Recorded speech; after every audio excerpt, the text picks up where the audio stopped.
Hello, hello, hello. Hello. Hello.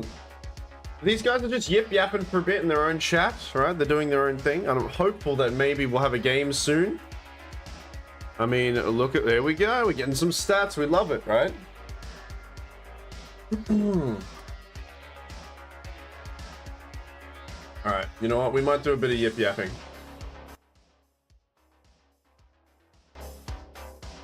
See if I can unmute this stream.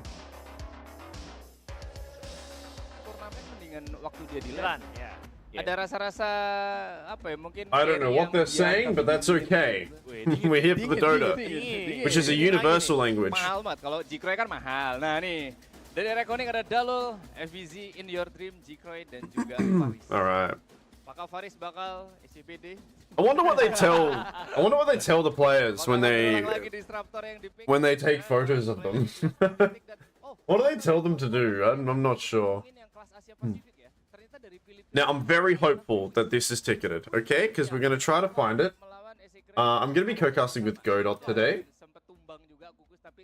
which he is live right now as we speak. And I might give him a little bit of a call soon, as we're going to try to find this game. We will probably most likely be a little bit delayed, right? But that's okay, because the mainstream is probably the more preferable one for those who speak, who don't speak English and who, you know. That's going to be this cast. I'm going to be doing in English, okay? This is the only language I know, unfortunately. But yeah, it looks like they're going to be setting up. I mean, the players aren't even there right now, so we can just kind of chillax for a little bit and see what the statistics are on this. Let's have a look at, you know, I'll switch it over. We'll switch it over. Now, I watched this yesterday. It was really fun. They had like a cool cosplay kind of comp thing as well. Which was really neat, really fun to watch. We'll have a look at, see if there's any, Alright, let's have a look at the Liquidpedia, right? Should I keep the music going a little bit? No, it's very in your face a little bit. You know what, no, it's not too bad, right? It's okay. Alright, so, for those who weren't here yesterday, I just played some Dota, that's all, and then I watched this after stream, okay? So, yeah, it's best of threes. We're going to have a grand final here, best of three between Varoja, I think, and Reconics. These two teams have some pretty formidable players that I do recognize some of the names of. Obviously, you got people like In Your Dream, FBZ, I do know this name as well. And for Varoja, I'm not too sure if I know many of these guys. Maybe this dude before, Wami. I think I recognize this guy's name before. And I think that's because back in, yeah, Army Geniuses, I remember this team. But, yeah, I mean, he's going to be their offlaner. Now, yesterday, yeah, it was a, you know, 2-0 stomps. There was no game threes, right, in yesterday's series. But a very kind of mirroring kind of effect here. I'll just get out the way so you can have a look. A very similar effect in regards to just, you know, the first game kind of going on for a little bit longer, right, 40 minutes, and then a really swift victory for the second game from Vagina. And then the same thing can be said about Reconics. Very similar, right? Best of three, about 40 minutes, then about half an hour.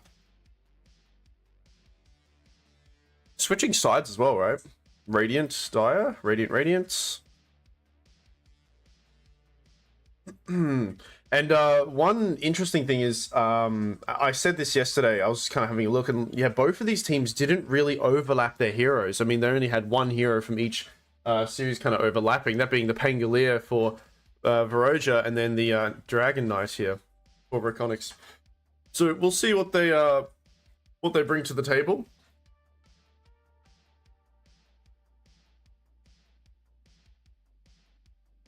We have a look at some other statistics. Do they have the statistics here? No, they usually sometimes have like analytical stuff of what heroes have been picked and all that.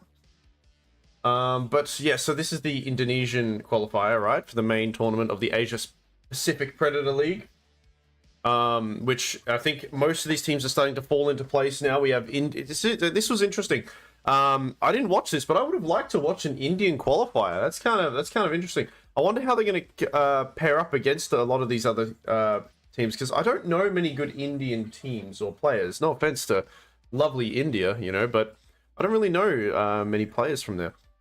And then we have 2 spots in Malaysia, and I think this Did this finish yesterday? I think Malaysia might have finished yesterday. Yeah, so Atlantis. Yeah, this was yesterday that this happened, right? Then we have the Philippines. Very notable teams here, right? Even Execration being there. We've got people like Gabby, Armel, DJ Cuckoo as well, all on these teams here. Meanwhile, we also then have... Oh, we've actually got 3 Philippines one. Raven, okay. These guys are pretty good Dota players, right? And Indonesia guys coming through as well. So, it's interesting that Reconics is already here. I think they're just playing for let me see this. Are they just playing for like points now? I'm a bit confused. Yeah, they must be playing for like a standing in kind of spot here. Either that or they haven't updated it, I'm not sure. It looks like, yeah, I think based on the stats of the group stage, it must have been Challenger qualifiers. Let's see here. Oh, this goes to that. Okay. Alright, I might give Goda a call very soon. We'll see if these players are coming in yet. Alright, they're introducing the teams. Paris.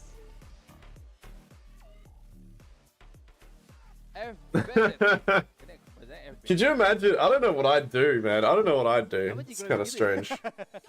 In your dream. Okay, okay.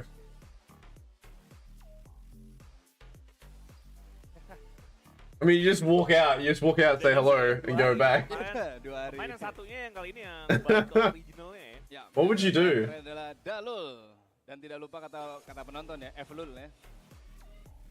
Try to aura farm a little bit. Belakangan nih. Jagoannya belakang. Iya benar juga. Where's Baru bangun ini makanya tapi. Ya sudah waktunya kita Where's untuk Goda? teman-teman acting pelukan dulu ya seperti biasa.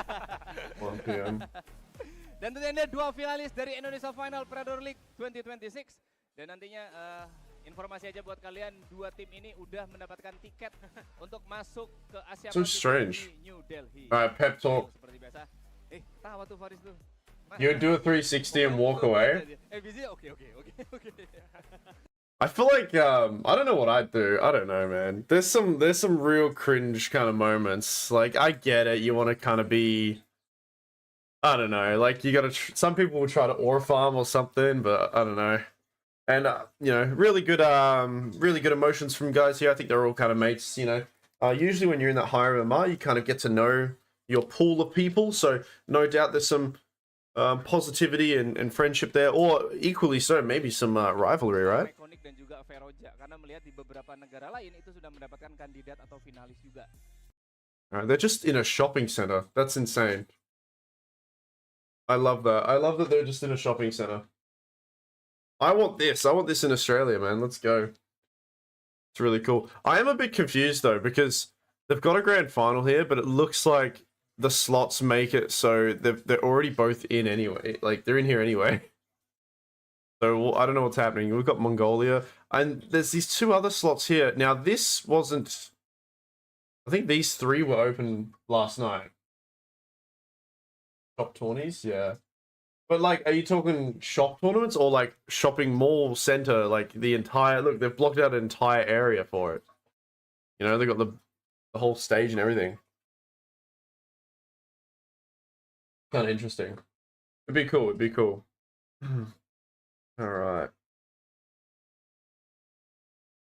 Yeah, I'm a bit confused, right? So they get these. The 2 teams that got invited, unfortunately, didn't make it through. But like they're already here, so it's kind of strange. Now I haven't seen or heard from In Your Dream in a while. He kind of plays. I thought he played mid more. He played for Enigma Galaxy for a while. That's interesting.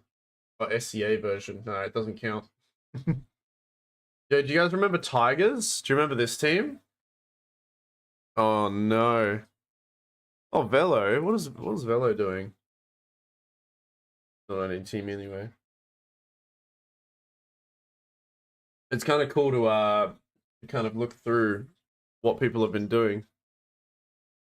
All right, the ambient noise is needing to be switched up a bit.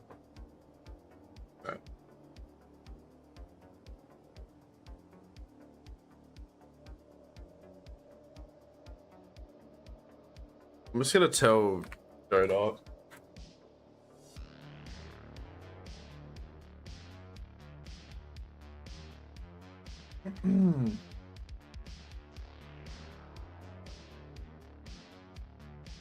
Just having a quick look if we can find any of them in the lobby, but it doesn't look like they're in the lobby yet.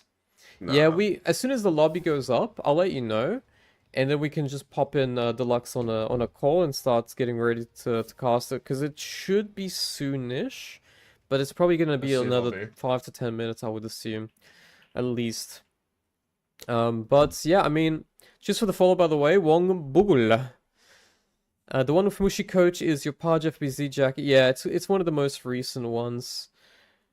So, yeah, I'm not too sure. Like, you see a full lobby? Wait, hold on. He's not looking in Really? Singaporean region.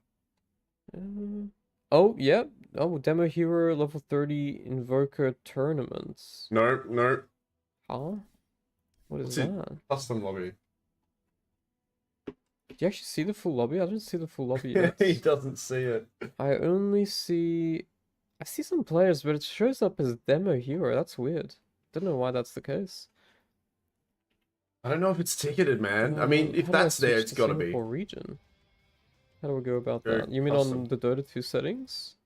No, brother. No. Come on, man. Come on, dude. Wait. Hold up. Alright, hold on. What I'm did gonna you let go you through get... determine ID?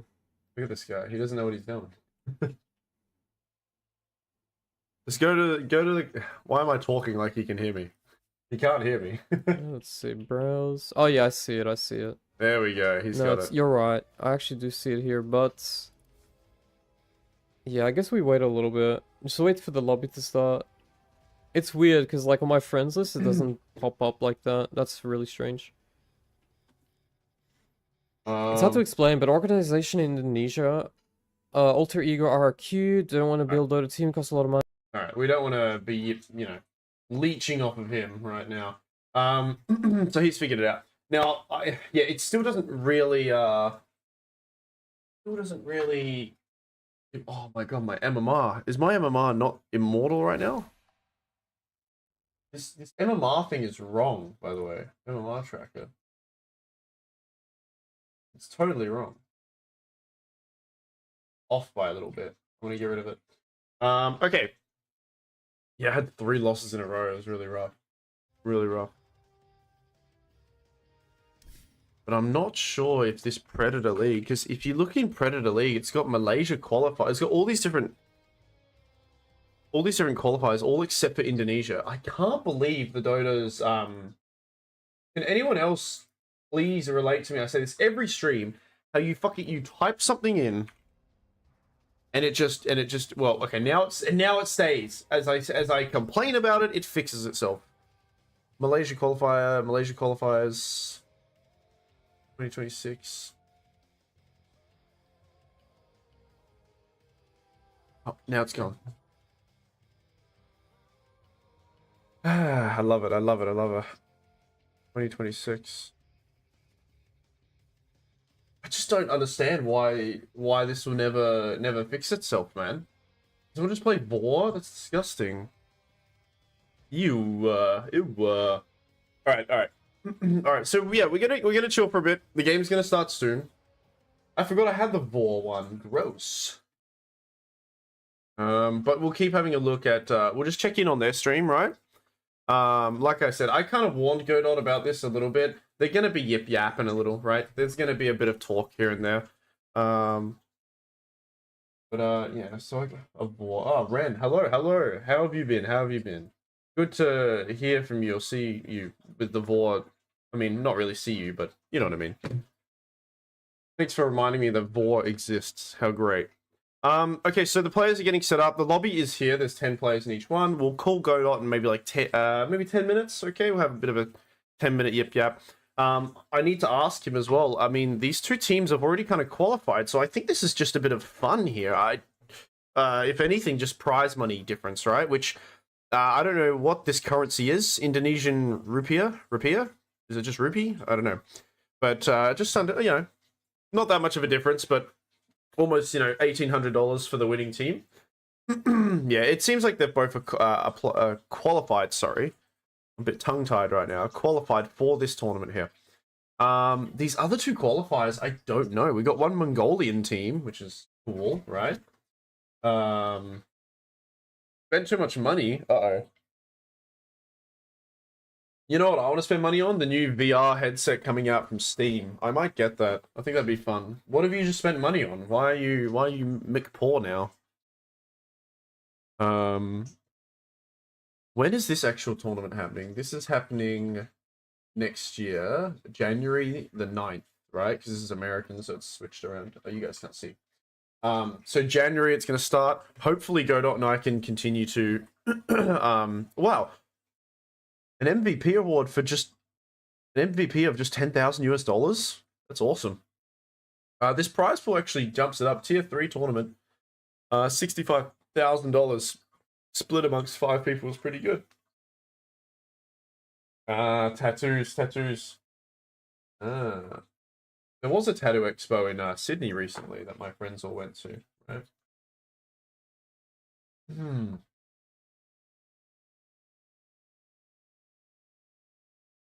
It would be in Australia, I think, right? Unless she flew over to another country. What do we do? Oh, we've got a draft. We've got a draft. All right, let's have a look. We got to try to find it. We got to talk to Godot. We got to talk to Godot. Try to find this draft here. See.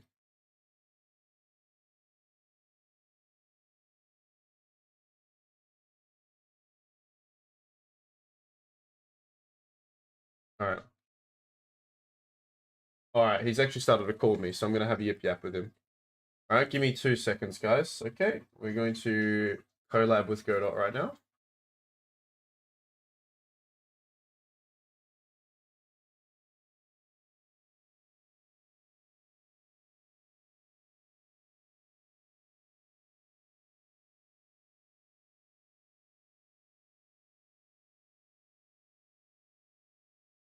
Hello?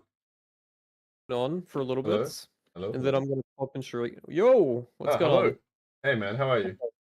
I'm good, you? I'm great. Yeah, really good, dude. Really good. I think I just got into the spectator mode, so you can watch through me, I think, Oh, right? sweet. It should work. Is it ticketed this tournament, or?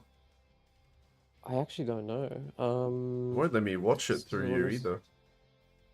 How did you Really? find it? Are you friends with someone? Yeah, exactly. Let me just I see if tried can... doing that. I tried adding someone real quick yesterday. I don't think it's See ticketed. if this works. Hold up, let me try this. Or like a watch Let me together. leave. Yeah. So Ooh, I'm hope gonna so. try and see if I can get you in. Let's see. If not, Yes. I mean the other way is I guess it worked. Nice. Yeah, it's working. good stuff. Oh yeah. All right. So, I mean the draft's already going. I guess we can just. I'm gonna take off this from my screen, so I don't spoil it on the stream at the moment. We're gonna be waiting for that. Yeah, just talking a little bit about. Wait, the delay is not that big, actually. Oh no, there's actually a lot of bans. Maybe there's like 3-minute delay then. It's not a big deal though. Yeah, I think there's a bit of a delay. I think it's okay. You're at the same point I am right now, just going through the second ban now for Dire. Yeah. Yes, sweet. I mean, I was looking through a couple of their previous matches, and it seems like it's gonna be similar bans. It's gonna be like Marcy, Nature's Prophet, Timber, Jakira's played a lot by both teams as well. Maybe Queen of Pains as well is gonna be involved, and obviously Snapfire, which everyone loves Snapfire, but Yeah, well, I mean, if anything, I'm more of a fan of banning some of the more meta heroes because it forces some unorthodox picks, right? So I'm not upset about this. You know, the Nature's Prophet specifically. You know, great hero, but man, it's annoying to play against, and also maybe to watch a little bit. I want some more movement around, not the global movement though. Just too easy, Yeah. right? I also think it's just really flexible. Like, people are playing it anywhere. Like, you can play it support, you can play it carry. I see a lot of mid now. Like, mid Nature's Prophet is really becoming more of a trending thing compared to the other roles, just Yeah. because it's one of those heroes that with early levels he can impact the other lanes so much easier because obviously like you get level 6 before anyone else. You can push out the lane with Sprout and then just TP and not really lose out on anything. You don't really care about the runes because like even if you end up let's just say not getting the runes, you just TP back and then you globally TP Yeah. with your ability. So it just doesn't really have an impact too much. And if you have to leave the lane, you can always give a support the lane, right? And he gets Yeah. his level 6 quicker, so that also helps a lot. But I they open up with 2 spirits here. Yeah, which is pretty interesting. I kind of hope this is just you know, both their mid laners picked already, so the win condition kind of has shifted already. You know, based on just seeing this here. I like it. I do like it when teams do this. They sometimes have their mid laner just play like a comfort hero in mid, but it's quite rare that you see both of them do it. Now, obviously, you know, we could have some weird shenanigans here with position, you know, role swapping, but or you know, these positions being you know, thrown around. But it's most likely just these two mid spirits brothers. Are they brothers? I'm not sure. I'm Fighting not too against sure each about other. the lore. What I Yeah. do know is, I mean, not so much from Varoja's side, but I know Delul plays a lot of weird pos fours. Like he's Yeah. kind of like the Okay. 9 class, right? Like Nice. he actually has played Ember Spirit 4, although in his team he has the Storm, right? So I don't think he'll play Yeah. Storm pos 4. Right? Yeah, I think that's a little bit too much. Experiment. I think Yeah. the last time we saw that was like Bulba a long time ago, and it Oh was god. Giga Troll against IG. I think that's the question mark game Yeah. where IG Emo gave him the question mark. Yep. But Yep.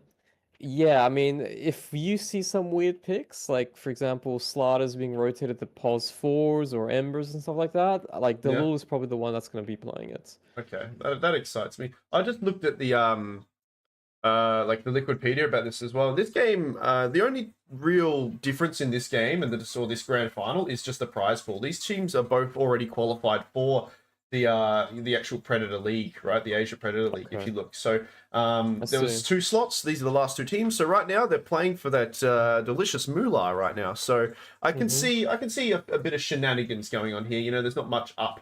You know, there's not much of a difference between first and second place. So that also, yeah, that also gives me a bit of excitement here that they might just, you know, play for a bit of fun, right? Yeah, I would say Varoja might have more on the line because they're not a Mhm. team that has a sponsor. They're a team that's looking for a sponsor. So this like beating Reckonix Yeah, will give them the exposure and the influence to be like, well, we have the the will and what it takes to actually be a contender yeah, outside of Indonesia because we are the best in Indonesia if we win this game technically, right? So that's I would right. Yeah. say Varoja's kind of more hungry. I mean, obviously Reckonix, I'm not going to say Reckonix doesn't care about this, but I would say Voyager has more of a point to prove if they really Yeah. want to, go more abroad Well, with on their on lineup that right note, now. I'm not sure if it was a it must have been a production mishap, but in the pre-stream they had the Boom Esports logo for this team. Oh, And I was really? thinking, oh, are they scouting them out? Is this a little bit of a tease here? But no, I think it was just a production error. Unfortunately, it got me a bit excited though. So-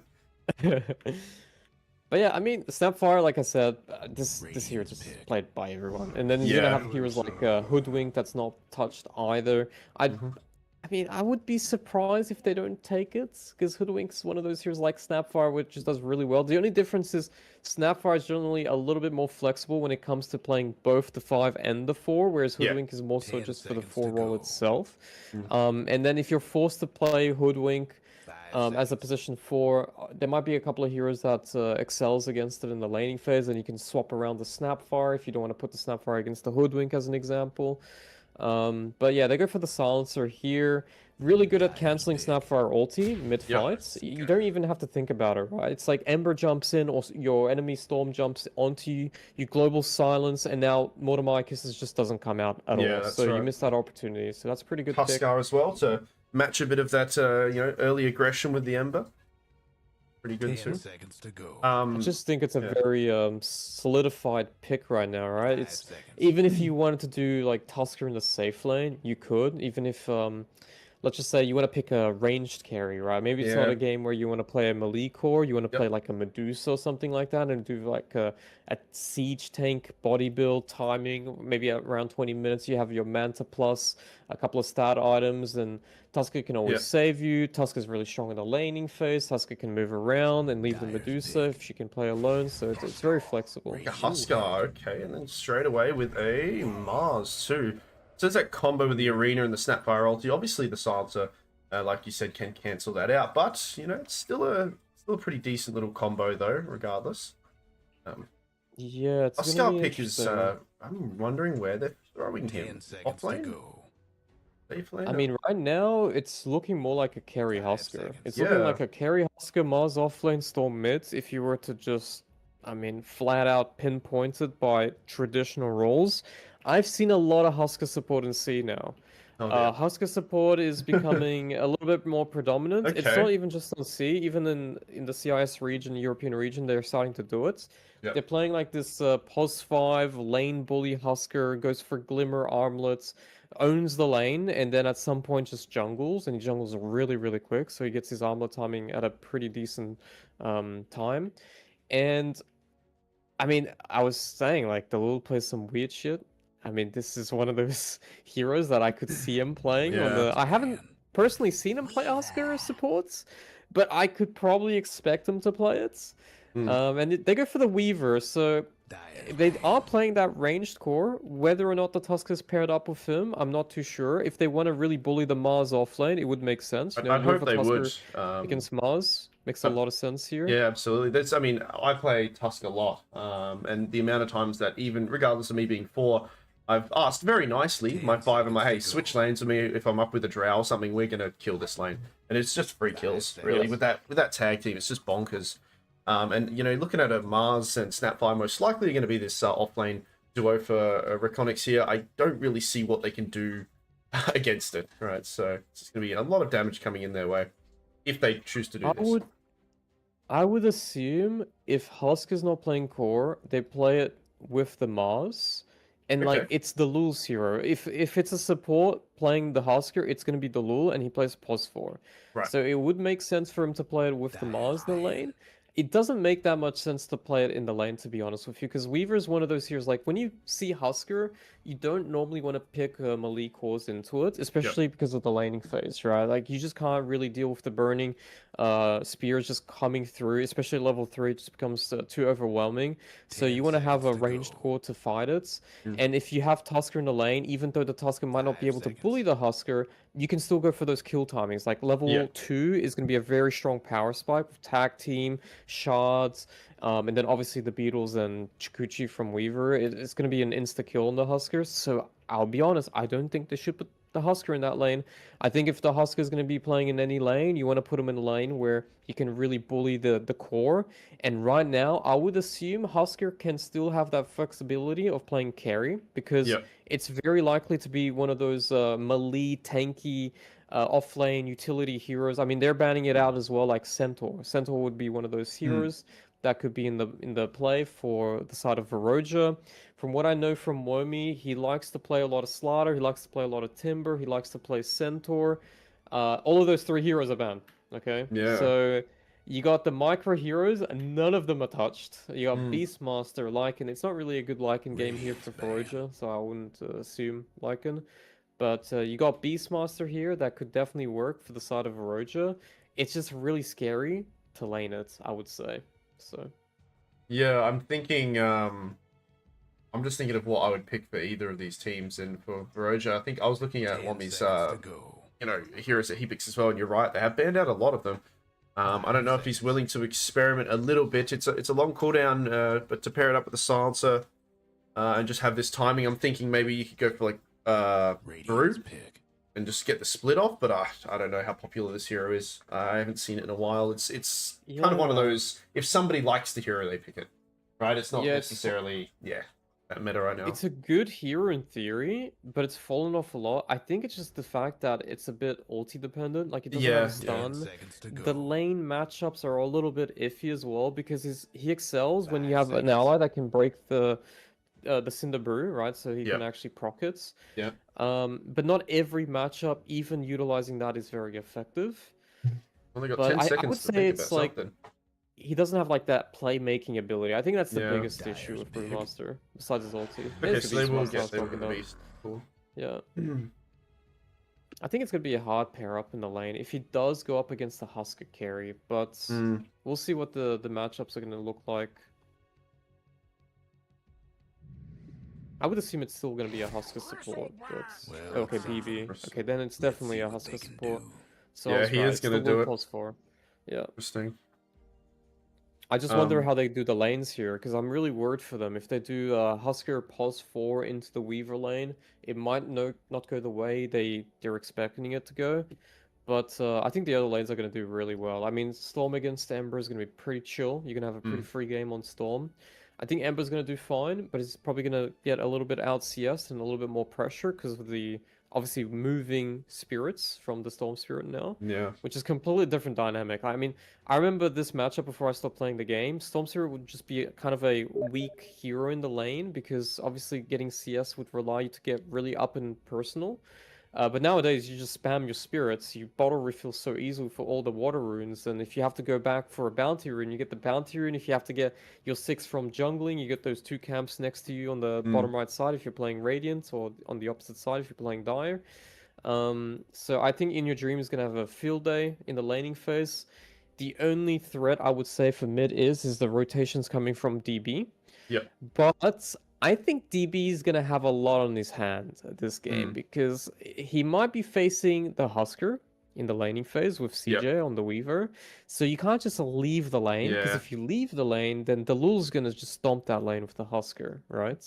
So it's going to be a little threatening to deal with the laning phase, but it can go both ways. I think if Beastmaster gets a good lane with the balls and they do like a rotation with DB, that's going to be a kill. If the Ember catches the Storm with DB around, that's going to be a kill. So, like I said, a lot on DB. If the lanes don't go well and the Tusker doesn't really have a game, I think it's going to look really good for Reckonix. I think it's going to be a lot easier for them to play after the laning phase. But what's your thoughts so far? Well, I'm thinking, and one thing that you highlighted there and you spoke about was both of these pos 4s, right? So one being a kind of a unique pick, right? Being this Huskar and the Tuskar now as well on the opposite side. And I just think, this mid lane up, we've got two of the spirits. Both of them really love these the runes, and it's very important to make sure that both of these heroes get these runes. So I am very much looking forward to seeing how these rotations happen. What can they get done during these rotations, and if it's going to be worth doing those rotations, right? You were saying before, if you leave this Weaver, you can't leave a Weaver alone. Obviously, Weaver has a little bit of mobility and escape, but one spear and a bit of burn on you, and he's most likely just going to die solo, or at least have his lane contested enough that he's bullied out of it. And Weaver's not really, unless you get like a Maelstrom or something, Weaver's not really one of these heroes that enjoys going to the jungle, right? It's not like a Gyrocopter or something like that. So, I think it's interesting. We'll see where people are going to line up with each other.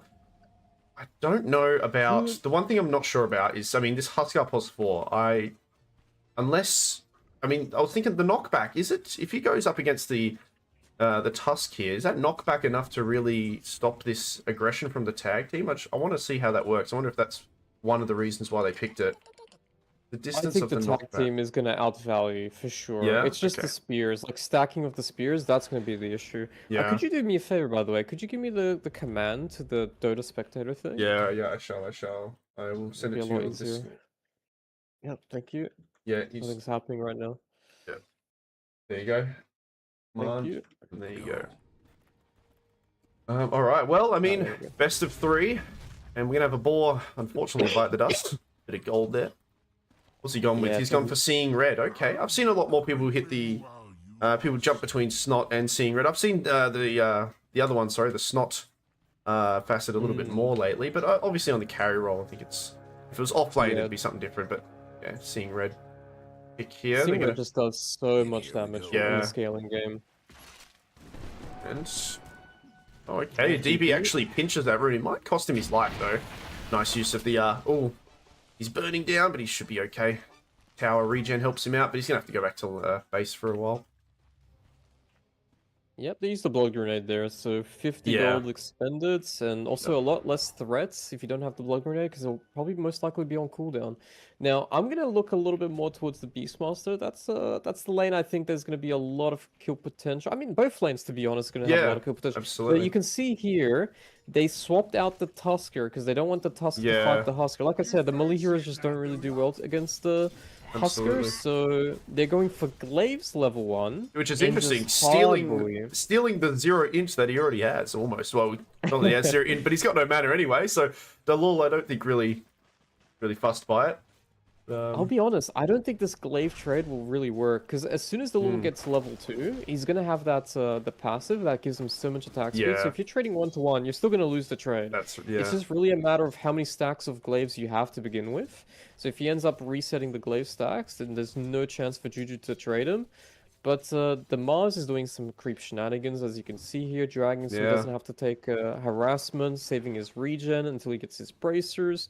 And once he's got his double bracer, the lane's going to be pretty chill. I mean, assuming he goes double bracer. Some people go for Soul Ring, some people go for wands instead of the double bracer. And some people go for all of them. Like, you go Yeah. double bracer, And the Soul Ring, and the wand, and the phase boots, bit and then more you just got greedier. so many stats. Yeah.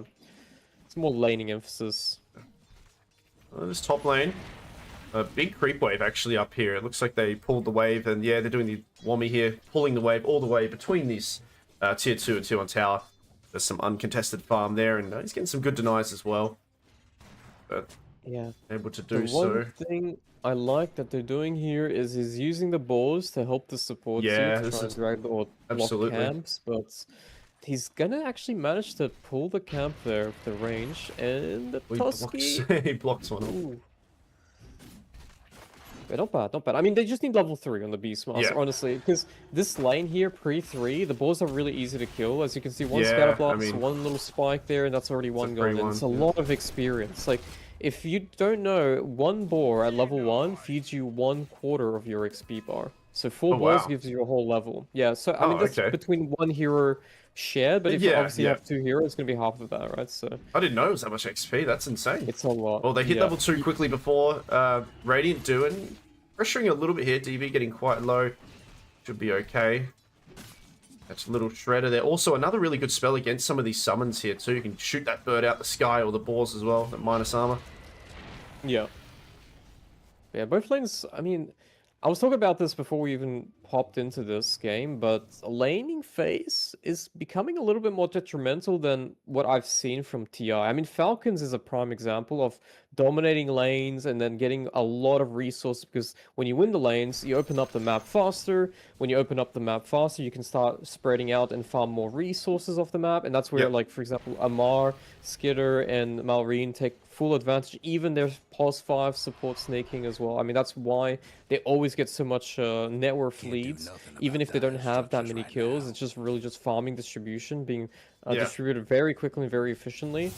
But that really comes down to the laning phase. Like, if they have a good start, that's Bit of a fight between essentially... these two spirits in the mid lane trading blows here. The first 2 picks of this game, and I mean, looking at the last hits, they're pretty even, actually. And speaking of which, we'll have 4 minutes. DB looks like he wants to rotate in, but Aris will also rotate in. It looks like all supports are going to each of these runes here.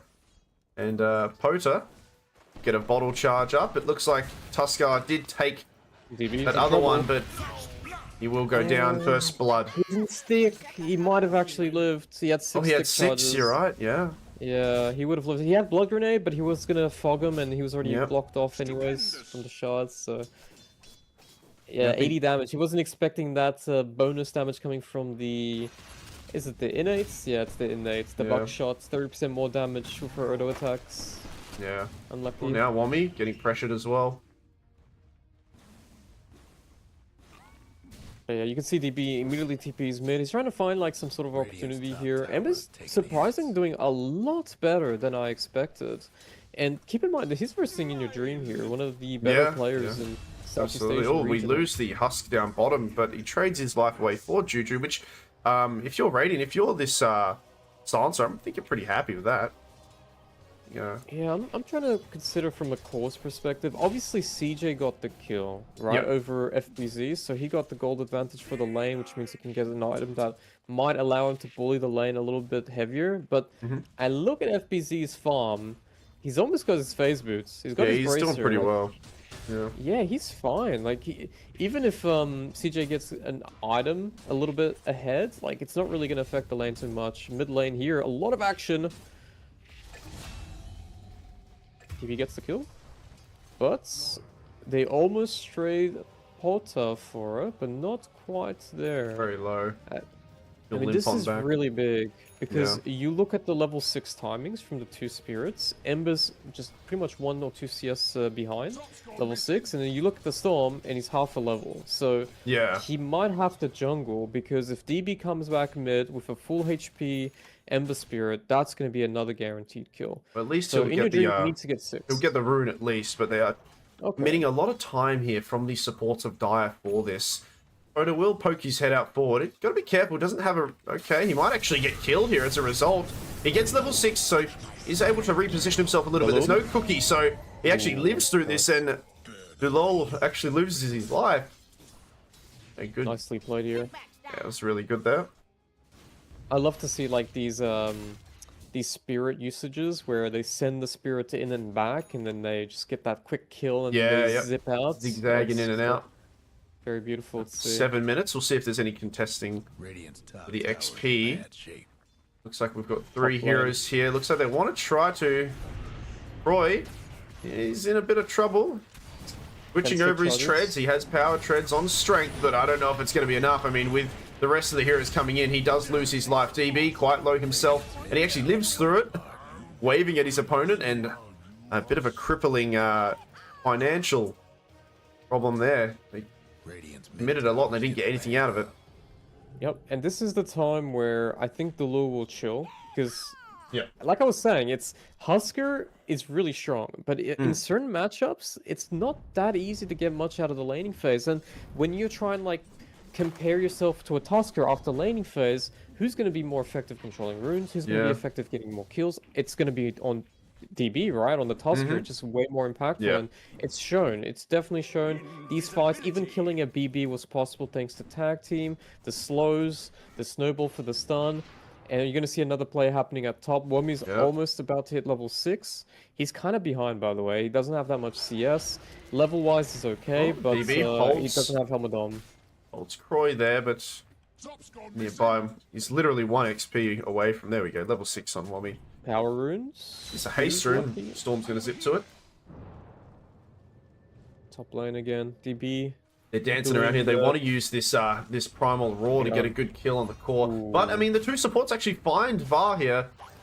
And he tries to reposition, but the snowball follows him through, and a good kill from DB there. It might actually open up an opportunity for a kill in this core, but Roy will head on back to his creep wave. I like what Veroja's doing here. They understand that some of these heroes are very hard to kill. You know, BB, Stormsphere. You're going to need more than just one support rotation at this point. Yeah. So they're actually 2-manning right now. And Silencer's a Absolutely. really good support to roam with, even though, like, you would think back in the day, Silencer roaming? That's ass. That's terrible. Yeah. But nowadays, like, you have a slow, you have a lot of damage, you have the Silence that can pair up with the slow and to extend the Arcane Curse. And then on top of that, with a Tusker, of course, is going to be extremely strong. And you look at the heroes, okay? Look at the 3 cores on the side of Veroja. Any of these 3 heroes can enable these supports getting a kill. You got Yeah, that's Beastmaster Rolf Balls. You got a Weaver that's a very strong carry in the early laning phase. You got Ember Spirit mid as well for, Max Flame Guard and Searing Chain. So any of these 3 lanes have the potential to get kills. It's just that the supports need to go together. So they have that benefit where the supports are going to be stronger together as a roaming pair. But on the other hand, I'm looking at the Lul. He's been farming the jungle, and like I said, once he leaves the Husker to jungle a bit, he will get his items really right. quickly. Speaking of farming, I mean, this bottom lane, I mean, I wouldn't call it a dead lane, but just a bit of a, just farming in front of each other. There's not much going on. The Weaver and the Mars here, both of them at a pretty equal advantage here in regards to the last hits. But I think pretty happy if you're the Mars here. I'd assume the Mars would be contested a little bit more. But speaking of contesting, 10-minute runes, it does spawn north, and it will be Juju holding on to it, or gives it to Pota. Yep. And actually Very, Wommy with his own big little one. creeps in this mid lane, ready to kind of help out with a gank if he wants to. But his Yeah, tomato it's looking creep really there. good. Verge is really hitting their early timings right now, so they got the Helmet Dome on Beastmaster now with level 6, of course. They're going for the Vessel on the Ember Spear, which is very close to it as well. They spot Jikroy here. Oh, okay, a bit of a hard kill, but they will root, and you're gonna body block. Can they get the roar off in time? I feel like it's too late now, actually. Even if they get this kill, they might cost them a lot of their lives, though. The damage is coming through, and okay, they do manage to kill it, but FBZ comes in. Global Silence as well. Can they kill Pota too before he can zip on out? Actually, he's got no remnants. He might be able to zip on. No. A few seconds off, actually. And okay, they'll trade away the mid laner for it. Gotta love those stickers, man.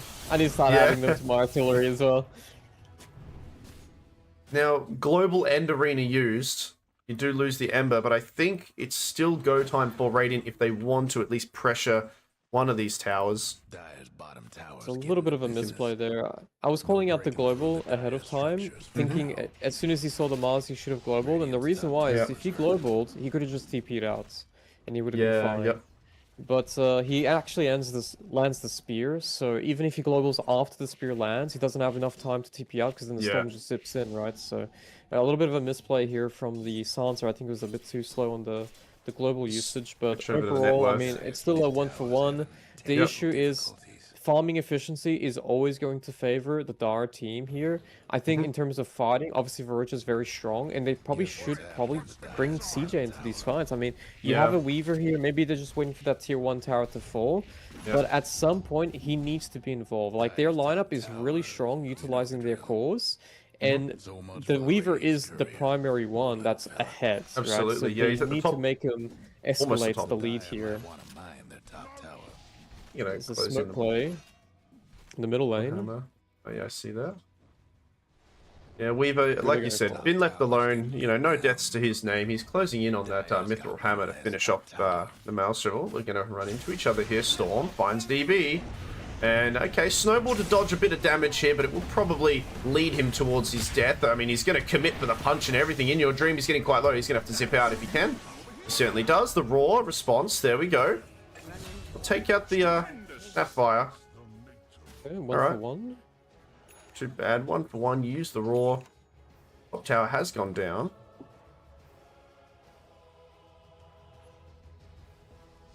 I would say right now, they should probably try to utilize the Beastmaster to connect mid at some point, to just open up that tier 1 tower. It's not that... You know, I'm just looking at their lineup. How do you take fights right now on the side of Reckonix? And you think Mars Arena Mortimercus's? I think that's the two primary weapons you got, right? Absolutely, They've just used Mortimercus's. Mars does not have a blink. So their tools of instant catch is not great. Even if you try to like Yules into Spear, you can get globaled and interrupt that combo, right? Speaking of which, they need to fight.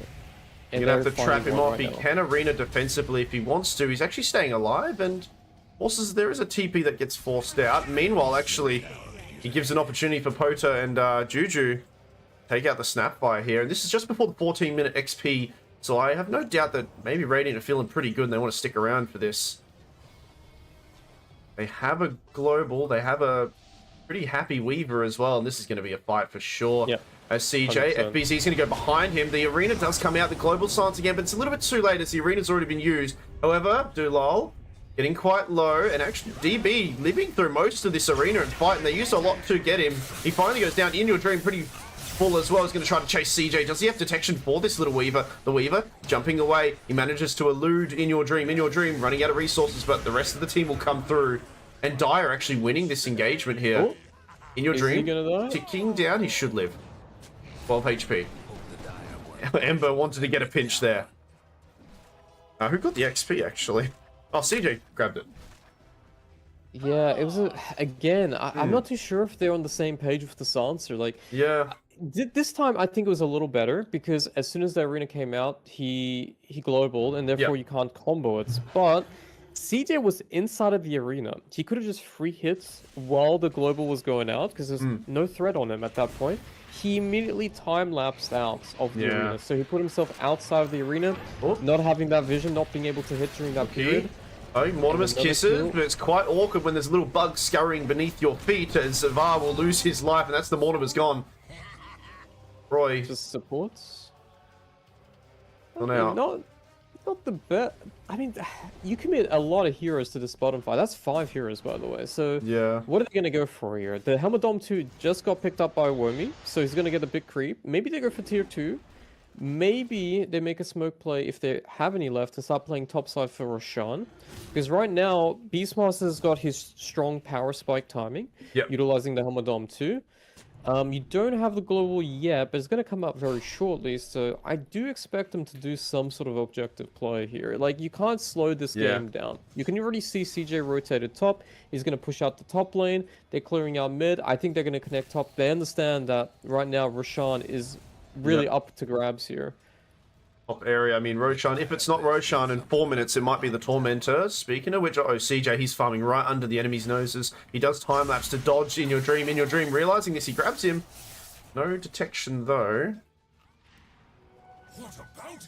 Meanwhile, Shield Rune on Poto, and they're actually just going to rotate to this mid lane instead. There is a nice ward, actually, from Dire, scouting out most of the movement from Radiant right now. Looks like they will see it with a D-ward here. Everyone's starting to gather up here. They've got a few of their tools back. There we go. That's the Roshan force, which is really clever because assuming you jump on them, they still got the global. They can reset. Monomyakisses will not be able to come through, and as soon as Monomyakisses and Arena's down, Varoj is definitely going to be stronger. But it really comes down to the initiation here. So they're running in, but it's too little, too late. As the Roshan will go down. FBZ, he needs to get out of there. Oh, they see him. They have a ward somewhere, and it does manage to show. Oh, Variz is gone here.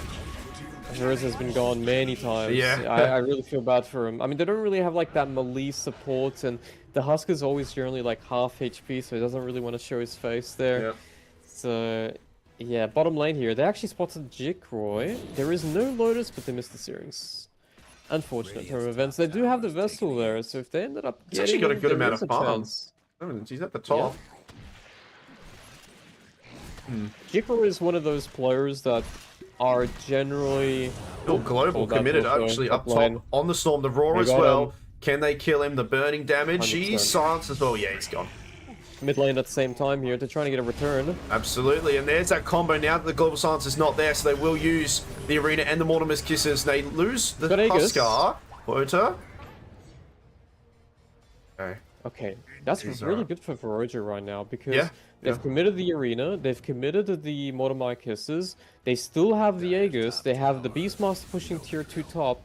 I don't think you can stop that tier 2 top fight unless you bring Jikroy. And I was talking about before, Jikroy, yes, he's playing a more of an aggressive, active carry hero, but usually how he plays is really greedy. He usually plays very scaling cores, or he takes a lot of farm, so you're not really going to see him, and as you see in this game, he hasn't really partaken in many fights. He's going to have to partake in this one as you got the rainbow TPs coming in. They're going to bring everybody towards this bottom lane, and it looks like the tower. He'll get the tower, but he's most likely going to go down here. The Fresh Lotus will help dispel a little bit, but I mean, against all of these guys, the Vessel as well. He actually misses. The root does land though. Can he get out of this situation? No, he can't. The Blink, sorry. He kills DB. Actually, I mean, he's going to get away. And Jikroy, that's huge. That's so much wasted time, and a decent amount of gold for him to grab on the way out too.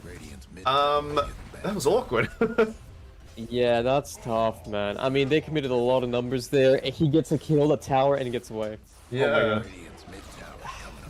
I mean, what could have... I mean, the biggest problem was the shards there. He blocked his own teammates, and obviously himself as well. Damn. I mean, it happens, I guess. That's right. Yeah, a bit of breathing room for Dire, though. I mean, that's a lot of time for this Aegis to be ticking down, though. It still has 2 minutes, right? So they could probably pressure another tower within that time. And it looks like they have a few heroes bottom. The issue with this is not so much... the kill itself is the timing. So not only did you open up the map, you're allowing everyone else to farm. Just say goodbye. Interesting. Dream. But yeah, they've opened up a lot of space on the top side for a setup here, and they've also smoke. placed some wards out. Yeah. And they've also hit a couple of item times. So they got the Kaya Sage now and In Your Dream. Blink Daggers are almost coming out on the Husker. Actually not going for it on a Mars. lot of Lotuses. Yeah, yeah. I choose to not grab it. And as a result, the Lotus... I mean, I think Lotuses are pretty good this game, actually, against a lot of these heroes. But that Blink Dagger initiation, without that, you're kind of... From my understanding, you're hoping on In Your Dream to put himself in danger a lot. Jump in. Smoke as well from Radiant. And, I mean, Shield Rune on this Ember. He's pretty tanky, though. They're going to stun him towards a tree. Pota should be okay. Storm going to jump into the backlines. Tries to find someone. Doesn't grab anyone, unfortunately. Has to reset himself. The Global Silence comes out. Pota, he's tanked a lot of damage here. The Shield Rune helping him out, but he will go down. It is Aegis. Meanwhile, the Roar goes on to the Mars. Mars still has an arena to dish out if he wants to. He does land on the Weaver, but is there any follow-up damage? Here, the Mortimer kisses CJ. He's used his ulti. He goes down. The Weaver's gone. Meanwhile, it's 2 for 1 so far. BZ, Storm, In Your Dream, jumping around. 3 gone just for the Weaver. They do take out the Weaver, but man, it cost them a lot. Storm still feeling himself. Going to find Juju out in the tree lines, and that's a little consolation prize there. But Radiant, they're not done. They are going to go back in. Absolutely, why not? He's so low. There's the roots. They come through, but Jacroy, can they kill this guy? He's a bit of a raid boss here. He'll have to get out of that. It's going to be tough to kill him, I think, overall right now. I mean, it's because of the Lotuses as well. Like, they're going to have 2 of them at some point as well, and BKB's later on from the Storm, so it's not going to be that easy to kill. The issue I see here in the later stages of the game, even though Radiant's lineup doesn't look like it doesn't scale, it's just that there's a lot of a singular target, you know, Weaver, Beastmaster. I mean, Ember, you could probably argue it's a little bit more AoE, but even then, like, a lot of his damage is going to be focused on maybe 1-2 targets of the Searing. Yeah. But then you have BB, you have Storm Spear, you have Mars. These are 3 really tanky cores in the later stages of the game. With Lotus Orbs, with a Cookie, you're probably going to get a Greaves later on from the Snapfire.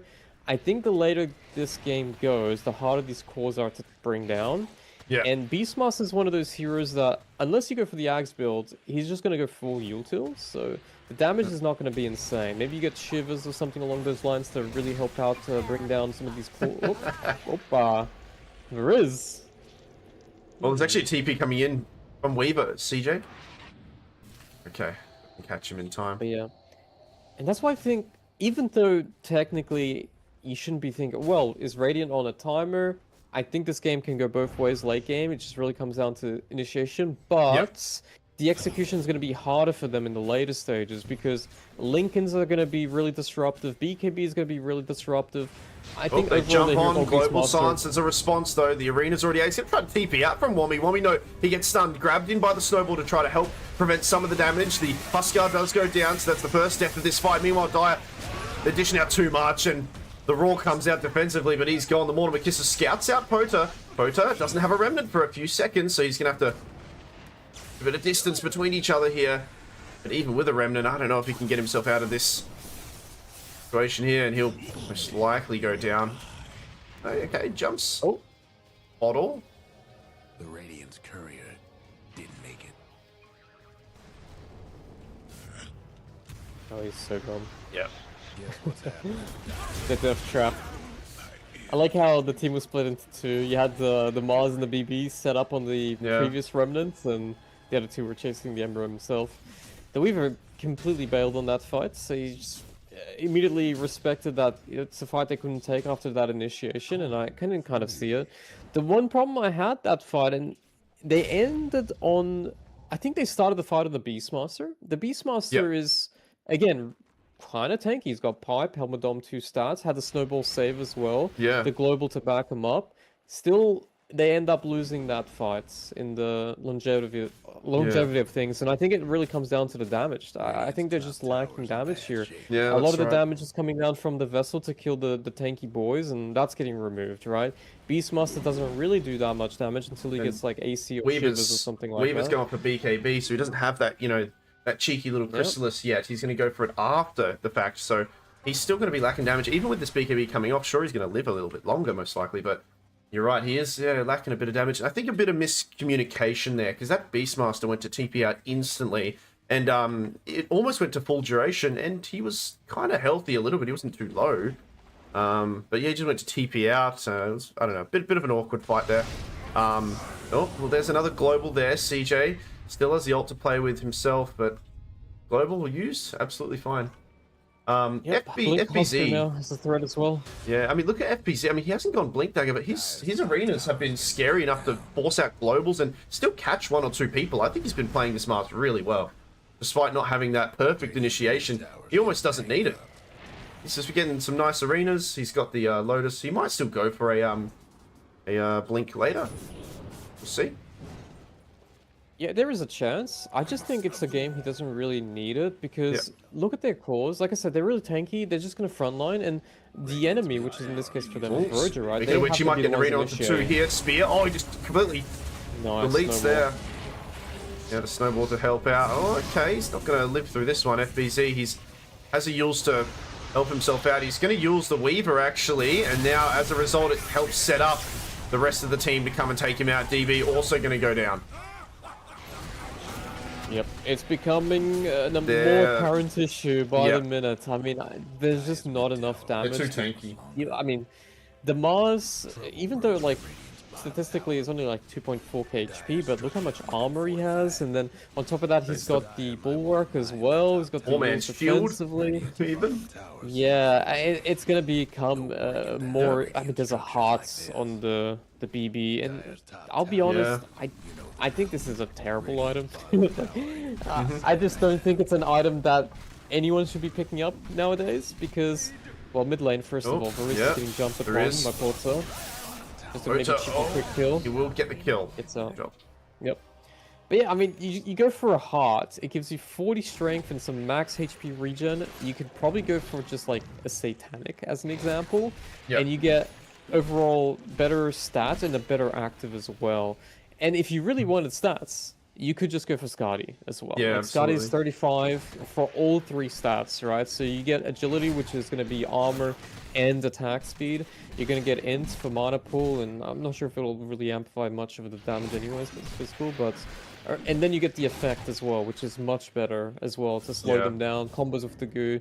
So I'm not really a fan of this heart pickup here, but I do understand why he's going for, like, tanky stat items. I think that makes a lot of sense. Yeah. But yeah, I mean, he's got 3.6k HP, 14 plus 10 armor from the Lotus, and I mean, with the Greaves coming up, with the arena to protect them, with another Lotus as well if needed from the Mars, yeah, it's gonna be tough. Yep. If they don't win this next fight on Verge's side, they lose Rosh. I think the game's gonna really see what happens as Poto. He does get a root onto 2 heroes. He jumps in aggressively, actually, and then repositions himself. He's dishing out a lot. He's used most of his remnants here. He does have Aghanims, you're right. So he has the capacity to do so. But now the last remnant will be used. Been trying to bait out some sort of spells, but Dire, they were kind of seeing what was happening there. Yep. AC is up here, so they're going to have a little bit more damage now coming through on the Radiant side. They need to take this fight. I don't see them being able to kill the BB either twice, and maybe they don't even give it to the BB here. Maybe they give it to the Smoke CJ in the back lines. He's running. He does get scouted out, I think. I'm not sure, actually.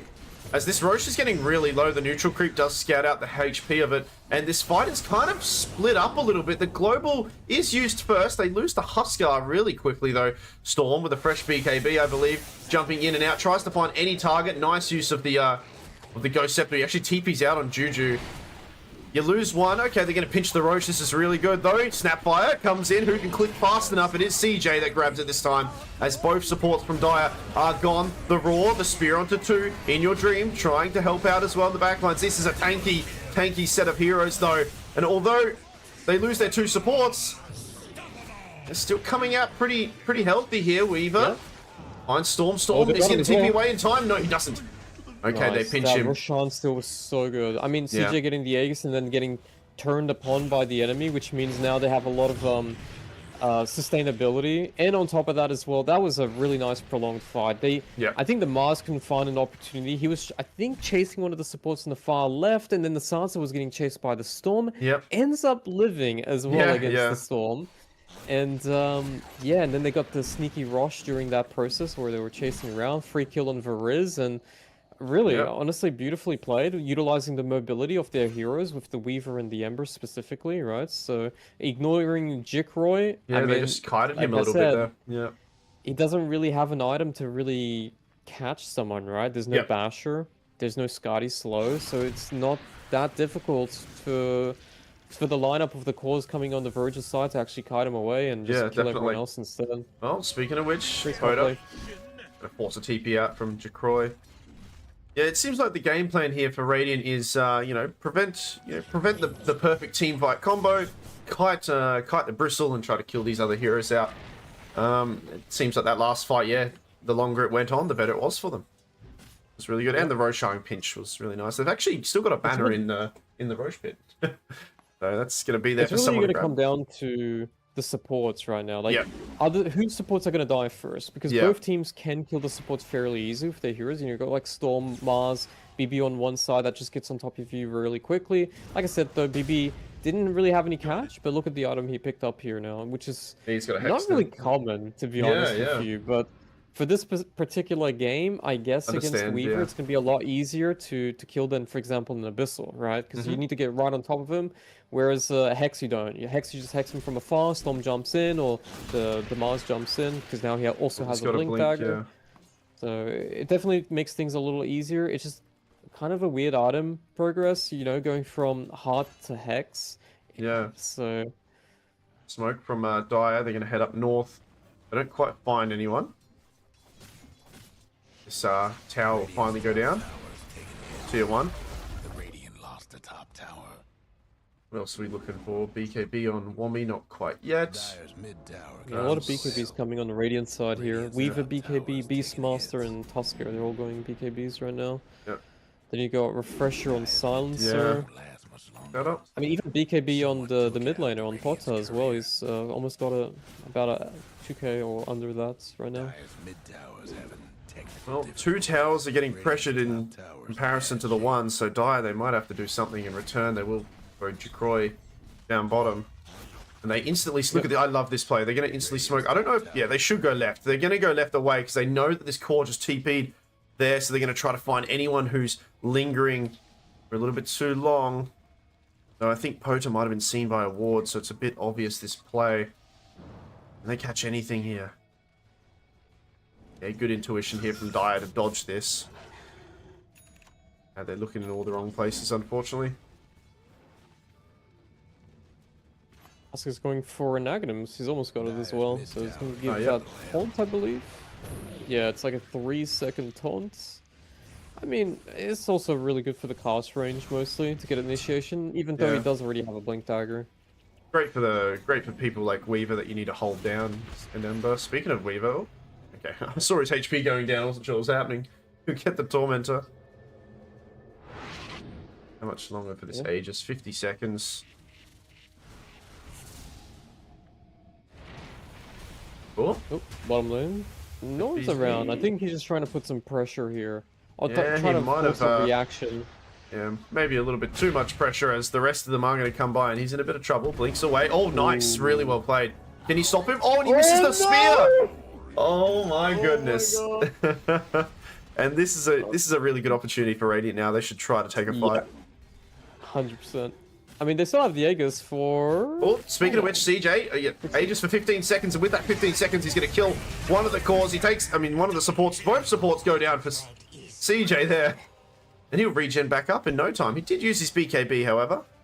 But this is really nice. Yep. Gets the Aegis regen now, so he's going to be full HP. Oh, in your dream with a haste rune running around. Good catch. It's a little bit split up. They should maybe connect with each other soon, perhaps. Beastmaster's got his BKB, Tusker's Oh, the got hex, his BKB. the hex onto a. I thought that was a bash or something. He just stayed there for a while. Dire might want to mind A that. lot of damage to this poor Ember. And top tower. But yeah, I mean, the BKBs are now online, so they got another power spike timing coming on the side of Radiant. DB's doing a really good job here giving intel. It's not even Yeah. so much about, like, pushing the lanes out and buying some time for the rest of the Absolutely. team to farm. But it's more so the intel. Like, he knows where the BB is, so it's most likely that he's playing there alone Hello? and everyone else is on the Rooted. other side. Yeah, sauce. Okay, he'll live through it. No vessel charges on Ember yet. There's a shield rune on Ember. 5k net worth just before 35 minutes. We got 27 to 19. Seems like. I'm just really pleasantly surprised at how the Beastmaster managed to just stay very relevant by just perma-farming. Like, he's Yeah. just been playing this top lane. Look at him, just cutting the waves, getting the new Ancient Creep every time he can, just to accelerate his farming efficiency with the Helmadom 2, making sure someone's always covering the lane here, and now it's dipping mid, is going to do the same thing most likely. Like, and then bottom lane, like, you show top with the BB, so they know on the bottom lane they're going to be a lot safer to take a fight if they want to. But even if, for example, CJ gets jumped, DB is here to protect them just in case. Or if DB maybe goes up a little bit just to give some intel, regardless of him dying or not. Like, he knows where the rest of the team from Reckonix is. It's just really smart play here from the support. Speaking of which, they're gonna smoke. It looks like the they find the Snapfire, the Roar, but the response from everybody else is way too much. Wommy, he goes down the arena, the global. It didn't quite help out in time in your dream with a few seconds of this BKB duration, and it will run out. Nice root onto 3. And they reset this fight in the backlines. Look at the supports, they're just dying to CJ. He takes 1 hit, 2 hit, there they go. And now, as a result, Storm, he gets killed as well. FBZ has to run away, though. Jacroy, he's the one raid boss we've been talking about. He's quite healthy. I don't know if they can do it even with CJ. I mean, he's only tickling I think him. they can, but they need to be right on top of him. Like, Tuscan needs to be there. I mean, they're going to give it a go, but the spear, Mars. He's Snowball, is he? Can he snowball him? He finally can. Okay, resets the Weaver, manages to get the ulti off as a result. Weaver still has Satanic and BKB himself. Decoy just beats the Tusk down to a pulp, as now they've changed their target to FB. FB, okay, he'll go down, and Jacroy gives him enough time to TP out. My gosh. Yep. It's as I mentioned before, it's like, it really comes down, like, to kill the supports first. Yes, and CJ did a really good job there on the Weaver, backstabbing them before the fight happened. It was a really messy start to Veroja. The Beastmaster didn't even pop his BKB, by the way. Like, following, man. I appreciate it. Thank he doesn't you so even much. die. Hope you're having a He great got day or speared, night. and they tried to save him with the global usage, which didn't really work out, and kind of wasting the global in that sense. But assuming he had popped BKB early, and he doesn't immediately die, I think that fight is going to be a 5-0. Like, honestly, I just don't see how they actually lose that fight at all, because Beastmaster, if he stays alive, he's very relevant. Like, he's got AC, he's got the auras, right? So he's providing more damage, not just for the team by using himself, but by using everyone else around him, right? So yeah, I mean, this game has become very weird in my eyes. It went to a point where Veroja had an early lead just because of their lineup, right? They're just a lot more faster pace, and then we had these Lotuses coming out and slowed down the game because you couldn't really kill it without the vessel usage, and they were becoming very tanky. And now it's gotten to the later stages of the game, and I'll be honest, I really don't like Jicroy's item build. Like, he's just not really able to stick for one target unless they go to him, right? Like, for example, that last fight where DB jumped on him and he just turned it around, right? But if that doesn't happen, he's just not really able to apply the same impact that the Weaver is. And also, the other thing as well is Storm at some point gasses out when he doesn't have mana. He's kind of like not really a hero. Whereas the Ember, he's just not really gassing out with the spirits. Yeah, it just seems, I mean, and also just, you know, props to CJ understanding his role in this, you know. He's being quite patient in a lot of these fights, and he's wrapping around, and he makes, you know, very short work of these supports on Dire. And you were saying it before, it depends on, you know, what supports die quicker. And, you know, I think in the last 2 fights, at least, I've seen CJ do a really good job of just eliminating the 2 supports here on Dire here. So I think we'll see. I'm not sure what items. Do they have any items to withstand any of it? Okay, we got a Ghost Scepter on Snapfire now, but I guess look what's queued up, Godot. We love this item. Apparently, there's another Lotus. It's interesting. Another Lotus. I mean, it's also for the silences, right? Like, you usually have to remove global silence on top, and then you got the Searing chains, and then obviously the counter procs such as the Roar and the Snowball and whatnot. But I mean, Weaver's not really going for Nullifier. It didn't really seem like he needed Nullifier to kill him in those last two fights. I mean, the Lul just has no way of surviving right now. Yeah. Ghost Scepter is, I think, the bare minimum requirement you need to survive a little bit, Yeah. which will allow you to reposition, and that buys you a little bit of time. Even if the Weaver chases you down and kills you, it will still take time off him, which doesn't mean that is going to have the same impact as the BB. So, like I said, it really comes down to who kills faster, and without the Nullifier, you're just not going to be able to burst through really quickly through these Ghost Scepters on the supports. So. Roshan does Smoke spawn, and still with a banner by his feet as well, actually. Oh, Root onto In Your Dream. There's that Lotus to get him out of that situation. Jacroy. X onto CJ, but CJ's quite fine and happy, and they're actually dishing a bit of damage to Jacroy now. He's got a butterfly, so yeah, he's not butterfly, really too scared about the Daedalus. BB. It's hurting a lot. Even the shiv that he has as the neutral item, it's starting to chip away at Bristleback here. Now they're going to go in. That's a pretty good combo here. The global silence to respond.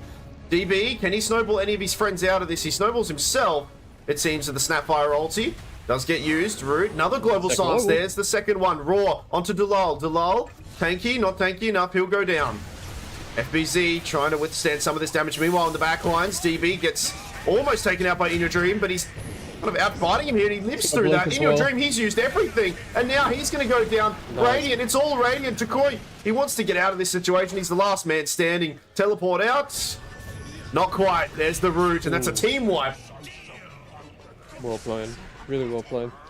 Honestly, team fight execution there was really clean, and also the double global was. I got caught by surprise on that one, to be honest. Yeah, I didn't even see. We knew he queued it up, but we just didn't really check in on him.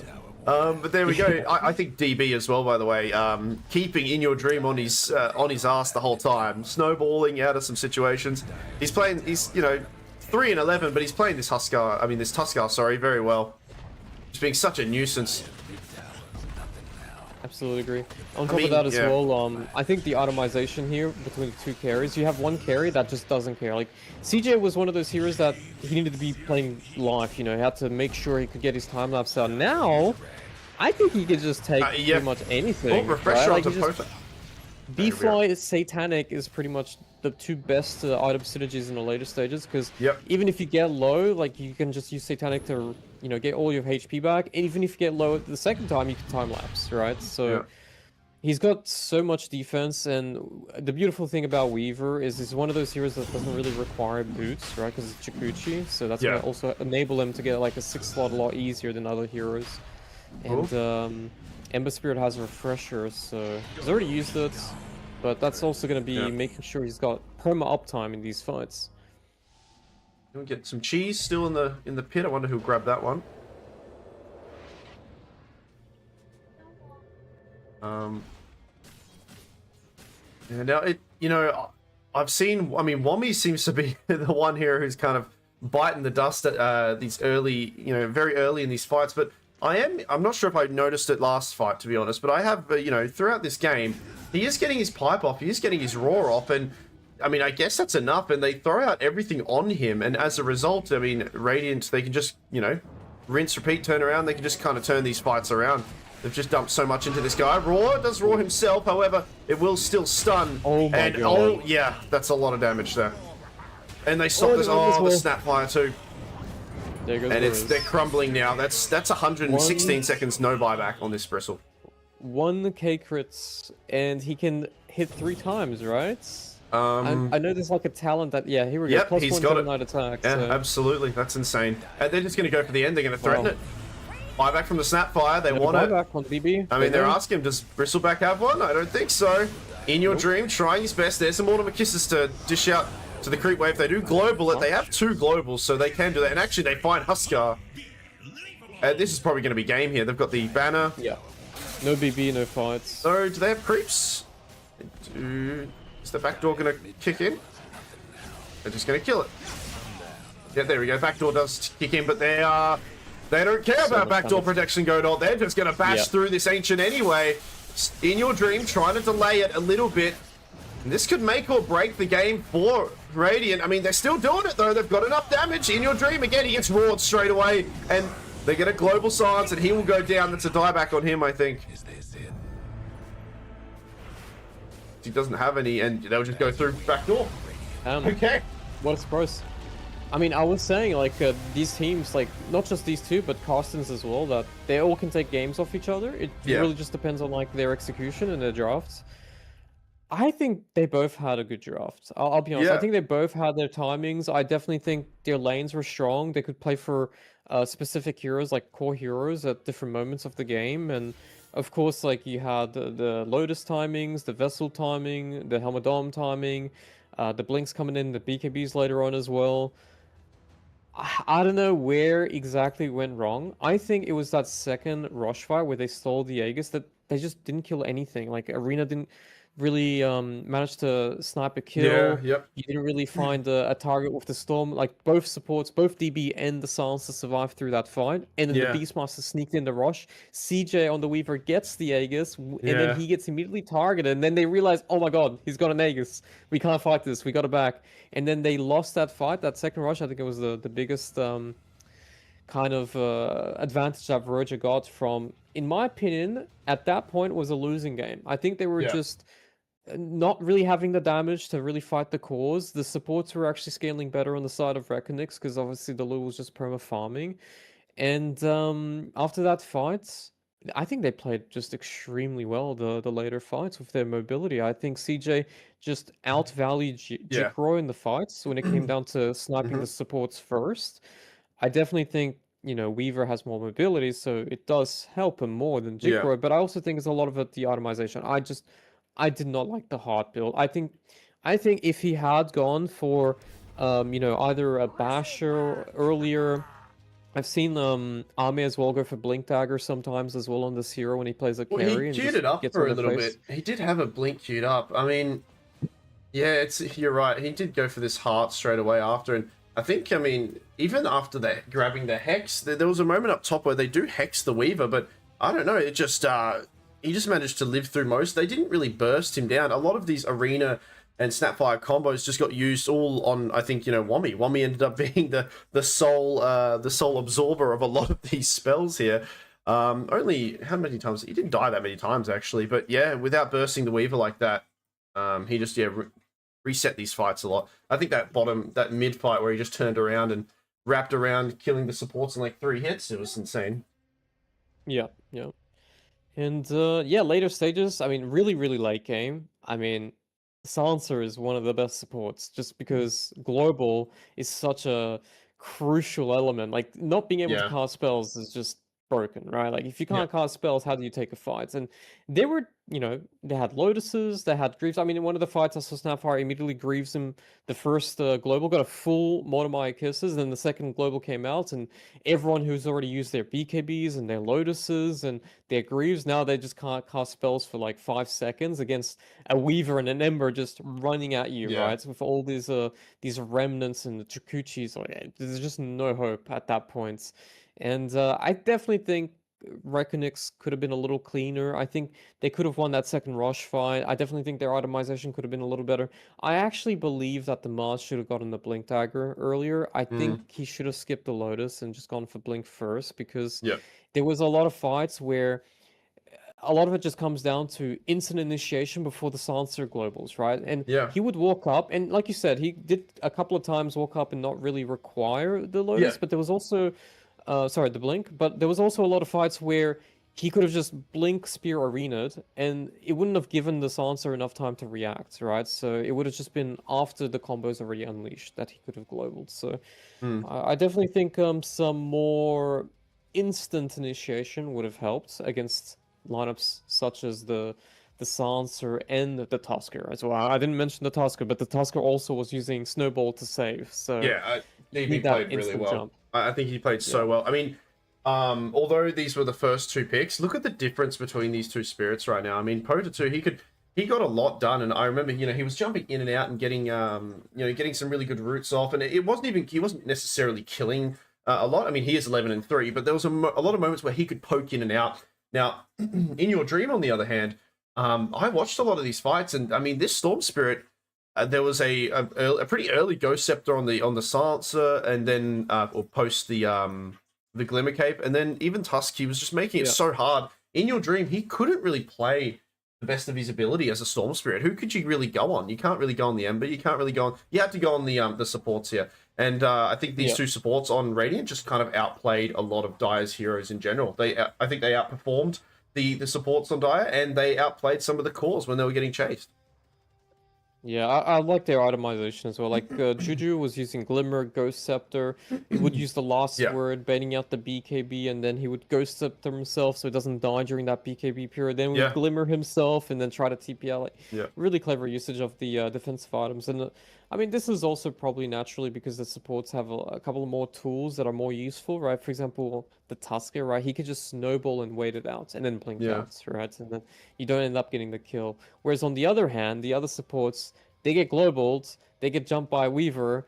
The only thing that's saving you is Ghost Scepter, right? That's the only thing that you have a chance. And if you get caught by a punch or something like that, you're insta-dead. If you don't insta-Ghost Scepter, I mean, the Weaver was doing 1k crits with then Gemini attacks on top of that, so you might die before you even get a Ghost Scepter out. But that's right. Yeah, I mean, it was a good game to watch, honestly. Very pleased to see that Veroja took game 1, because I definitely think this is a series where Reckonix will try to take it to 3 games for sure. I think they're gonna change a little bit of the drafting. I'll be honest, I don't think they should be Storm first pick. I think if they want to first pick anything, just pick the Snapfire first, see what the enemy decides to pick. If it looks like a really good Storm game, then take the Storm. Storm just had a lot of issues to play into the Sansa this game. Even when you got the BKB, if you BKB too early and get global, GG. You just can't use anything. If you have double global, well, good luck with that. You know, you're not going to be able to cast too many spells either. So I think the Sansa pick was really smart against the Storm. And I don't think that Sansa pick would have happened if the Storm pick wasn't so early into the draft, maybe in the second phase, and maybe banned it out potentially in the later stages. I think that would have been better. So I think there's going to be a little bit of a different drafting opener for Reknix next game. I think, I mean, I think the Marcy is going to be banned still. I think Nature's Prophet was, I believe, open in this series. So maybe we might see some Nature's Prophet coming in, because I know they can flex it on both mid and the in the safe lane for Reknix. Maybe they might go into a different opener where maybe they just take the Tusker themselves, or maybe they go for the Snapfire and they leave out the cores for a little bit later into the draft. We'll see. But what I do know for sure is I don't think they should open up with a New Dreams here. I think that's a mistake, unless it's Nature's Prophet, because the Nature's Prophet can be flex. I think they need a more flexible opener here. And despite Veroja making it work for the Ember Spirits, I think a lot of it just came down to the fact that they picked their supports that do really well against the enemy cores. And I think that's the main reason why Potter had such a successful game here, despite him playing very well. Yeah, I mean, to be just upon reflection, to see 11-3-17 for your first pick mid laner is really impressive. And I did like that Potter was confident enough to understand that. I think, you know, you often do see this build a little bit with the Ember, but he understands he's just going to go for the just the poking magic damage build, right? And then getting the Aghanims as well. So, you know, he dished out a little bit of damage, and he didn't have to, like I said, he didn't have to commit his body too much to it. So it just kind of it almost did what Storm should have done. What I think Storm should have been doing. The Storm build, you know, I think it was okay. I think maybe a Silent Stick would have been better, or the Orchid perhaps instead to grab some of these supports. But yeah, I don't know. I think back to the drawing board. I do, you know, In Your Dreams, you know, pretty well-known player, as well as some of these other guys on Reconics here. So I'm hopeful that they can, you know, maybe respect a little bit of the positioning there. And I think maybe they'll not pick their mid laner too quickly. I don't think he got stomped. He didn't really do terrible in lane. He just couldn't really catch anyone. Yeah. I mean, he didn't. I think it was just after the laning phase, there was just so much pressure on him. It was the Tusker running at him. It was the Sansa global later on. It's just hard for him to execute team fight. And that's what I was saying is, I think for them, Reckonix, this game, they just needed that instant initiation so that they can get the impact before the globals and the saves come through. Because then after that, then maybe they've already gotten 1 or 2 kills. It's not going to be such a big deal. That's why I also believe that the Mars should have gotten Blink a little earlier this game and escalated their lead with some better fighting execution. But yeah, let's see what they go for the next game. We'll take a small break. Let me just have a quick look here before that happens. I think they've already started, actually. Yeah, looks like it. Yeah, I think the stream might be a little bit of delay. Yeah, might be. But out of curiosity, do you play with? I mean, this is all SCA region, right? So would you recognize? I mean, I know you recognize some of the names. Have you played with any of these people, or they fit into your pubs at all, or not quite? I mean, I've played with them before in the past, like in actual In teams. actual For teams? example, Okay. CJ. Yeah, like I've played with CJ before, in two different teams. I played a lot against the Reckonix players, besides Jikro, because Jikro is kind of a new guy. But in your Okay. dream, Yep. FBZ, Variz, we've played against in a lot of tournaments. I mean, some of them were in Boom back in the day. Yep. Some of them were like in different Indonesian teams. So we've played against them many times. But in the pubs, yeah, I've encountered a lot of these guys. I mean, I would say the one I've encountered the most out of the 10 is probably Verizon in Your Dream, I think. I've encountered them the most, and then Oh, probably cool. FBZ and CJ. But yeah, I've played with most of them. They are usually queuing at the same time. I think a lot of them queue during the day as well, like Yeah. around when this tournament started. And I'm not sure if it's because like boot camp. I mean, obviously Verger is not in the boot camp, but Reknix is, right? But Hmm. I'm assuming they just start their day and they just start playing pubs, and then they go into scrims later on, and then they probably play more sets of pubs during the night. So I've been encountering them more now because I've been starting my stream earlier, right? Yeah. So it's easier to match into the schedule, I would assume. Anyways, looks like from the stream itself, the draft has happened. I just saw two of the first Yeah. picks, It didn't let me and connect in yet, so.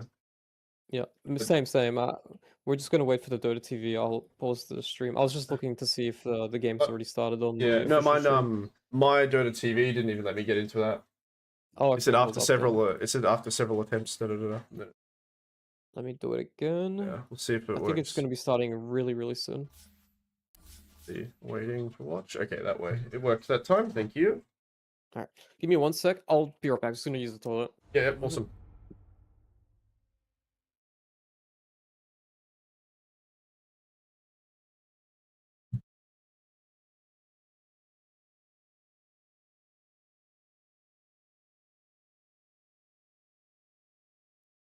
Connecting very.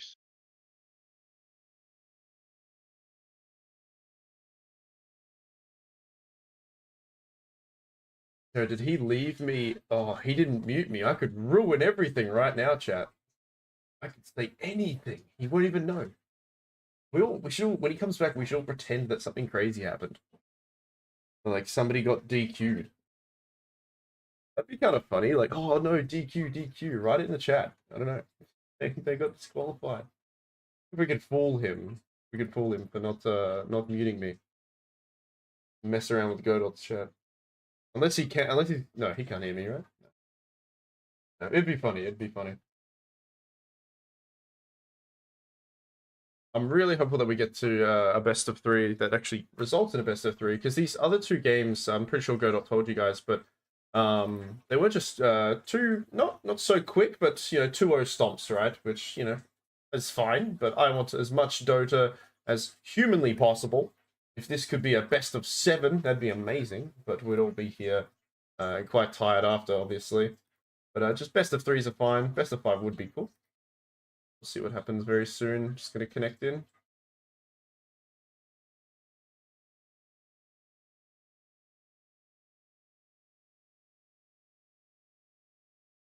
Ten seconds to go. There we go. Beautiful timing there. 5 seconds. Radiance ban. All right.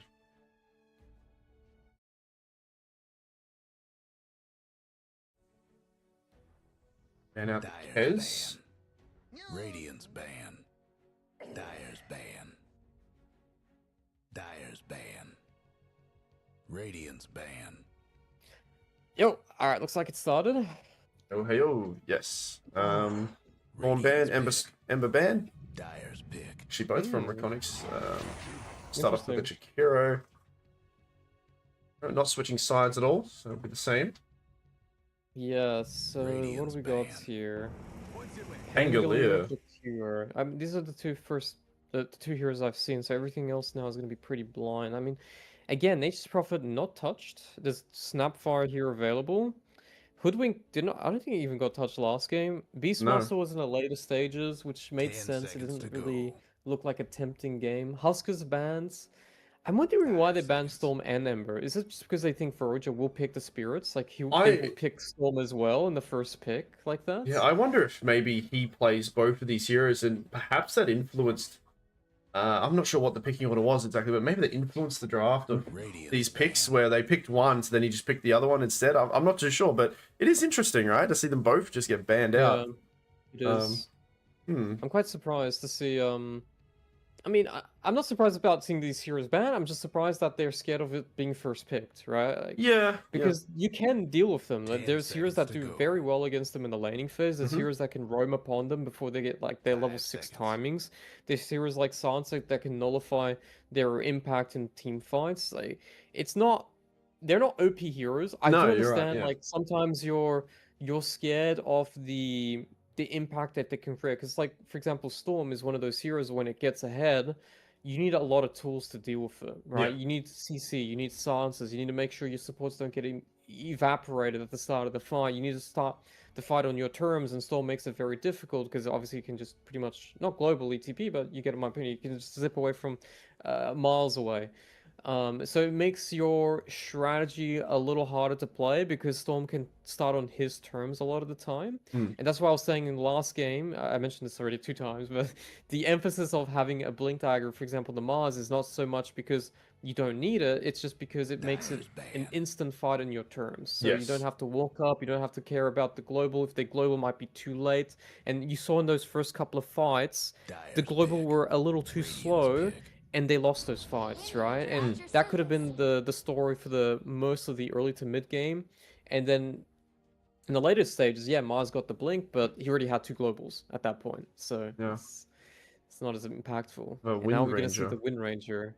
I've been seeing this a lot on carry, by the way. I'm not sure if you've noticed it as well from your games as well. But it's becoming a common trend where it's extremely strong in the laning phase. It's very versatile. It's a ranged core. Ranged cores are usually kind of broken because it's easy to go high ground, it's easy to survive, it's easy to take towers from a safety net position because you're playing from like 600 range away. And focus fire is incredible. Like this, with a couple of small items, like you don't even need to have like extremely strong scaling late game items. You just need like a Daedalus or an MJOL and focus fire you kill. I mean, we would grab a diffusal and just melt the mana of somebody and slow them down whilst doing so. It's insane. Hoodwinked Jakiro Centaur. Okay, I mean the support duo. Hero you don't want to focus fire though.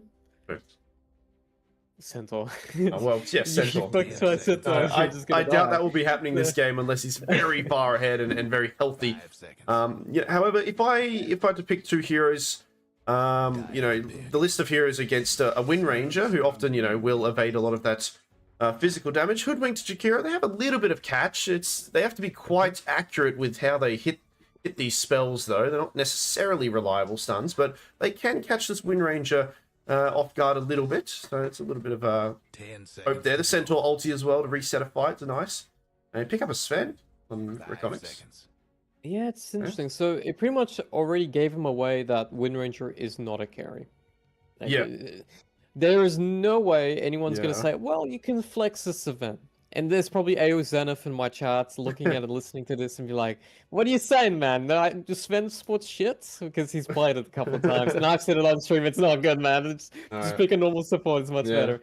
But, yeah, I mean, I don't like the idea of picking Sven this early. I do get it. Like, they've got Centaur, they've got the Hoodwink. You know what your lane matchup's going to look like already. So you can just pick Sven.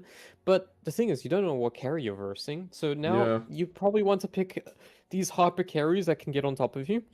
And the good thing is they pick the hero and then they ban, right? So they banned Ursa. Ursa is the GOAT hero against Sven. Even Juggernaut's generally pretty good too, despite having Warcry, because if you can't utilize your God Strength because you're just getting Omni Slash, then it kind of makes your hero a little bit nullified. On top of that as well, you can always spin and avoid the Storm Bolt, and I don't think it's like a great Juggernaut game if you look on paper against Pangolier, Wind Ranger, right? But it is one of those heroes that can combat Sven pretty well alongside Ursa, Marcy. These are heroes that just BKB and Manfire. And Verger probably feels like they would like to pick Slaughter here because Slaughter's amazing in Sven, but they've already picked the Centaur. You could still do Slaughter mid though. That's the thing. I've seen Slardar Slardar mid, yeah, 5 absolutely. seconds. Yeah, so Slaughter mid is really good against, well, later on, it's always going to be good against Sven because you can amp it, you can bash through the BKB, you're Yep. generally pretty tanky, you get Aghanim, so you got status resist, so you don't get immediately chain stun combo to death by the God Strength Stormbolt combo. And if you're versing Pangolier mid, it's also really, really good. You can just perma bash him in the laning phase. You're playing under the water, so they go for Void Spirit Void instead, though. Spirit. Okay. Void Spirit mid against the Pango mid. I don't really know who comes out on top here. I think it's most likely going to be... I mean, I think Pango's fine. I think they should trade, right? Yeah, I think they generally 10 just do well. seconds to Both Yeah, of them do well. there's not much If skill there. anything, Yeah. I think you could even argue that Pangolier 5 can do seconds. better. Yes, Because okay. like you can just the shield is just more value usually than the Void Spirit shield early game. And then Mm. on top of that as well, it's easier to secure creeps with the Pangolier using the Q than the Void Spirit itself. Yep. But Void Spirit is pretty decent against Pangolier later on. Like, Void Spirit can get on top of the Pangolier a lot easier than a Pangolier can get on top of the Void Spirit, right? Yeah. And also, this is a really good Aghanims game for Yeah, Void for Spirit sure. because of Witch Doctor, Wind Wind Ranger. Ranger, yeah. You go in and out. Your ultimate works against BKB, so like if 10 Sven or seconds to Pangolier go. rolls whatever, you can still use your Astral Step. It's still going to slow their tracks, so seconds. it's a good Void Spirit game. I Mm-hmm. don't necessarily think it's like the laning phase the biggest factor for him Yeah. and why they picked it. So They've got a quarter finish up on, and then we've just got the offlaner for Reconics here. I'm just thinking, what are they banning out? The TA gets banned. Pop is banned as well. They've got one more ban here for Reconics. What could we see? What's getting picked? Okay, Varoja's going to be picking here. What's a core here that's pretty good against Sven? 5 seconds. You know, I'm kind of thinking it's a bit it's not really popular, right? And it might be a bit slow, but I'm thinking maybe Faceless Void. They do have a bit of damage in the Chronosphere, the Hoodwinked ulti. The Void Spirit can set up as well as Jakiro too. Maybe Faceless Void. I'm not too sure. yeah, I was thinking Troll Warlord could Ooh, be okay, really good yeah, against yeah. Sven as well, and Pangolier. Like he doesn't care, he goes BKB. It's a bit Wind Range is a bit annoying against Troll, but like overall, like he doesn't really care about most of these heroes, and Yep. you need a hero that mans up. I think that's the Okay. biggest factor is you need a hero that mans up that won't just immediately blow up to the Sven, right? And can like get BKB because if you don't get BKB, the Pangolier is going to be too much of a nuisance in the fights. And I'm also thinking like CJ heroes. What did you mention? What was the hero that you were thinking about? I was thinking, Hero-wise? just now, Faceless Void. Yeah, Faceless. Faceless Void is Radiant's not bane. bad against like laning phase. If you were to verse Pangolier offlane, assuming that because FBZ can play it by the way, because this can be Pangolier mid and it can Yep. be Pangolier offlane. Yeah. So if you're versing Pangolier offlane, I think Faceless Void is really really good. And throughout the game is generally pretty good. And obviously Sven, you know, you got the Chrono. Chrono is just gonna 10 beat up seconds to any hero go. that plays Yeah. the show face and BKB. But the problem about the 5 Faceless Void, it seconds. might be a bit slow, and the only synergies he's got is really with the two supports, right? You got Yeah. Macro Power and the Hoodwink Sharpshooter. Other than that, it's going to be a bit tough and not too good against Wind Ranger. Faceless Void Yeah. that has two big issues is you don't really want to rush BKB. You want to Hmm. kind of get MJOL like a farming item that can do damage, and generally you don't get BKB that quick. Against the Wind Ranger, her shot is really good against Faceless Void. You can just keep Yeah, moving yep. around. Even if you chrono, and if you don't have BKB, you just can't hit Yep. people that effectively within the chrono. And the other thing as well is you can never really hit the Wind Ranger because it's not a hero you tend to go for MKB, especially not for a support Wind It's a Ranger. support one as well. They'll go for a gyro. Gyrocopter. Okay. Sven gets I on don't top like of it, this man. gyro. That's Yeah, I mean, okay. I'll give you one stat. Pretty much all the teams that were versing Gyrocopter, they were going with 10 Sven and seconds to Ursa. go. And the reason why is because you Okay. get on top of the hero, yeah. and you can't out sustain. 5 Even if you go No. Satanic, a lot of the time you just get bursted down. So you need Butterfly and Satanic. So you Um, need a lot of items to for you to yeah. be able to man up against the Sven. So yeah, it's Pangolier offlane. FBZ is going to play it after all with Wind Ranger +4, which Doctor Yep. 5 alongside And the Sven, pretty standard. I mean, maybe they're thinking that Centaur's ulti is enough to, reset things and get Gyro out of harm's way if they get too 5 close to him. True. I mean, and, to top it all off... Oh, is this in your dream? Is this a mid? It's a mid primal? Yep. Okay, Yes, yes, sir. cool. Ooh, geez. Okay, CJ, yeah, it's a lot tougher a game for him, man. He's got a lot of heroes that are going to get agree. on top of him here. I don't know if Wami's ulti's going to be enough. I mean, you've got some slows and some other, some spells here from the other heroes that can kind of discombobulate Reconyx a bit. But I'm thinking once they get BKBs and they run at Gyro, I don't see him living through most of this. I really don't. I mean, even Dalal with the kill shot as well. All you got to do is line that up, and if you time it right, he's going to be insta dead too. I look at the lineup on paper, just the 5 heroes, and not comparing to the enemy. I think it looks good. Like the draft actually looks good, right? Like, yeah. But then you match them because you can't think just like, oh, my draft looks good, it's gonna do well. Right? You can't think like that. But like on paper, they're probably gonna be thinking, well, we probably want to play Jaro, as you mentioned. We can play around the Stampede. We can play around the mobility on these heroes, utilizing Stampede and also the Void Spirit. Maybe we can kite around the God Strength. Maybe the Gyrocopter gets to the ultra late stages of the game against Sven and can go Butterfly Satanic and withstand the onslaught of the God Strength. And maybe their lanes are going to go really, really well. And that's why they're picking Gyro, because Gyrocopter in the laning phase is very strong. Now, I think mid game is an issue for them. You know, they're gonna have to deal with a Primal Beast and a Pangolier that can blink in, grab you, have all this AoE disruption, which will then allow the Sven to kind of free flow like the way he wants to play. Right. One of the problems about that Sven has is usually if you don't get the target you want and you don't get that insta pop, you kind of die a very slow, painful death, unless you're like 6-slotted, right? And Satanic and all that stuff. But generally, if you don't get that instant jump for the BKB and get a kill that you want, the enemy tends to kite you, and then after that, you just can't stick to anyone, and they just kill you. And Gyrocopter is a ranged hero, right? So it actually facilitates that kiting, and you got Stampede, like you mentioned before. But I just think that they need to really do well in the lanes, Veroja that is, because otherwise, you get the BKBs on the Primal Beast with the Blink Dagger, you get the BKB on the Sven with the Blink Dagger, you get the Disruption Pangolier backline with the Roll. I don't know how these supports are gonna find some space, even with the Stampede. Like it just looks so messy and looks so easy for them to get jumped upon this game. It's not going to come off quick enough. Like, a lot of pressure on Wommy here to kind of anticipate some of this. And I wonder, I mean, I'm just looking at it, I'm thinking, okay, Dire's draft, we kill you very quick, and the only way Radiant can live is maybe if Gyro becomes the one raid boss who, that everyone just kind of almost hugs and sits near him, although you don't really want to do that. But yeah, they just have to kind of survive the initial onslaught that Dire have. And so, speaking of onslaught, Juju, he's going to get maledicted. And it's going to be first blood here. Level 1 is so good. I've been encountered much Witch Doctor. I'm not too sure if you've seen too many Witch Doctors in your bracket, but just Witch Doctor in general is not a popular support anymore. But anytime I see a Witch Doctor being played in my bracket, they're usually really good. Like, they know their kill timings. Like, for example, I've died to a level 1 Meld Maledict combo with 1 Blood Grenade, and I was like 800 HP, and you can't do anything about it. It's like Maledict, Blood Grenade, Meld, and then the Witch Doctor just whacking you down. Well, speaking of which, he's going to, again, just onto DB, knowing that DB doesn't have any tools to escape. Well, there'll be a bit of a trade here with a 2. He even, look at this, he even managed to de-ward, and he still bullies him out of this lane like this. He has to buy a salve.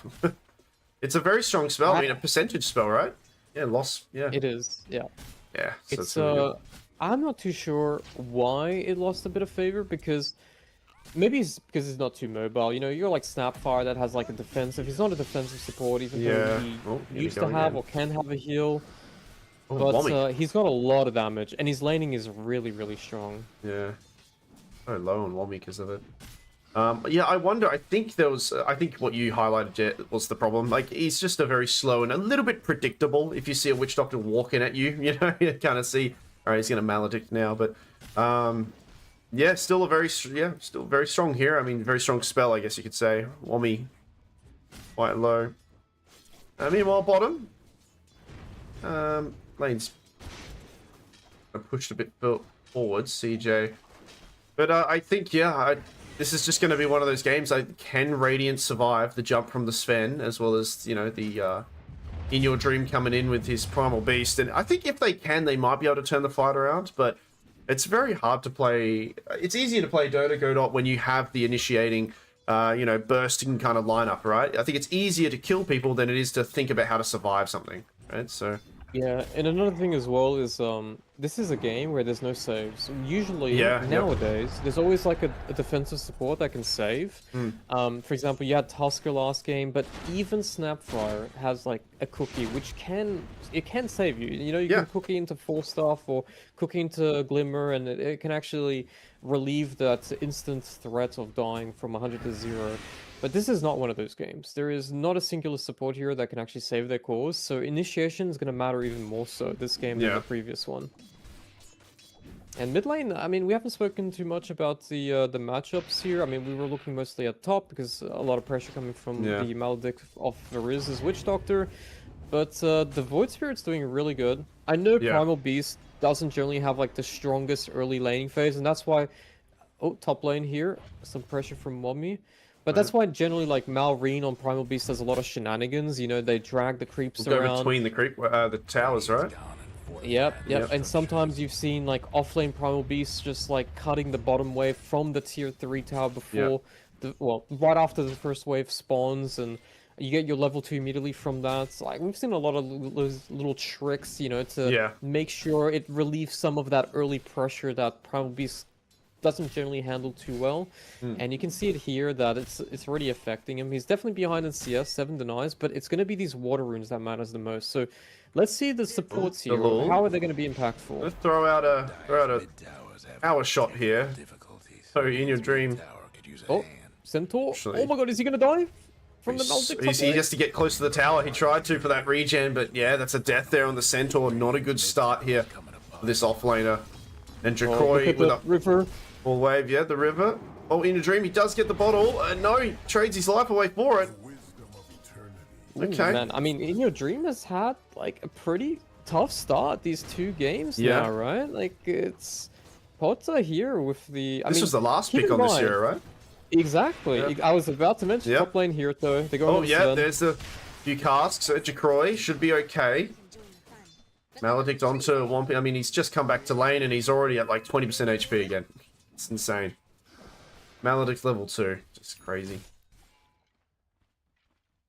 Yeah, I mean, laning wise, I mean, the only one that's, I wouldn't say surprising me a little bit is mid, like, but the def, I think that def is going to cost him. I mean, Yeah, he's a yeah. whole level behind, by the way. making his way Primal to Beast top. is desperately looking for a pick because he just Yeah. can't make anything happen from mid. But look at the Void Spirit. Well, there we he's go. there too. DB, Jacroy. Okay, they don't need the... There, Oh, double no. kill, but In Your Dream comes in. He Maledict? wants to try to finish off Wommy. He certainly will, but is he going to trade his life for this? He's got a bit of HP to play around with. The stun doesn't quite land from DB. He'll walk away from that, but 2 kills there. Meanwhile, bottom. CJ, Juju. I think no deaths in this bottom lane, so both, Yeah, it's from chill. They've yeah, been just chilling poking down and there. prodding at each other a little bit, but I don't expect, unless someone's really out of position, I don't really expect anyone to die here. But a chill situation definitely benefits FBZ's Pangolier, to be fair, because Yep. you pick a gyrocopter, and this is not... I wouldn't lie, this is not really a gyrocopter game, right? This is not a... Generally, when you pick gyrocopters to win the lane, or to make certain hero matchups unplayable in the later stages. This doesn't apply at all. Like, there is no win matchup. Like, laning phase, if you look at the CS, it's pretty even, first of all. There's no zoo hero that he can just stop from pressuring, because obviously Gyrocopter is extremely good against, you know, Beastmasters, Yep. Lycans, Enigmas, and all that stuff, but Top again, lane. not one of those games. Done onto a few, and I think they've just given this Centaur the mid lane in order to bandage, stop the bleeding a little bit from this top area. They've actually brought the gyro. No, CJ. Radiant's bottom I think they see him. Actually, there's a ward there, so they saw him coming. And Scout. In Your Dream, oh no, he gets found out. There is a shield rune on him though. Yeah, a lot of Wisdom rune coming time. up now. A lot of time being used here. Dire, they should contest this, I think, because they do have the shield rune and the ulti on the primal. Ota pretty low on stats. Okay, Centaur's going to come in. You're going to find Juju. Maledict. Right there, the stun. Nice ultimate. Witch Doctor getting low. Everybody. They lose the Jakiro. Okay, CJ does TP into this, and this is going to be a nice flat cannon. A few hits. And it looks like... Alright, the numbers game. Radiant come out on top. Yep. I mean, a I much thought they would have needed won that aggressive actually, move. but yeah. Yeah, I definitely think they could have if they had the exact same numbers, but you just can't Yeah. rotate FBZ there, right? Like that's No, your yeah. Radiant jungle, so you're playing between two towers there, and FBZ just has no location to TP from. Even if he Yeah. TP'd from tier 1 tower, Yeah. imagine he TP'd early and they know he's coming. They just would have backed off, Yeah, or maybe they would exactly. have just traded. Maybe Jara would have just stolen the Wisdom Rune instead of coming to that fight. So good play by both teams there. I mean, I wanna think they try to- both understand what they needed to They do. want to try to but oh no, online, they're using a lot here, and there's a little bit. Stampede. They do manage to get the Maledict onto him. Okay, so this is probably going to kill CJ despite the nice Lotus that he had, and they trade away the Witch Doctor's life for it. I've already Under the traded for tower, sure. Radiance. What I was thinking about. He's only got one astral step here, Ulti so coming he's- out from In Your Dream.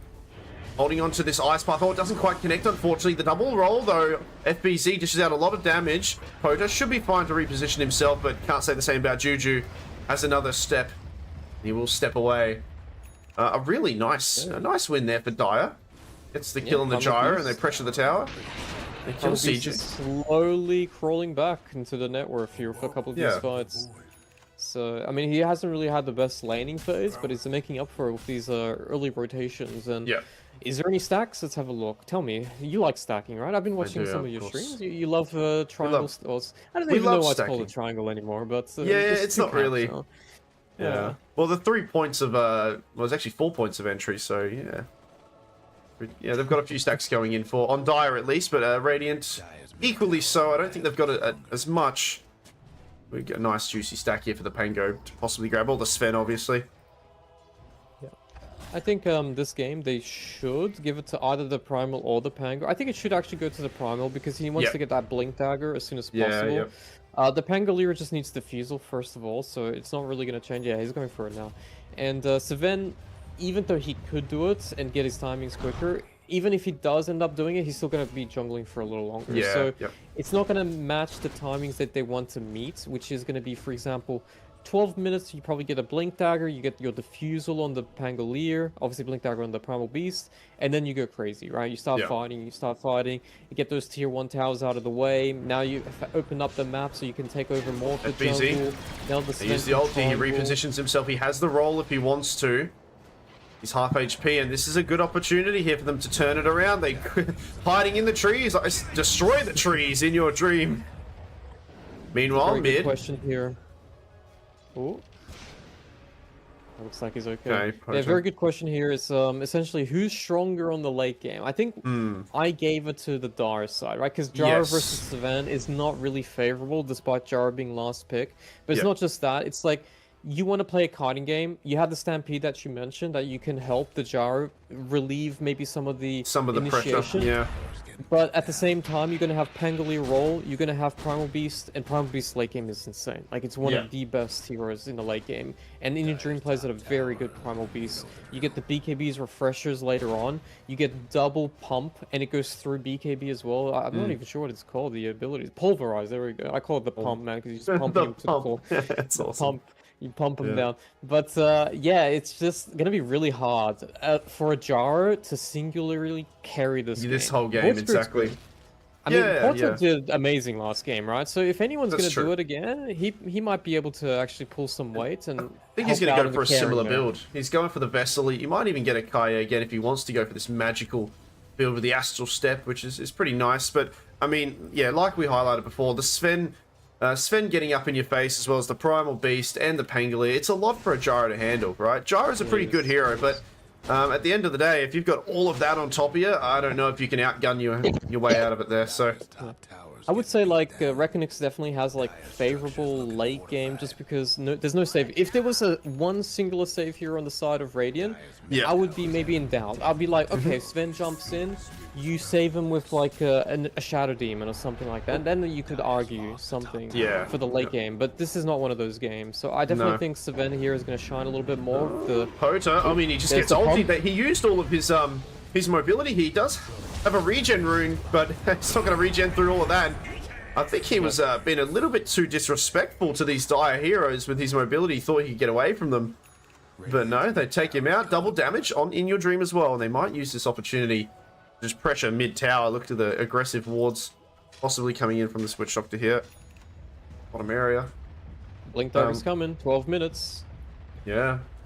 Radiant's TB next. And the Diffusal as well. Both of them are actually spot on. 12 minutes coming in. This is going to be enabling the tier 1 towers. As you can see, they're already moving down to the bottom line here. Looking to the tier 1. And CJ, really clever. He understands that this is going to be their timing. He just wants to avoid this fight. Can't stick Instead, around going there. to do whatever stacks he's got. You know, play on the safe side of the map. Their triangle. But what is... We've spoken a lot about Reknik's timings, you know. What is going to be Varoja's timing this game? Because last game, it was more so about levels than the items itself. There's a quick pick here. Yeah, One blink pump of reveal, I Delish. think. Double damage. Yep, and the power shot as well from afar was really good. Oh, I like right. this combo, actually. They got the pulverized combo into the power shot. Yeah, and yeah. The facet think is about it. really strong as well. The kill shot facet. Top lane, though, they Well, they do lose get the... Chick Boy. Okay. Radiant's Nice. built up their Good structure. kill. Radiant's Yeah, I mean, what are the timings for Radiant? I mean, I guess it's kind of hard to really determine that. I mean, they've got a Chrysalis now on the jar. He's going to still go for another farming item. I think CJ, some people go for, they actually go for the Ags first, but I like him getting Chrysalis first because he understands that, you know, they're kind of a bit of a run at you draft from Dire, so he might have to join these fights a little bit earlier.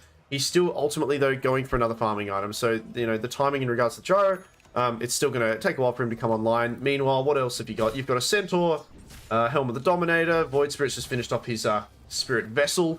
So I guess, depending on his Helm of the Dom 2, maybe for Wommy?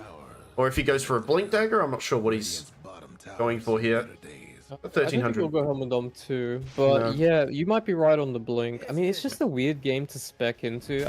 Like, I'm an offlane player, and I'm just thinking, okay, I see these heroes. I see Sven, Pangolier, and I see also the Primal Beast as the 3 cores, and Yeah. they are a mix of magical middle lane. Oh, Oh, my man. god, they're just making so much work. I mean, Yeah. I'm barely catching these. They just Me too. dying as soon as I move my camera. They're just That's dead right. already. I mean, remember what I said. It's easier for you to kill people than for you to have a lineup that maybe, you know, is a bit more reactive. You know, you can't react quick enough to this sort of onslaught here. And just the blink daggers. I mean, Yeah. I didn't doubt this Primal Beast pick, but I was actually surprised at how poor it went in the laning phase. But yeah, I mean, going back to the topic is, how do you even spec into this game as a centaur? Yeah. Because usually you want to go pipe or crim, right? Yeah, If it's yeah. like a heavy physical lineup, you go crim. If it's a heavy magical damage lineup, you go pipe. But like, you look at this game here, you got a bit of both worlds, right? You have Yeah. the Sven, you have the Pangolier who do a lot of physical damage, but even Pangolier does some magical damage, and then you have the Primal that does magical damage. Then you have Focus Fire, you have Power Shots, you have Maledict, you have the Death Ward. Like, it's just too Yeah. much of a mix. Yeah. And ultimately, you still need to go for one, because if you don't, you just don't have the stats to sustain in the fight. Like, a lot of people, even myself included, I learned this a couple of months ago, where Pipe is not so much an item for aura and for the util, it's the fact that it gives you a ton of regen. Like, the Ring of Tarask, I think it's called, the 1800 gold item that gives you a lot of HP regen, that is essential on Centaur, because it allows you to just stand up, soak damage, and then get your HP back and keep fighting, because otherwise you can't. You just have to back away, right? That's why Helmadom is also very prominent, because it gives you HP regen. Well, he's and got a armor. blink and he's going to Like- reveal it here. He actually runs up into in your dream, stunned, hypnotized, and there's a lot of damage coming out onto this primal. Though he actually manages to run forward. Okay, he still dies. Pota, Witch Doctor with a nice ulti and the Maledict Oh, the onto him. Sven. He's probably going to go down here. The Sven. My boy He CJ got deleted. chomped. Yeah, deleted him 3 for 2. Yep, and Very that's messy, what very he's messy doing. situation, but Yeah. During that process, FBZ just playing Mario Kart. oh, Wommy. Oh no, he's still going to go down here. Yeah, it's looking tough. I Jesus, mean, ultra kill. this is what we're talking about. This is the initiation power. And this, keep in mind, Primal Beast did not get the jump here. It was the Centaur. Yeah, The Centaur yeah. got the jump. They tried to burst him. He just barely got away, but still died. But I think he got like one of the pulverized. He got a pulverized off onto Pota on the high ground of the. And I think that was actually the main reason why he died, because then there was follow-up. He got the stun into another chain. Yeah. FBC just had such a free situation there. Like, he was literally drifting across, just getting all Yeah. these kills little by little. And Sven, I mean, this is the biggest problem about this matchup. It's Sven versus Jar. Jar can never fight the Sven if the Sven gets on top of him. Never. And the only time he'll be able to is we're talking about 6 slot, Butterfly, Satanic, doesn't get insta-melted by the God Strength initiation. That's going to be 40 minutes. He's still going to be far away. I mean, he's going for a BKB as his next item after that. Oh, looks like They we get a lose pick. the DB. Dyer's mid-tower. 4K net worth just before 18 minutes here as Dyer.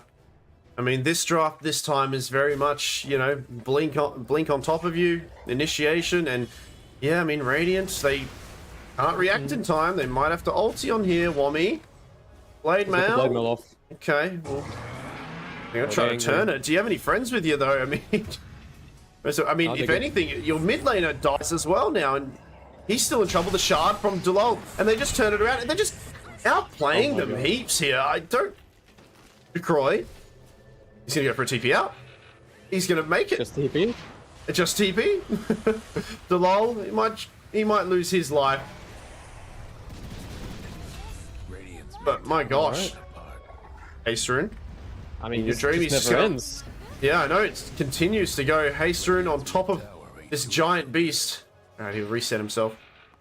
Alright, next timings, BKBs, because BKB Sven, BKB Primal Beast, it's coming soon. It's coming very soon, actually. It's a 1k off the Sven, and it's about Couple 400 hundred, gold yeah. on the Primal. Yeah, so that's gonna be a big one. I mean, probably the biggest ones for the rest of the game, because after that we're looking at like items on Pangolier, damage items on, you know, Sven like Crystallis, Daedalus. And then at some point you're gonna look at like Shiva's Refresher or something along those lines, the Primal Beast. And on Yeah. the side of Oh. Radiance, as I Lot of mentioned, the damage. Gyrocopter needs a lot. I'm really worried about this Void Spirit, by the way. Like he's had a good start, but now he's so behind. He's 6k net worth Yeah. at 20 Oh, the minutes. stun doesn't quite land. He runs up there anyway on DB. Very brave of him, and he gets stunned as a result. They do manage to find the Witch Doctor and dish out a bit of damage here, but here comes Look at that shot. FBZ. FBZ tries to find. He does find Pota. Pota getting locked down for a little bit. They've lost the Jakiro. He doesn't have a astral Stampede. step for a little bit.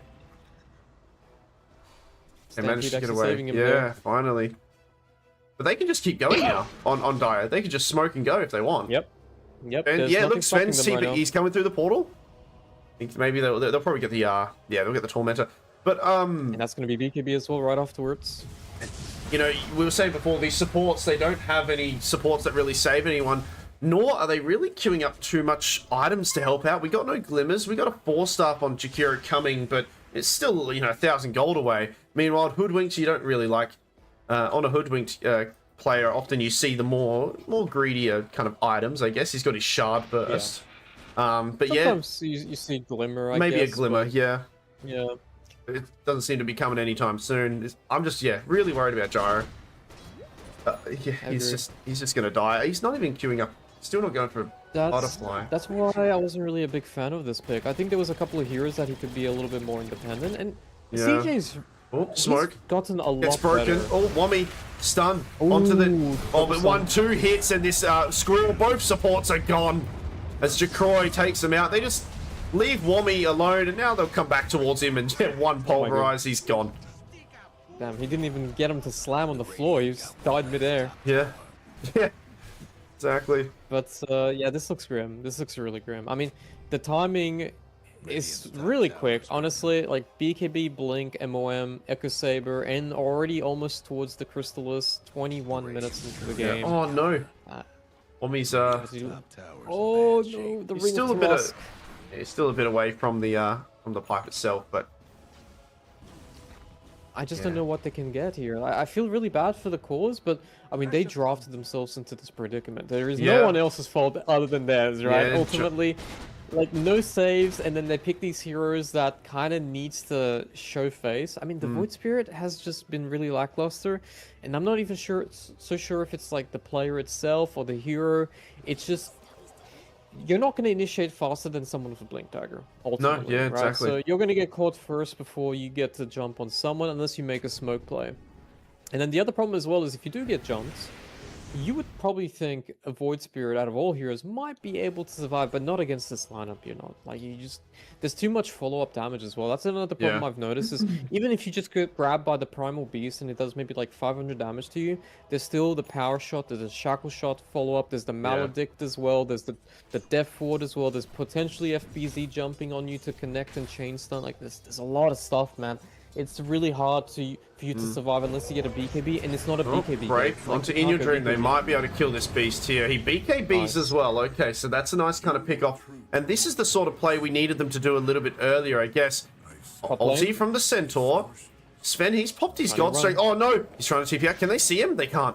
He gets away. That shot is so good. Yeah. The Wind Ranger shot is one of the best shots in my opinion in this In the whole. current Yeah, game. for But, sure. yeah, it makes if you don't have a BKB, it's just so hard to fight because you just can't move around the way you want. It makes it very easy for the team to set up. It's like a black Yeah. hole with the Ags, but much bigger AoE, and obviously you don't. It almost negates the entire. It almost negates the entire stampede, and that's a 30-second cooldown in comparison to the stampedes at highest level 90. You just almost And completely. Yeah. the other thing as well about it is like even if you have a BKB, think about it. Like, do you really want a BKB just because of the Yeah, the no, not shard of really. a Wind Ranger? Like it's Yeah. really awkward. So you need 4 staffs, and I guess there is one hero that's going for 4 staff. You got Astral Step, which will work for the Void Spirit alone, and then of course BKB on the Gyrocopter now. But yeah, I mean, let's see what they end up doing Yeah, here. The smoked smoke up on plays coming both through. teams actually, all except CJ. As Dire, they're going to make their way towards the Radiant jungle, and I mean, Hoodwinked is in the tree lines. They find him, instantly catching him, and look at that, the power shot. So it's such a deadly combo. You can't do anything about it. Yep. I love the fact that they're playing the Wind Ranger this way. Usually, I've seen a lot of teams, for example, Team Tidebound has a player called Planets, and he's a Wind Ranger 4 specialist. He plays it so much. People ban it against them all the time. Yeah. And this guy, he's not just using his hero individualist, because when I see people playing a top lane here, yeah. this is the individualistic plays that you can do with Good Wind tune. Ranger. But, He's making him work for the kill a little bit. He throws his ulti down as well, desperate, and In Your Dream will take it. Meanwhile, Aegis goes to Jacroy. But going back to the point is, Wind Ranger just got so much util. Like, the shackle shots, if you can land them, are insane, especially if you get 2 of them. The shard is insane. She's impossible to kill if you're a physical core, because obviously Wind Run. And then on top of that, she can just stay miles away and do it literally says there, 470 damage nuke. Okay, fully charged, Yeah. and it's so easy to get at this game. One Yeah. pulverize, because he's been mostly using it on the primal bottom lane though. Yep. Hey, Void, gonna dodge out a little bit. Yeah, one pulverize into a fully charged out power shot is a lot of damage. Yeah. A Well, they're lot gonna of cut him off. In Your Dream. Okay, they see him under the ward. They'll TP out Pota. Get out of there, meanwhile. DB. Gonna try to cut this wave, maybe? I think he will. So we got the pipe on Centaur, he's going Axe. Okay, Axe. I guess Axe is their saving tool then, this game. Oh, yeah. Stampede, taxi, Uber, free Uber. Yeah. Very good. Possible to do so. I mean, Jacroy, his BKB's on. It's in his backpack. The turnaround? He was switching it over. Yes. Okay, they kill the Jakira. It is his first life, though, so... Oh my god. they're Now, gonna make it. Pota, I mean, they're just going to instantly Oh my take God. him out. They lock him down long enough. FBZ is very good on that Pangolier. Yeah, He's played a lot of Mario Kart, that's for sure. yeah. Or maybe Crazy Taxi. That's an old game. Probably. I mean, Hoodwinked, as well as the creep from the Helm of the Dom. And they cut the wave, but that was gone already. He sticks Alright, around well- for too long. So we were speaking about the ultra late games now. Oh. CJ's been chilling, farming. He- Oh, bottom lane. He wants to try to find this pesky little squirrel. He's creating a decent amount of space. Even captures the Watcher and his... Off he goes. I think CJ is in mode 1v9 right now. He's just been Yeah. perma-farming, not caring, Yep. and he's got the Daedalus, I think. Yeah, he's got the Daedalus going now Yeah. for the Satanic. Still needs the Butterfly. Yeah, Which he's I would not assume going would be for it yet. after. Yeah. Yeah, it is kind of odd that he didn't go for butterfly first, because usually that's what. Well, he's going to get happen. sandwiched very soon, and Wami's going to TP away, so he won't be able to help him apart from maybe ulting. Uh-oh. He's going to instant TP. Okay, really good. Good intuition. Good Nice maxing. dodge. Yep. But yeah, not having butterfly against Sven is a bit scary, but Yeah. I guess if you have Satanic and you have 3,000 HP with, I mean, someone has to save him. Like, there's got to be a hero. Yeah. Speaking of saving, Oh. no one's saving Juju. Oh, no. The ulti's there. I mean, he's pretty tanky, but with the vessel, and there you go. I'm out. Double kill for Chakroy. Even has really even bad. finished off the harpoon in case someone is running away. You can grab him again. Yeah, I just feel so bad for these supports. I don't know how they're Oh going my- to survive. in This fights. Shakira has not finished an item yet. This is rough. No, this is good old days where support only has brown boots. Yeah. Not that extreme, but yeah. Yeah. Yeah. I mean, now we have so many like Oh, okay. Shrine. Pota. I mean, you gotta be careful how many resources you use here, Pota. You might end up going down. The Maledict does land on him. He's gonna dodge a bit of damage here. Okay, CJ looks like he wants to fight, and they know the God Strength is down, so this is pretty good to... This around, though. FBC, oh, he just jumps in on Jakiro. He's gone again. Yep. Can they take Nice this fight, tackle. though, without God Strength there on Jakroy? Jakroy, he has to try to get out of here. The break, the stomp, and they do Nice. manage to kill him. FBZ, he'll Beautiful. port out. Okay, that was a really good fight there for Radiant. That was probably the one positive thing that's happened for them this game. Yeah, they needed this. I mean, the net worth is still 14k. Yeah. I guess it'll slow down to maybe like 12k because of all the farm they're going to be taking off. On top of that, no farming happening on the side for the Seven. And yeah, I mean, in general, they just need to slow down the game a little bit more. At least Yep. Satanic. They need at least Satanic. I think with Satanic, they have a chance to win fights. It still really comes down to the execution. Battle of the Pulse Force here. DB, I mean, level 17 compared to the 13. This squirrel can't run away from this, though. Here comes his big brother, the Centaur. Manages to save him there. Little bro got support, man. Yeah, yeah. The support got support. Big item here now on the Primal Beast. This Ooh, is refresher. probably the biggest one for him. Until later, I guess he might get shivers Yeah. or something along the lines. He's got the shard. The shard on this here is really strong as well. It's another, in my Yeah. opinion, top tier shard. There's a couple of them in this game, but in particular between these 10 heroes, I think he's got one of the better ones alongside the Wind Ranger. Yeah. And yeah, it just allows him to do combinations out of the wazoo. You can throw the rock and then blink in if you land and get the pulverize. You can do the rock combo after you do the pulverize into onslaught and then you throw the rock. With refresher, you can actually do pulverize Q into rock and then you refresh Then and you then do you do it- the same combo Yeah, again. right. It's really, really good. And even if you don't, like, let's just assume you're not trying to intend to hit the back line, sometimes the rock just hits the back line because it spreads Yeah. into 3, so your supports just get disrupted. And you look at their lineup, I mean, there's Sven that they have to worry about, there's a Pangolier roll as well, so there's just all this chaos that's going to happen. And everything becomes bigger radius of AoE once he uses his, I think it's his pulverize, right? Then everything Yeah. becomes bigger AoE. AoE So gets... when yeah. you have 2 of them, okay, when you do 2 pulverize and then you start Juju. throwing these rocks, it's Oh no, pretty every nasty. every time this Jakiro shows himself, he dies. And now, as the start of that, there's the got double, BKB though. they're going to find. They're going to use it on Wami, though, but here we go, CJ, that's the one they want to get. Can they kill this Gyro? The Maledict's on him. He has to try to fight. Okay, there's the save there from the Centaur, but I mean, he's not getting any hits off. He's not taking any damage, is. however. They'll blink on top of the Now he Sven. is. The Sven's going to go down, and a nice Nice. shoot from DB manages to kill the Sven. The save, the Satanic. turnaround, it's really big. Yep. Yeah, the Satanic as well. Oh, don't quite land the stun there, but another successful little engagement here, despite losing a hero before it even started. Centaur coming out I'm clutch really there. impressed. Saving Yeah, the Centaur did a Gyro. really good job there. I mean, they understand that their only win condition right now is the Gyrocopter, who's been Yep. 1v9 mode. He's been ego mode, as I see a lot of the C players, you know, mentality in my games. You know, they don't care about Yeah. anything other than their own farm. And to be honest, CJ did exactly what he needs to do this game. Yep. I mean, his item timings are good. He's got a lot of damage. Skipping the butterfly early means he he loses out on survivability, but the Satanic is kind of covering that, and the Daedalus is really, like, Yeah. you can tell the damage is there, right? This is not Yep. like the previous game where they had a lack of damage in the mid game.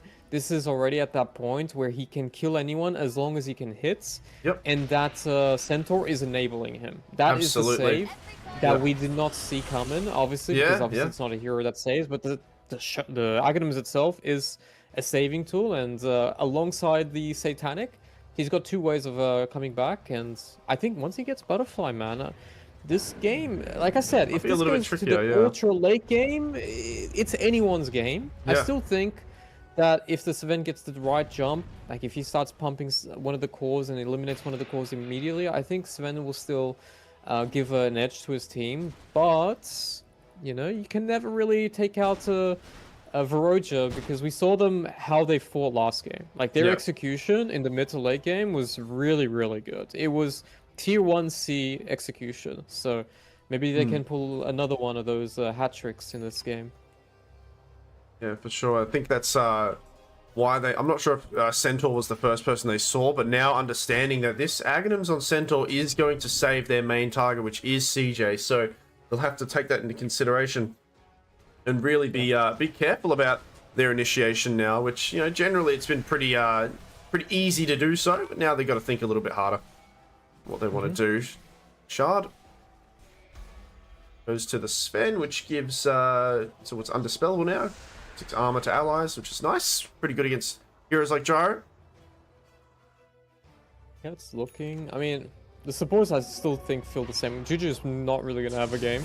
I think No. Juju's going to be like the target of FBZ every single time. Yeah, absolutely. Hoodwink, on the other hand, DB has Yules and Lotus. He might actually be able to survive sometimes. Well, the maybe sharpshooter's been coming make some in turnarounds. pretty well also. Okay, they're going to try to go for Roshan. He does get scouted out by the shot from the power shot, sorry, from the Wind Ranger. They're smoked up.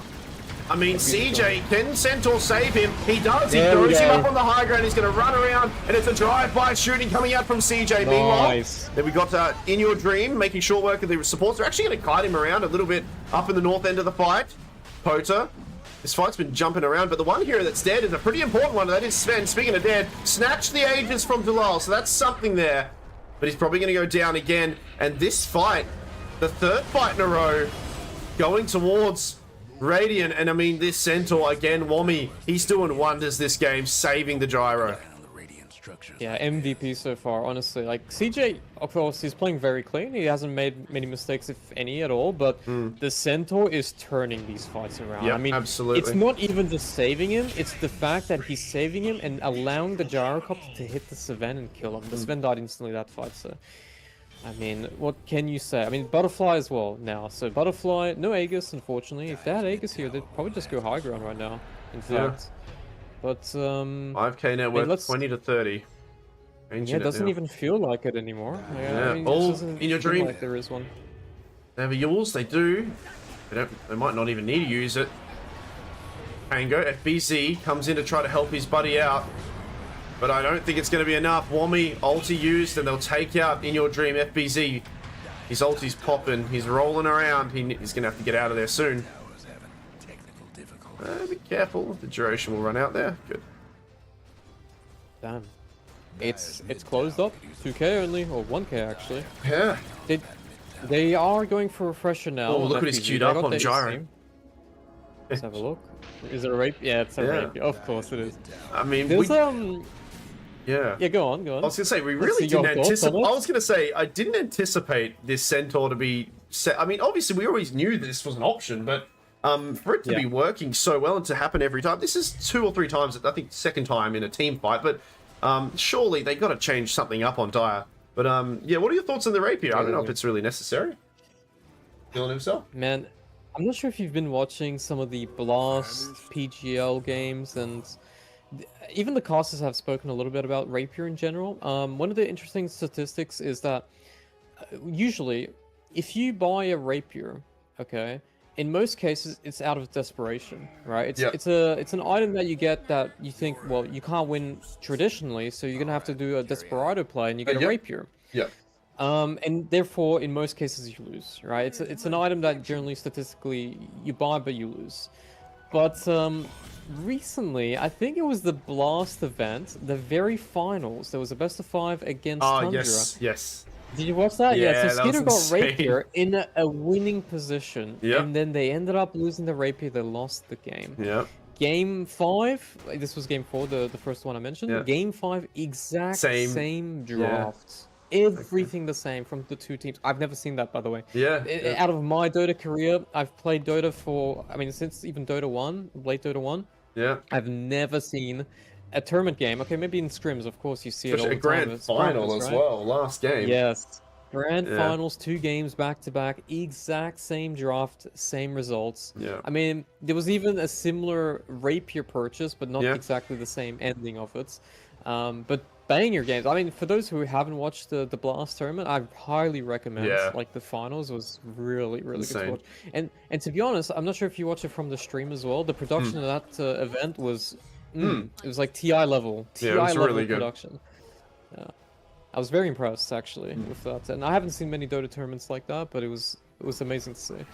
Anyways, back to this game. Yes. I mean, we went from Reknix Look at- is looking really good, look at the they net were, worth. and now Reknix is flat even. Yeah. So, Divine Rapier, is it actually being purchased? No, he skipped. He's going He's MKB. going He's MKB not- as well. he watched the finals. He knew Yeah, he knew. Skitter made a He mistake. knows. Yeah. He We knows got a already. refresher on the Pangolier, so we'll have another whole set of rolling here coming out from him. I don't know if there's any other items that are really going to help out. They need to burst this Gyro. If not, they need to, at least have him away from Wommy. But Wommy, again, Blink Dagger, ulti, he's able to get there in time. Well, let's talk a little bit. Oh, wait, hold up before I start. Maybe there's a fight rolling up at midnight. Okay, so let's talk a little bit about neutral items. We haven't really seen Right, too yeah. much.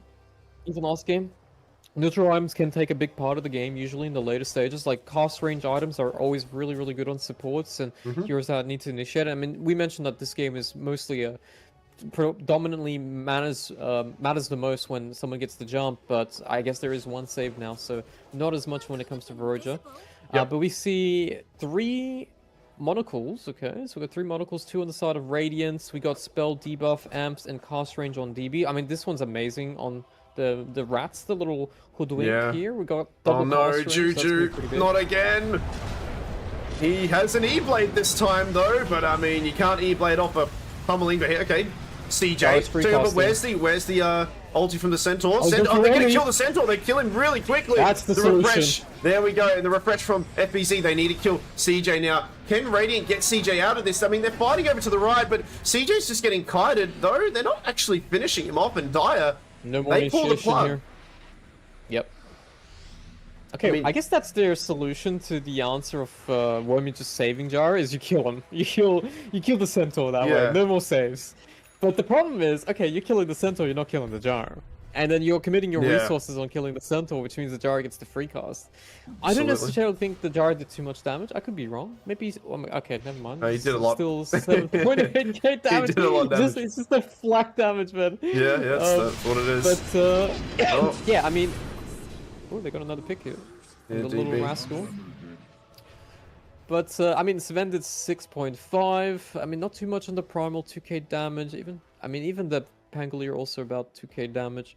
I mean, it is really, like, you look at the damage here, it is really a one-man show on the side of Veroja. Like, it is kind of insane. It's just Yeah. a Gyrocopter here who's 6-slotted. Wait, is he even 6-slotted?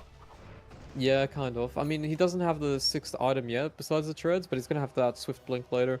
Yeah. And Might he's have got a a bit of bottled help up here. DD. Void Spirit, he does have this Aghanims. He's actually got himself a Dispel there, the Manta, but he's actually queuing up a Skadi there, so, 3.4k HP, soon to be a lot more, and then that Skadi, can help out a little bit in regards to just dishing out some more damage, that, the degen that it applies will help out for the Gyro. Speaking of which, he actually has a double damage, yeah. And he's queued up a Blink. We don't also have- see an Aghanims now on the Witch Doctor. He finally used that facet. He's got the money now. Is it Oh, the yes. facet? It's not the facet, is it? I don't even know what it is. No, it's not a facet, it's just something he has. Yes. Yeah, it's weird. Oh, they run into Sven. Some here... A BKB, it's quick enough. But the double damage, it does get activated, and it doesn't matter. Oh, he TP's out in time. Thank goodness for him. As That was close. the B, yeah, the Very TP. close. And he's got no buyback as well, so if he dies Yeah. there, they go in. Now the lanes are too shoved for in Dire's favor, so Radiant, they can't really get much out of this BKB DB Sven. though, they're hunting. They are actually. Oh, it blinks. Oh, there's I the got to use the Yules. cast range, man. Yeah, the Oh my cast range, goodness. absolutely. And now the supports, it's time for them to play a bit. Yeah, okay, nice Lotus. I don't think it's going to really save him though, or will it? Or is it? He's got another bushwhack. Oh, blink away. Bushwhack, can you guess where he Oh. is? Oh, he does! There we go. My goodness. Delol. That's next level. And this is a very long little fight here. But hey, I think this is a very positive win for the Radiant supports. A I've been fist very bump. impressed with DB. He's been playing really well, man. Yeah. Like, last game on the Tusker and this game on the Hoodwink, he had a bit of a Oh, slow start here, Sven but top found lane... again. BKB, cooldown for 30 seconds. He'll just turn around. There's the... Okay, ult coming out. Well, the save from Wompy. And now Oh, the rest of the Sven's in team are trouble. coming in. Sven is Go in trouble. Satanic, though. This, gonna Satanic his way back up the gyro. There's the gyro. He's trying to dish out a lot of damage, but there's no save for the gyro this time. He used it on his mid laner. However, he's healing up. Refresher. Oh. No, they kill him. There's a big crit here. Double crits. Double kill. DeCroy, he still has a BKB coming off cooldown in about 5 seconds too. And that's a whole team wipe pretty much. As Juju, blink, guesses, stun. There you go. Team wipe. This game is so good, man. I'm actually very happy we ended up casting this, honestly. Yeah. It's just good quality games between For two sure. Indonesian teams of people I know and have played with, and man, CJ's honestly impressed me a lot as well. Like back then when I used to play with CJ, he was a little bit more lenient with his hero pool. He only really mostly played like the he played some micro heroes like Naga, like the Yep. you know the cancer cheesy Yeah, Naga. the old who school really loved- Naga. Yeah, and he also played like heroes like Lycan and Carry, which was unorthodox. But he mostly played hard carries, just stereotypical hard carries. But now he's playing a little bit of everything. He seems Yeah. really confident on his gameplay. He's less reliant on his team. However, that last fight, Well, oh they're my gonna try god, to they're end- just gonna force. Yeah. They're forcing the I buybacks. mean, it's only but one look at the buyback. buybacks. But they don't know. I think, DB has scared them. I mean, DB's they like, need to I still... got buybacks on my side. Yeah, they need to keep the saves for this gyro because I think they were feeling themselves a little bit on Radiant, and as a result, the save was used on the Void Spirit. I don't think Void was in too much trouble. He might have died still, but with that ulti, well, that Aghanim's being the workhorse, being used on him, when gyro came in, they did just kind of turn on him and take him out. So I wonder if the Roshan here. I wonder if Centaur, are they going to contest this? I don't think they can. I like mean, what it's they're already doing. gone. I like what they're doing in these fights now. Reckonix have actually adapted the fight. As you Yeah. mentioned, and also before, they chose to aim Wommy, but in this particular fight it was a bit more secluded. They aimed the Sven first, which means they're not reacting, right? If Roja is jumping them, it means they can't just blink into save a jar, right? Yep. That's not going to happen because he's blinking in to take the fight, so you can't do that anymore. And if they don't kill the Sven there, and I called it, I knew it was gonna come because if they don't burst the Sven there, it's Satanic. And then Satanic plus Yep. free hitting, no save anymore. The Gyrocopter got, I think he didn't get saved for last, but I think the Centaur died first, and then they switched to the Gyrocopter, who had no more save and no more backup. Now, again, there's also refreshers, right? There was refresher on Primal Beast, there's refresher on Pangolier, there's a lot of disruptions, there's very Gyro's low disassembled. cooldowns. He disassembled something. Did he have a butterfly before? Yes, he did. He's disassembled it for a swift blink. Wait, he had a blink already. Yeah, so he's, is it he's going worth for the doing? Rapier. Wait, does he have an MK? Okay, he's got an MKB on Sven. Right, so yes, He's I gonna see what he's Rapier. doing. Yeah. It makes sense. He's not killing faster than the Sven is killing. Yep. And Reckonix has already adapted their gameplay. They're not falling for the trap of aiming Jar and getting saved and getting Yeah. turned around. They're aiming the Sven they're aiming the Centaur if they see the Centaur now, and then killing the Jar afterwards, because the Sven Yeah. will do more damage than the Jar with the God Strength. So it makes sense, but Still a little bit away Rapier, from this man. item though. yep. only got he needs, 800 gold here. 3K-ish. And we've got buybacks That's on not- everybody on Dire, but nobody on Radiant. Nobody on Radiant has buybacks, so I also some heroes. there's Okay, some ulti people- used here. I'm not sure. They're going for a kill. Okay, they managed to kill one here, but I mean, oh no, there's a deletion there. He tries to save. Okay, he gets it onto the gyro. The gyro, they're going to try to kill the Sven. The Satanic is healing him up. Is it enough? The Sven, he goes down once. It's only his first life though. But here comes, in your dream, ulti. He's got two of them. He's going to use it on Wommy. Wommy gets sniped by Dwell. And there's the other ult. He doesn't even need to refresh. And they're all going to go down here, as it looks like Dire. They're pretty much a team wipe. Absolutely. They just called GG there. Yeah. Kind of expected result, but much closer than I thought it was going to be. There was definitely hope for Veronica to win this game. Yeah, but this means it's a game 3, right? Yep, that's right. Game 3 coming up. Hell yeah, we love it. We love a game 3. So, Raconix taking game 2. We'll have a game 3 very soon. I think I just got raided. I think Springwell. Hello, hello. I appreciate you rating. Hope you had some good games of Dota. Godot and I are just covering the Predator League finals, the Indonesian finals, which we just had 2 pretty awesome back-to-back games, right? So that's right. We'll have a third and final one soon. We'll probably take a break, right? A bit of a breathing room, bit of water. I was gonna talk a little about, but you can go have a take a break. Just let me know when you're back. Yeah, I got my coffee here. I was chilling, you know. Okay. So let me. Oh no, you know we can chat. We can chat now. We can chat now. I'll say hello. It's up to you. I mean, people. okay. Well, essentially, I mean, we got one more game coming up, and it's been really close. Vrojo is a non-sponsored team from Indonesia. There's a couple of my ex-teammates in there.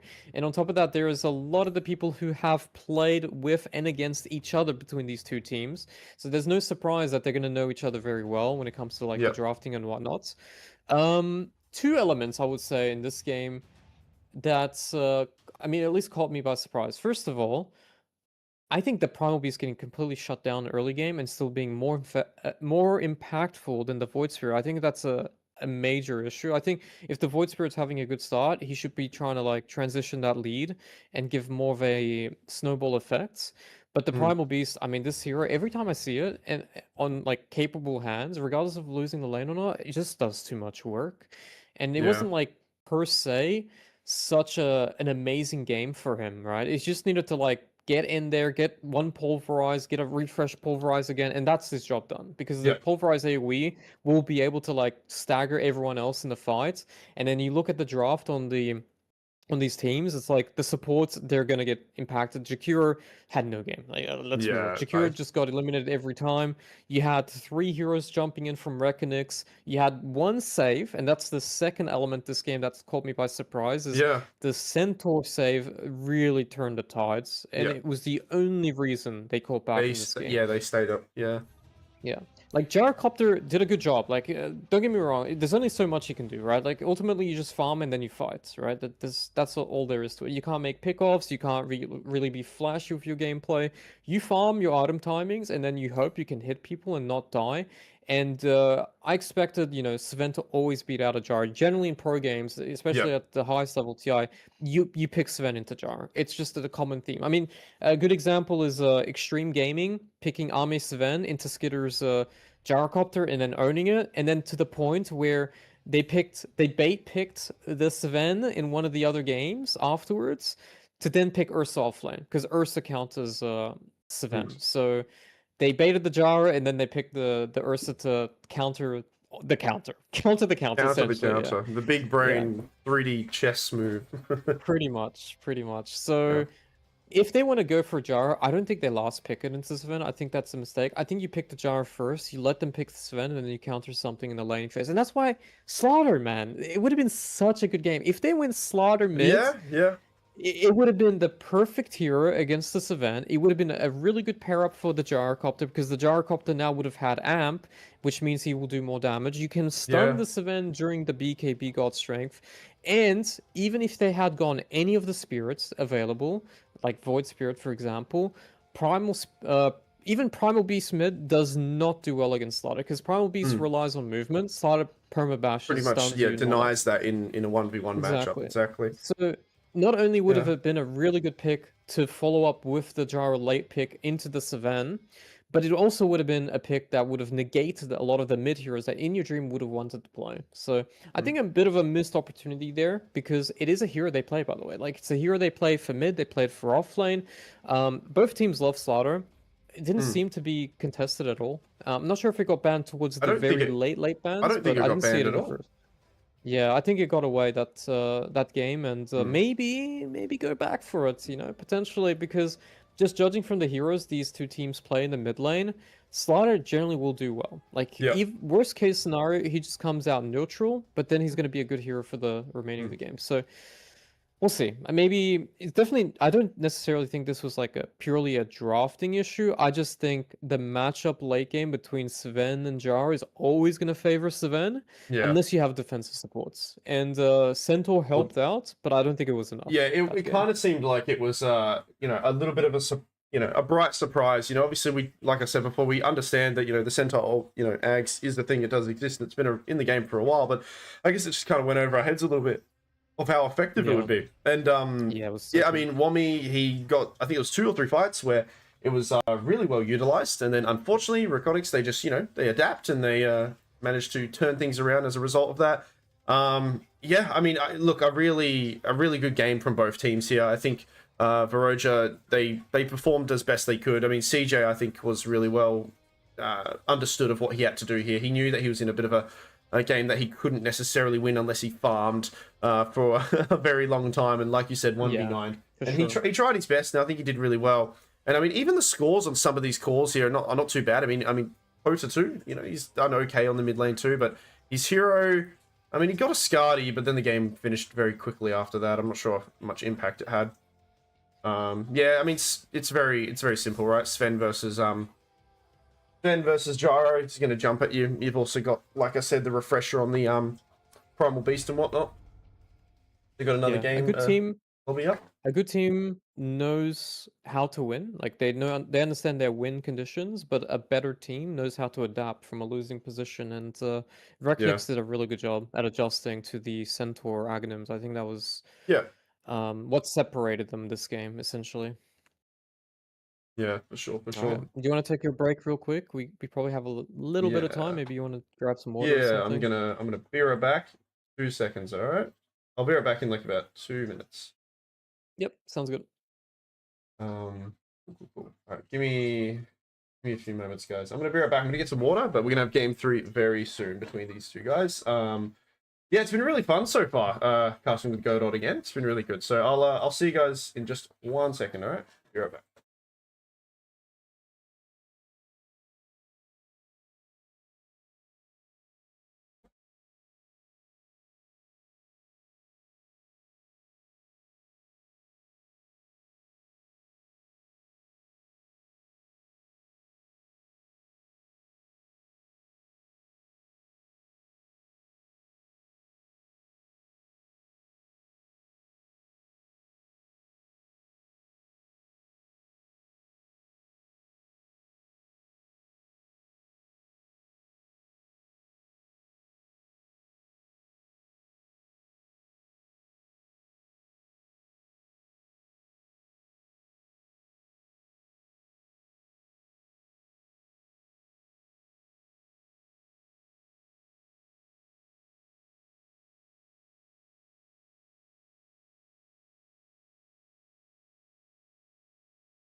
All right.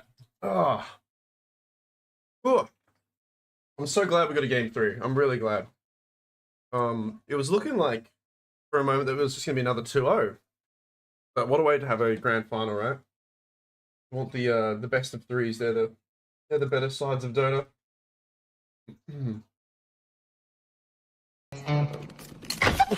Jesus Christ.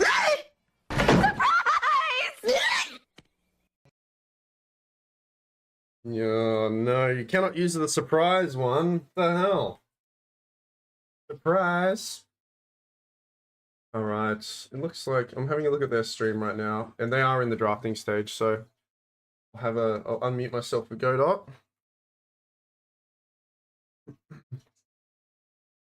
There we go.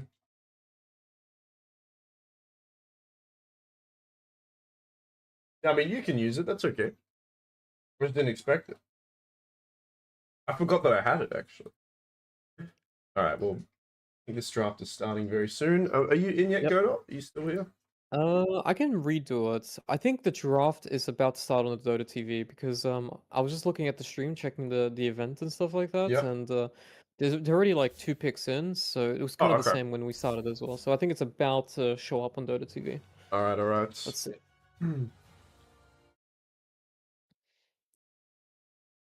Oh, yeah, I see this started. Have you seen much But of yeah. the venue there? They're in a shopping center. It's kind of cool. Yeah, They're just in the middle of it. Yeah.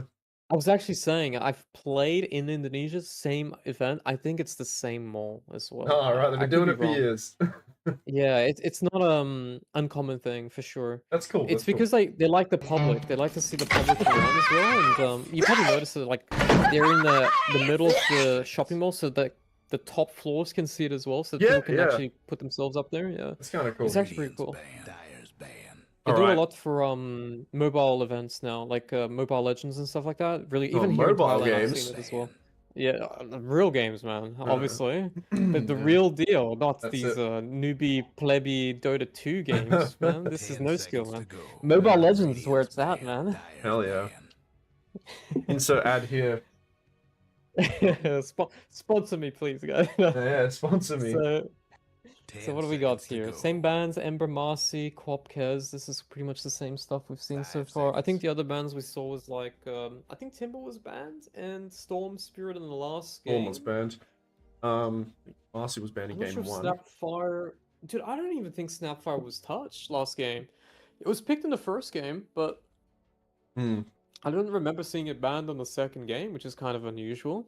I think it's you know, we were talking about it before with the you know, the tier 1 Dota of, you know, picking the same heroes and in that grand final. But I think when I looked at the previous games to this, there was in both series, there were both 2-0s, and in both different series, that's a total of 4 teams in total.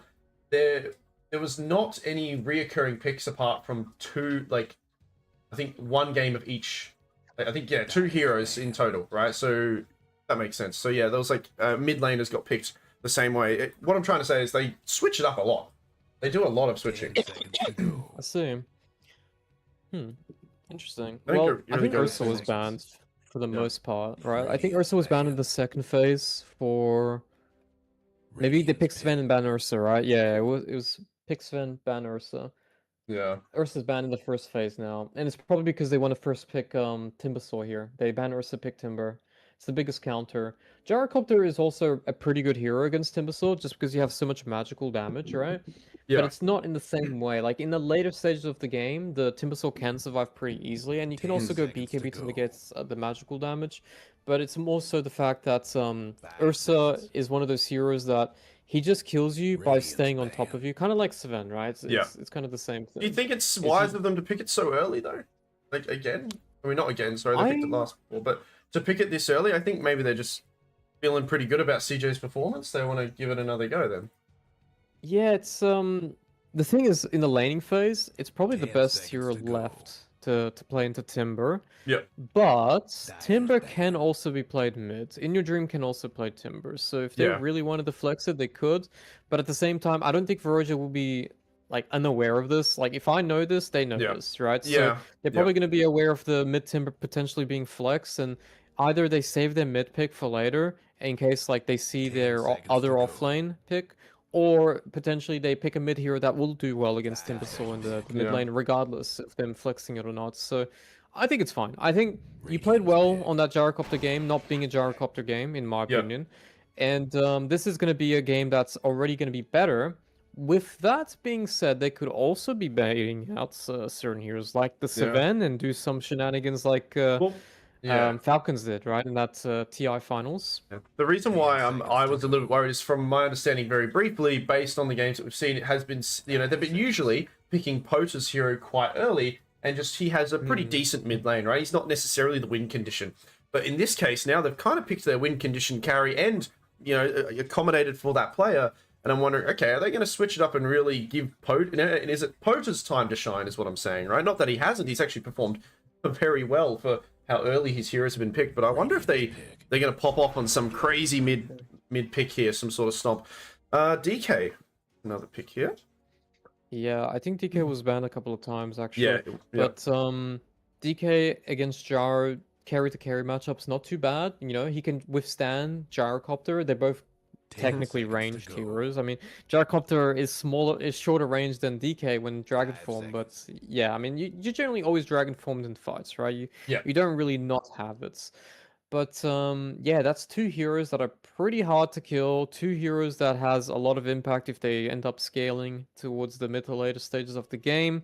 That's two heroes that you have to be aware of in the laning phase. With that being said, if Timber is offlane, Gyrocopter Clock is really good into this, and they go into the Dark Willow. So a little bit Dark more Willow. individualism coming from Raknix's lineup here. I mean, I wouldn't say there's like any hard setups for Dark Willow here. You know, just DK stun DK, essentially. Yeah, they can use the fear, the terrorize to 10 disengage. seconds to go. It's pretty good against Clockwork because obviously, whenever 5 seconds. well, actually, first of all, Dark Willow has a really fast attack speed animation, so in the laning phase, it does help a lot to deal with Clockwork, and she can trade it against the Clockwork pretty well, 1-to-1 in the lane. So, I mean, it would be making sense for this to be the matchup already. You know, Gyrocopter Clock versus Dark Willow Timber. Yep. If Timber plays offlane, because it can go mids. But where's Slaughter, by the way? Like, Slaughter is still not touched. Yeah, not it's touched a at all. really good hero. Ooh, Ancient that's a nice Apparition, pick. okay, up against the Timber DK, that's a lot, as well as comboing it with the Clockwork. This is a very, very, well, not just team fight, but just very combo-related lineup here for Dire. So they're gonna dish out a lot of I like damage. 10 this. seconds to go. And it's like, it kind of fills the holes, right? You need a Timber counter. Usually it's going to be like Vessel's really good. You could still go Yeah. Vessel, right? In Yeah, one of the Clockwork's last often picks. one that does, pick it up. Yeah. You could do it on Clock, or you can pick a mid laner like a Void Spear, Well, that's right? what in the Poda last has game who go for both games. Yeah, exactly.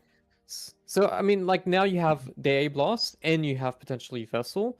On top of that, you have Mars Initiation, but you're not solely relying on Mars. You got Clock as well, right? Yeah. So you got two initiations, which is really good. Usually what you want to do is you want to hook first, and then when you hook in, you get intel, right? Or what's happening, where the enemy Yes. people are going to react. You can Yep. also rocket ahead and scout out, which Yep. allows then the Mars to get a better jump, either be on more Yeah. heroes or in the back line, you know, or isolate more targets with the arena. And then you can AA blast. So really good. You got it's kind of like a SB. You know, you got the SB, which in this case is the Clockwork to start the fight. Give Yep. intel. You can blast to get the singular kill, or you can go for the arena afterwards and follow up the AA blast. Gyrocopter AOE damage is pretty good too. So I like their draft so far. Looks pretty good. But There's there the we go. Slaughter. Finally, There we go. finally, man. It's been a while. Yeah. I'm surprised it hasn't been picked so far. But is it really a Slaughter game? Though? I mean, there's a Now lot that of Slaughter is picked, now I'm Yeah. questioning it. yeah, as soon as we see it get picked. I mean, they've got a decent amount of tools. Without him having BKB or prior BKB, he's going to be kited, I think. Is possibility for him to be kited. The arena, the Clockwork, all this sort of stuff they can throw at him. If I'm playing Slaughter this game, I'm thinking just really simple, blink BKB, and like let the damage really come out from your other cores. And that's what he needs to do. Yeah, it's a weird one because for me, you don't pick Slaughter into Jar in the laning phase. It's not good Yeah. because Slaughter relies on hitting and 10 having seconds to confrontations against melee heroes, which allows you to stun lock and win trades. That's why it's really good against Sven. That's why it's really good against Ursa. But against Jar, it's completely different. Like you get close to Jar, he barrages you, right? You can't even get close to him because he flanks out the wave, and then you can pull. And then if your support tries to contest the pull, the Jar is there because it doesn't have to be in the lane because they've already flat cannoned the wave, right? So Slaughter's clearing the wave while the Jar is helping the supports. So even though Slaughter is good with the Dark Willow, it's good with the DK, it's not really that good into Verge's lineup, to be honest with you. Almost like And, too little, too another- late as they picked it. Yeah, and another thing I'm worried about is it actually Slaughter mid now? Because, I mean, you got three cores potentially here. You got DK carry, is what I'm thinking originally, Timber offlane and Slaughter mids. but you still don't even know what the mid matchup is. Yeah. I've actually seen the Lul play Slaughter 4 for them. But then there's a Alright. Dark Willow there. So, like, would you really Dark Willow Slaughter support? Probably not. Probably. I don't know. Very slow. Maybe, It's but- very... No. 10 seconds to go. And then another thing as well is, okay, well, let's just assume you do 5 some mind seconds. games here. Maybe you do end up putting the Slaughter in the offlane and Timber mids, or you could do Radiant's DK banned. mids, and then you could do Timber safe lane to win the matchup against Mars, and then Slaughter offlane. I don't know. They actually have the ability to switch around their cores, like the laning phase, that is, Yep. according to the best matchups. But the biggest problem I have is you pick 3 cores that are all melee. They're all kind of 10 similar, seconds you to know? go. Like Yeah. they're tanky cores, Yep. but they don't really fight into Jara that well 5 later on. seconds. So I don't know. Like even though I'm happy to see Slaughter, I'm not that confident about Slaughter Radiant's this game. banned. I would have actually I liked think they're Slaughter doing it as the on 4. Varoja. Maybe, yeah. Unless it are they could last happen. picking a 5 here? Is that what they're doing? I mean, Oh, that sounds ugly. Yeah. I don't like that, but yeah, OD is banned as mentioned. OD by Varoja is banned. OD and they would've been banned 5 really since good. their last heroes on Varoja. Look, they've banned the Maybe you're songs. right. They're Maybe gonna you're last right. pick a 5 here. 5 seconds. And Sansa I- would have been pretty nice.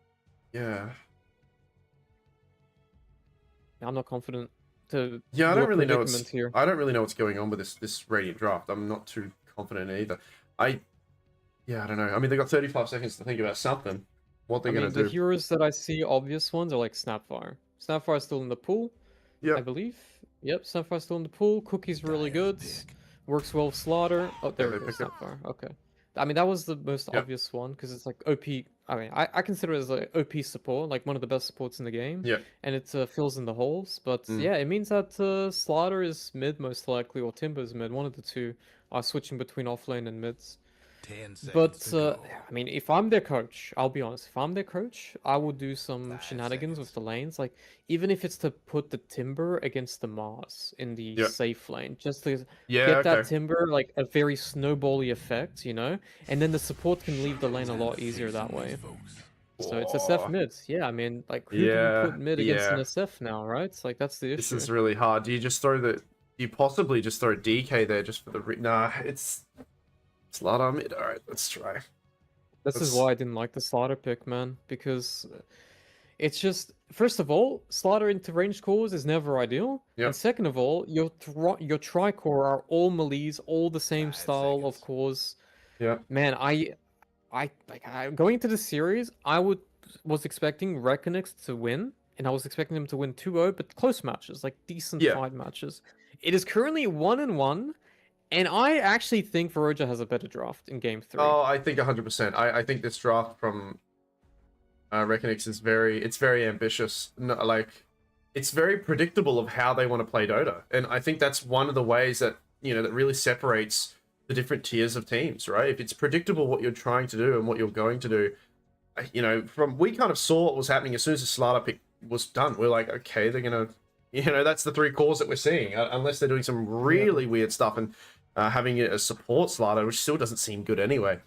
Yeah, so Yeah, I mean, the biggest problem there is you have Dark Willow. If you had like a traditional pos 5 as your third pick, and then you pick Slaughter, maybe the Slaughter 4 could have happened, right? yeah. But going Slaughter and Dark Willow together just didn't make much sense. So then, yeah, it was linear because of that. And it is really just how they open up their draft. I think it's making their draft a little bit more predictable. And I don't think Timber first pick is a problem. I think that's fine. You can still even flex Timber. Like Timber is a hero that can play all 3 lanes, Yeah. right? Yeah. But it's really the later picks. Like you go DK, and now it's like, okay, that's another core. Now you got 2 cores in your first pick. You pick Dark Willow. Well, that's a pulse 4 guaranteed, right? Because you're not playing Dark Willow pulse 5. So now you need a traditional pulse 4.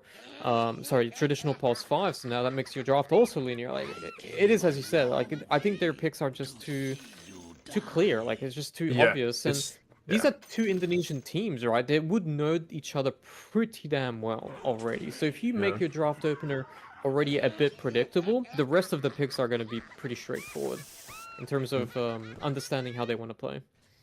Anyways, thoughts? What's going to happen? What are you expecting? Laning phase here. Are we going to get any advantage here for either team? I'm gonna put you on the spot here. Who do you think is gonna come out ahead? Like in terms of Each lanes, individual like, lane, or yeah. Let's go with individual lanes. Who do you think is gonna win the lanes on top, mid, and bottom lane? okay. I mean, top lane at least. I mean, are they Brainstorming. brainstorming quick? I think depending, are they switching it up? I'm just looking at this Timber and where he might actually end up being. No, okay, it is the Slardar mid. Well, it's very clear what's going to happen mid, right? Slardar's going to get kind of run out a little bit. Obviously, you've got the SF with the the slow on the facet that he has there. So that's just a blowout, right? The only way he wins, and the thing about Slardar is Slardar with the Corrosive Haze can farm a little bit, but the way that you farm and make money on this hero is by killing people. So I'm very hopeful that either the supports come in to help this mid lane, or Slardar, at a certain level just runs off and starts to right click some people in these other lanes. Meanwhile, top, I mean, Gyro and Ancient Apparition, there is a bit of kill potential here, because I recently played this exact lineup when I was in AA, and man, that Ice Vortex as well as the Rocket Barrage, it's really hurtful. So, you are up against the Timbersaw, but, often people on Timbersaw lately haven't really been getting reactive armor.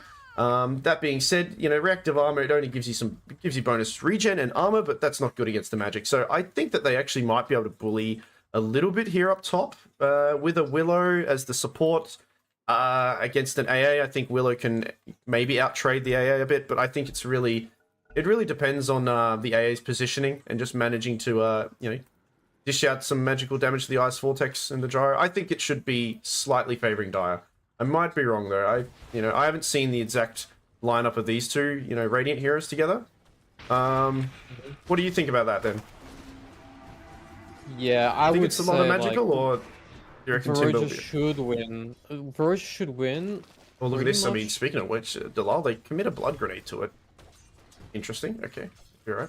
Yeah, I'm expecting them to win all the lanes other than bottom lane. I think bottom lane is just gonna like trade. Yes. DK probably will get a little bit ahead until he gets level 6, but I think it'll just trade.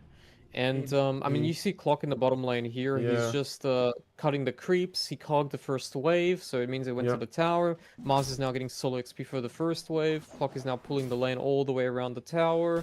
So at worst case scenario, like DK gets a little bit ahead, but not that much ahead. They Yep. get levels, and that's all they need, right? Like Mars and Clock, they just need levels to play the game. They don't really need that much fun. They just need to be able to cast abilities to get kills. And yeah, I think mid lane, realistically, Shadow Fiend should win. But I'm looking at how the lane is pairing up, and your Dream is doing really good. Like he's playing really yeah. aggressive first 2 levels, so that the I mean, raise Guardian doesn't... sprint as a level there. Interesting. Yeah, so he's just making sure he always gets in front of him. Yeah. And when you trade under the water, you always win, because you get bonus HP regen, that's true. armor, and on top of that, you also get a little bit of bonus damage. And you can't get the raises. I think that's the big thing. It's like, Yeah. if you can't get the triple raise, or even like double raise from the get-go, you're going to lose the trade. So you have to back away. But now it's level 3, so SF is going to start getting a little bit ahead, and it's going to come down to the mana sustainability here. Yeah, I'm really hopeful that Juju at level 3 does get this Ice Vortex. Obviously, FBZ can get a level into this Timber chain, but you're an offlane. I'm not sure if you play much Timber, but I don't necessarily see Timbers getting too many levels in Timber chain. It's usually just the one to reset themselves or get out, and then the rest of it is in the Whirling Death, right? So it's one of the most crazy spells to have at level 1, the attribute. He's got a level in Reactor Armor though, obviously, so I'm curious to see how this top lane goes. That's what I want to be watching. There's 2 ways you can play Timber, usually. It's either you go like 2 points reactive armor pretty early, and you just survive the lane, Yep. so you can actually farm. And the other way is you just go QW and you go for kills, right? You just play very aggressive, and this is not really a lane you can go QW, because obviously, I mean, Yeah. I'm not even sure if you noticed, but CJ's been cutting all the trees on the side, so the Timber can't even use the Q Yeah, or the yeah. W effectively. Yeah. Yeah, so it's very clever what he's doing here. I didn't even think about this. This is something I'm probably gonna steal, a little tech Yeah. steal. But yeah, and the other thing as well is like, okay, you're playing against these 2 heroes. They don't really have like reliable stuns, like both the AA or the Jar. So Yeah. if you got 2 points reactive, you could probably survive. Well, Dalal, by speaking of just- surviving, careful. Ooh. Jeez.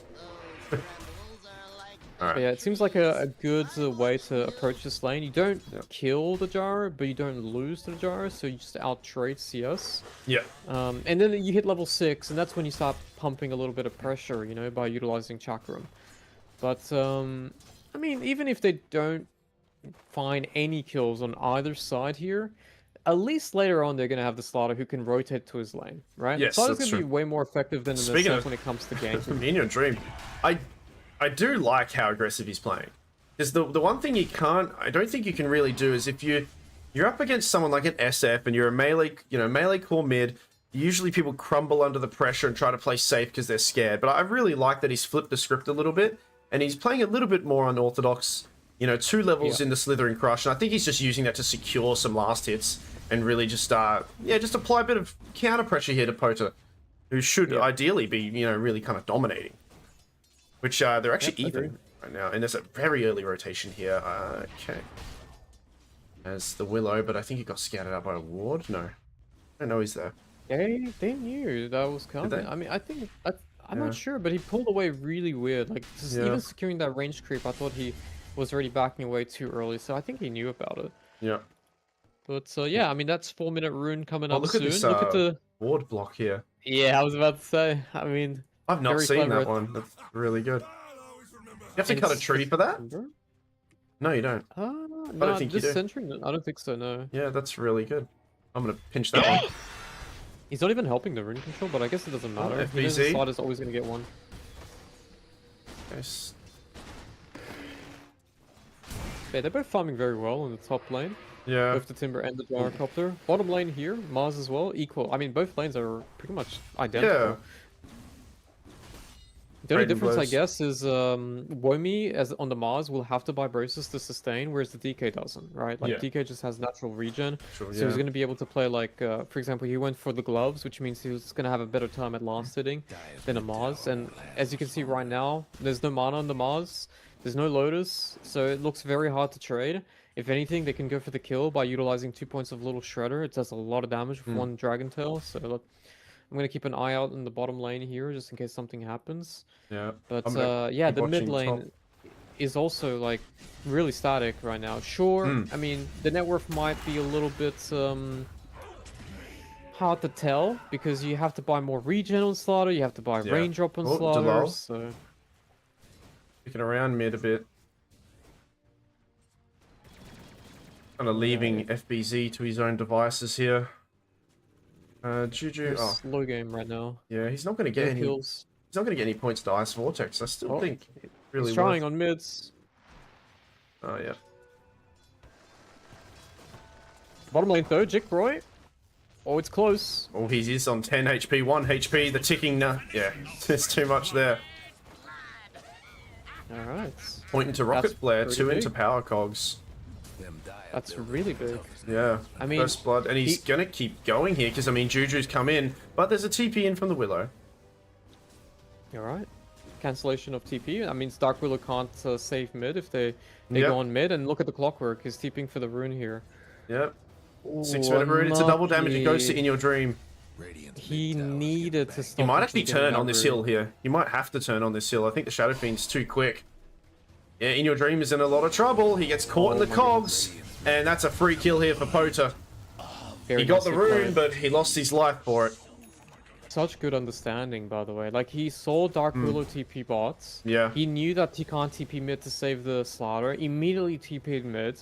And the other thing as well is, if he managed to secure that rune, or one of the runes, he wouldn't have even had the bottle refill, the DD. Imagine the SF got the DD there as well. Yeah, Like, you can yeah. actually start pressuring even more. Like, you come back to the lane, you're still level 5. Yeah. And even if you're level 6 as Slaughter, who cares? Oh, Ooh, Wommy. they end up getting Wommy at the tower. I missed that one. Damn. But yeah, I 7 mean, minutes. I'm just hoping In Your Dream can play from behind the same way he did last game. Yeah, well. Because last game on the Primal Beast, he did a really good job. And he Yeah, was very yeah. behind. It was one whole level behind. But this is even worse. To be Yeah, fair, it but- is.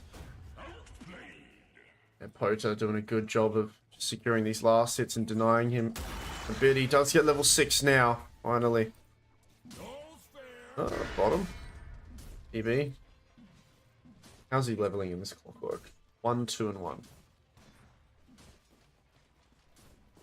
Yep, max cogs, pretty Yeah. standard stuff. And you're right, he's going for the urn on the clockwork here.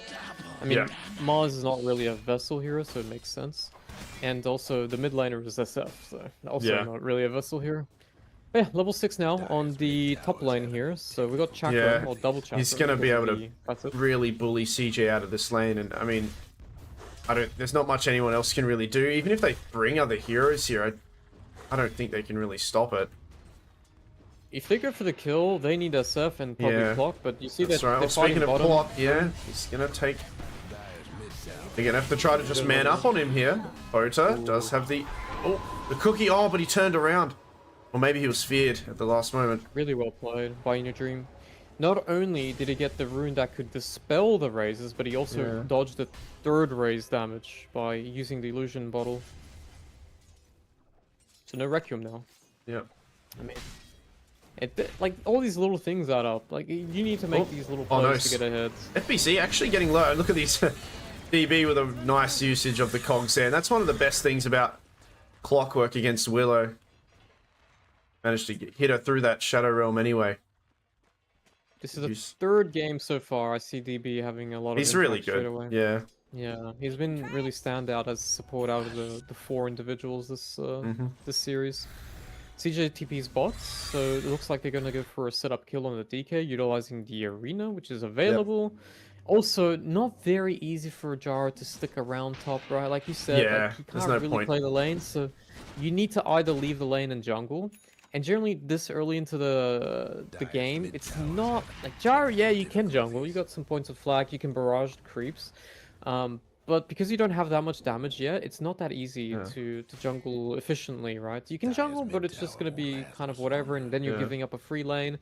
He could do it and just give up the lane for the Clockwork, so the Clockwork could get some farm and more levels, but it looks like they don't want to give up top just yet. Maybe they'll rotate one of the cores top if we really have Yeah. to. He's made his way back up here now. Get a little bit. Dracroy also just in the jungle there. Oh, mid lane. Oh, mid lane, yeah, that's right. There's Slardar. Yeah, he finds. Got him. Ooh, Oh, but he's gonna. Yeah, nice. it's gonna cost him his life though. Yep, In your very dream. well played. SF clear the stacks as well. Yeah, 10-minute runes. We'll go. It's gonna be top. It's gonna be Clockwork. He's about to get some last hits on these creeps and get level 6, and I think he might try to use this haste. Possibly if anyone wants to connect with him. All right. They're doing the stacks as well on the side of Radiant here. Timbersaur's getting them. Oh, yeah, going he's for the getting a lot. Kaya. Yep. I'm not too sure if Kaya was I mean, I guess you could go Kai into like a defensive item. I think he needs pipe. I think this is one of those games where Yeah. he needs to sacrifice min-maxing Oh, damage. oh, that was silly. Okay, that's Uh, not great. Yeah, that's 23 seconds, Oh, and with mid that lane. 23 seconds, they're going to go on the mid laner here in your dream. Though, manages to make short work of some of these cogs and hits them. Gets out of there. Little shredder helps him Yeah, out. it's really Insta good. clears it. But yeah, I mean, like I was saying, he needs pipes. You have to be a little bit more self. Well, he has queued it up, so he will go for it after. Often you see them get that blink dagger, which could still be really good against some of these heroes. I mean, SF and just in particular, you know, SF and Ancient Apparition, they don't have a lot of HP early in Dota. Holding that thought, though, there is an Ice Blast. Does get dodged by In Your Dream. DB, he's going to get killed, though. The Mortimer Kisses going to lay down the groundwork here. There's a lot of magical damage coming out. Juju ticking down. He should be okay.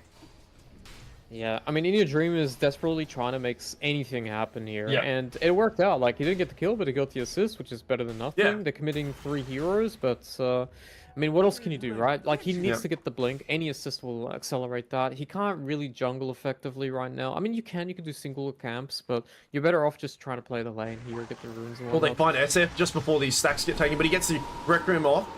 He's deciding what he wants to do. Okay, he'll farm the... Yeah, take out the kill there.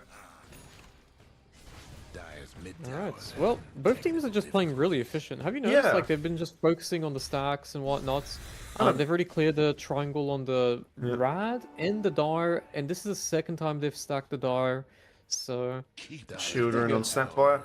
Snapfire's, side note, Godot, this is very important. Snapfire's career is disgusting to look at. You Let's have a look. want to have a look at that, it's an eyesore. Top towers getting What the hell is I that? know, It's just a blue ball, man. Is it not? Is a it not little like? cloud. It's like. Is it not sparkling heaps for you? Yeah, Yeah, I hate so it. sparkly. You can barely see it. Yeah. You can't even see what the curry is other than the Yeah, portraits. yeah. These couriers, man. I don't know. I just like my chicken, man. yeah, yeah. My chicken curry. It's I a like beauty. my undead dude who like is on a boat and like oars through the sky or whatever. One I have, I think. He's pretty cool. But yeah, I mean, yeah. what's benefiting more here? Because we spoke about how the lane should be on the Veroja's side.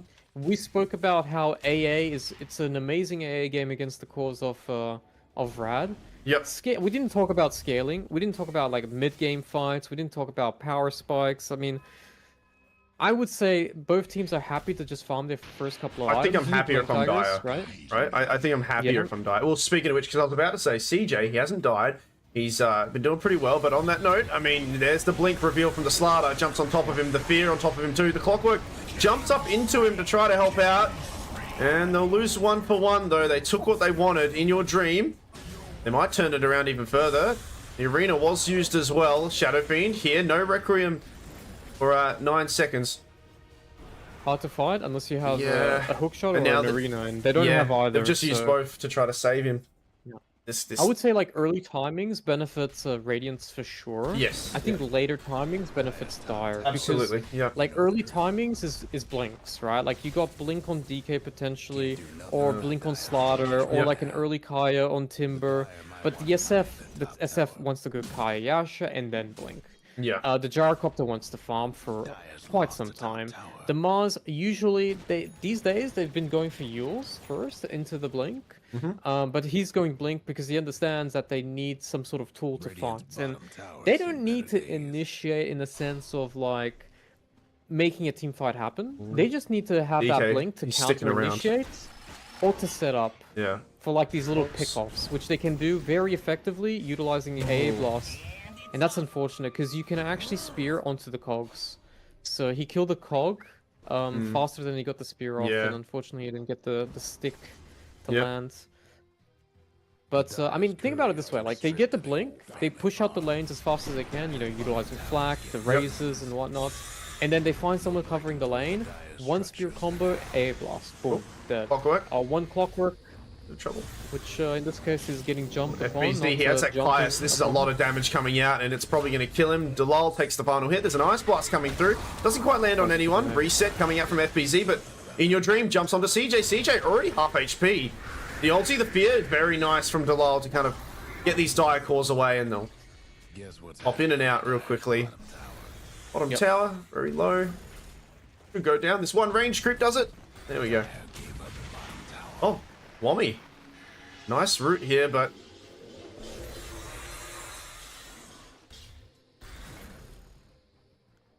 Yeah, I mean, people in the chat were talking about the item build on DK. It is for sure the build. Like, you don't want to go armlet MOM into No, AA. no, Like, not into there AA. is no choice. And No. that's normally the typical meta build these days, is MOM armlet, because it allows you to farm a lot. And because DK has such a high HP regen armor-based stat line, because of his innates, it counteracts the armor reduction you get from MOM, and it counteracts the armlet's HP reduction that you get with the innates. So it's like the perfect synergy. Allows you to farm fast, and it also allows you to fight as well, right? But in this particular game, he skipped it. He went MJO. It looks like he's playing I mean, He's gonna go magical blink. damage is like in the later stages of this game isn't great. I'll be honest, because like all three of these cores are gonna go BKB at some point. SF, Mars as well as the Jaro, but it allows them to farm fast and it allows them to fight. Like it's a good overall item, right? So Yeah. I think if I'm DK this game, I'm telling my pos 4 or 5, one of you guys just please can somebody get a courtesy Glimmer Cape. You know, I don't think I've seen a Glimmer Cape this series, right? Or I might be wrong there. No, I'm wrong. There was one in the first game. I just hope they get one. Or I mean, even the pipe is going to come out of the timber eventually. I still think glimmers are really good. You know, this DK needs that little bit of backup, I think, right? Support items. We'll see what people go for. I mean, there we go. As they said it, Glimmer Cape's queued up. The BKBs aren't going to be that quick, but the pipe. I think the pipe timing on Timber is probably going to be the biggest one. Like, it's going to not just make them really tank, but it's going to be allowing themselves to survive a little better from the team fights. Because I would say that the team fight is weaker. Like, they have initiation. Like, Reckonix has a lot of ways of jumping and bursting people. Yeah. But, like, when it comes to overall AoE, like AA Blast, Flak, Absolutely. Cooldown, Mars Arena, Requiem, like, these are just better tools. Yes, So, it's easier. Yeah, for sure. so you need that pipe. So once they get that pipe, I think that's when they want to fight. But until then, I think they just chill, they just try to cover the waves and just trade farm, essentially. To be honest, they're farming more now. I mean, look at the positioning here from the Dire cores. They're all mids, setting up for kills. So Yeah, I will they mean, get there's that the kill is arena. question. FBZ surviving through a lot of this. The Ice Blast did land onto the Willow. It didn't. She It will didn't go land down. on FBZ though. No, and he that's the actually lives only through it, reason yeah. He lives. Lives because of that. They've traded 2 for 1. DeCroy gonna start pressuring the tower. Meanwhile, Gyro, I mean, quite luckily grabs an Invis rune in that situation, but he then casts a spell, and now that's revealed him. However, he is dishing out a lot of damage. In Your Dream needs to reset himself. The cookie on Oh top my of them. The God, the dragon DK. jumps on top. He takes the SF with him. Okay, that's DJ? kind of insane. Yeah. Great Snapfire cookie optimization there. Not Yeah. only getting the chain stun, but it actually allowed him to survive. I mean, he dies to the Requiem death time or whatever Yeah. it's called, but I mean, he was gonna die otherwise. Yeah, so- absolutely. Ah, man, if that A blast landed, like, that would have been a Yeah. completely different fight. The was Timber would just have off. died before getting all those chakrams that killed the Clockwork. Clockwork would have then lived, and then they would have had another body to actually run at them. SF and Jar would have been more confident to go in because of it. That is really, really unfortunate. I'm not trying to be biased, by the way. Like, even though I really like CJ, ex-teammate, but Yep. it is unfortunate to see, like, just it was so small. The AoE just barely missed Yeah, it on the yeah. A blast. So. Well, they've smoked up 3 of their heroes again on Dire. They have the terrorize. No Mortimer kisses, but FBZ, he understands he's got this pipe. This is a pretty good time for them to take some sort of fight, but there's a lot of pings are coming out here, and it looks like they know that they're smoked here. And as a result, Dire, they'll be holding hands for a little bit. They must know that they're coming from the left, and they're going to run right into them here. As it looks like the smoke, Delal breaks it. No decoy there. Does get a fear on the 3 heroes, and it manages to get off the Shadow Realm before dying. He's still ticking down a lot. The arena only landing on himself. The pipe comes out. They lose the pos 4, but now here comes AA, going to go down. Jacroy following up as well. The Mortimer kisses aren't quite there. And I mean, Clockwork got a tiny bit of HP. And Not the cleanest execution yeah. on either side, to be honest. Yeah, it's a Like, bit messy. Mars Arena didn't really land on anyone other than Dark Willow. Missed the spear. Requiem used. AA didn't get real anything follow-up off. on the. He Yeah, the died. DK as well was late to the fight. The Clockwork didn't really get a good hook, and he tried to find, like, the smoke broke, but he didn't know where they were. Yeah, and yeah. they were right next to him, like to the left of him, and he thought it was actually on the bottom side, towards the hill of the jungle, but he Oh, look at this misread the place. situation. Oh no, Mars sticking around a little bit too close, wants to try to Oh, TP he's out. gone.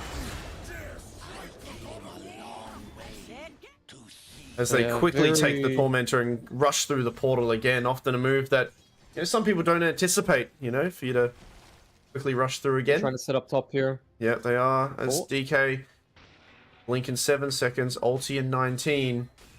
He knows, but can he get the hook? Maybe he's not confident enough. Sure. I think they might be thinking that they've gone through the portal again and they're behind him or something. They're hesitant. There is a scan, actually. Yeah, they don't know where he went. But he went Alright, north. let's look at the items while we can. So Yep. we have... I mean, obviously we're gonna be looking at BKB timings coming for the DK and some of the other cores. Gyrocopter as well. Yep. In terms of neutral items, nothing really too special. A lot of mana draws on the Radiant side. But Yep. still a couple of tier 1... Oh no, it's actually tier 2 items, but they just upgraded because there was nothing else better, I guess, than tier 2 option Yeah. for Dire. But Yes. defensive items, there's the one Glimmer on Veriz. Yep. We've got Crimson Guard being built next, I guess, for FBZ. It's very good against the Gyrocopter. Solar Crest on DB.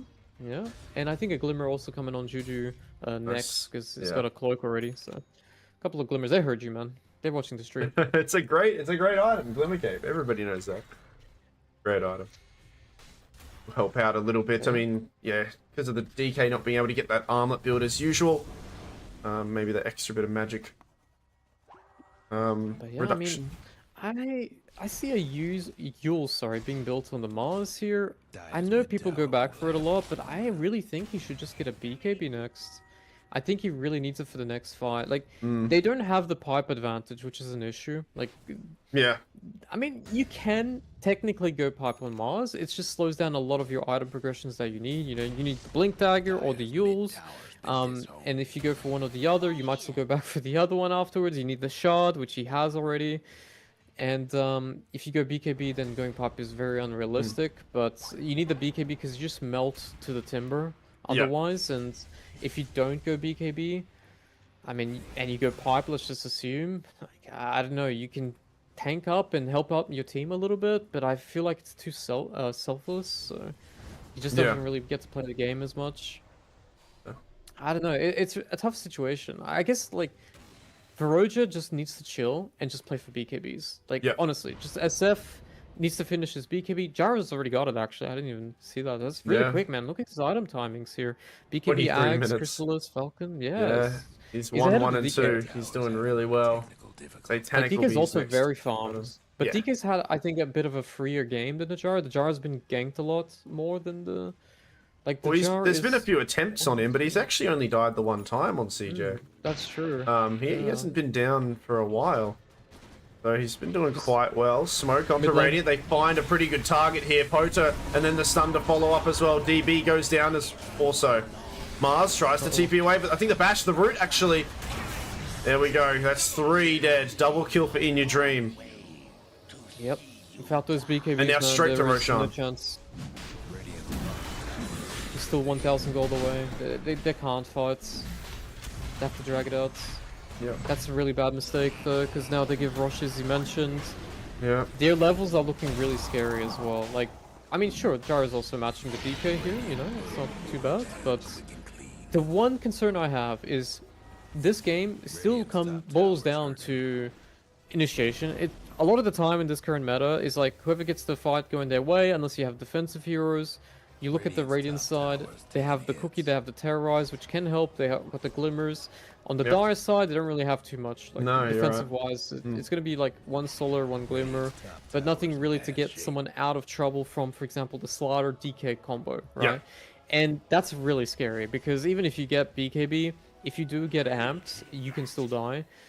Even if you get the BKB, you might not even be able to proc it, right? For example, that fight there, even if DSF had BKB, he might have not been able to get it off anyways, so it didn't really matter. As long as you get initiated on, they just chain it, and then amp gets you killed very quickly from physical damage. So they need a front line, or they need to initiate. The front line is obviously Gyrocopter. If the Gyrocopter's fat enough, he can kind of replicate what he did in that second game, you know, like... Yep, so if he gets fat enough, he can probably replicate, and it's going to be a lot easier to replicate that, because this time you don't have to worry about a Sven who can do 2k crits on you. Yeah. Mid lane. Speaking of which, I mean, CJ will be okay. Now, I mean, we were saying before, the common heroes against the Gyro were this Ursa, were this Sven. Now, we don't have any of those heroes, but we do have, I think there are 3 heroes that, you know, push comes to shove, if uncontested, I think Gyro is a little bit nervous against, you know, BKB piercing Bash of the Deep, as well as the, you know, the Corrosive Haze, and, you know, the damage reduction as well on the Breathe Fire. Like, you know, if he doesn't have his BKB at this time, right, during this duration, I think, you know, there are a few heroes that can get on top of him and make his game a little bit harder. So, you know, he can't count it out for sure. But, he's really good performance so far from CJ. Mark? Agreed. He's been very consistent. Yeah. Right, we got a now, despite them having Aegis, they're going to smoke on Dire. Yeah, so, I don't think it matters. They're just going to make sure show CJ. I mean, they're showing him in your dreams to the left. They need to kill him. Yeah, they're going to have to try to kill this guy. And I mean, the ulti from the AA comes out, but he already died, actually. Now, Pota, the Mortimer Kisses are a lot. The ulti coming out from the SF fears the DK, and he's getting trapped. They've actually lost 2 heroes now. Dire, they lose nobody.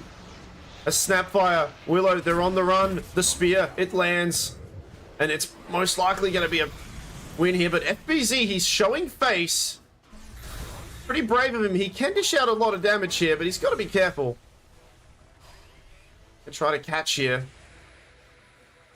That was clever.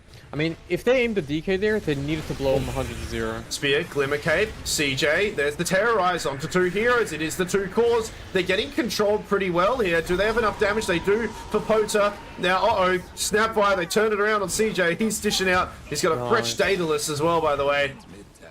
Damn. So it's a bit of a back and forth, but Dire ultimately, they come out successful here in this team fight.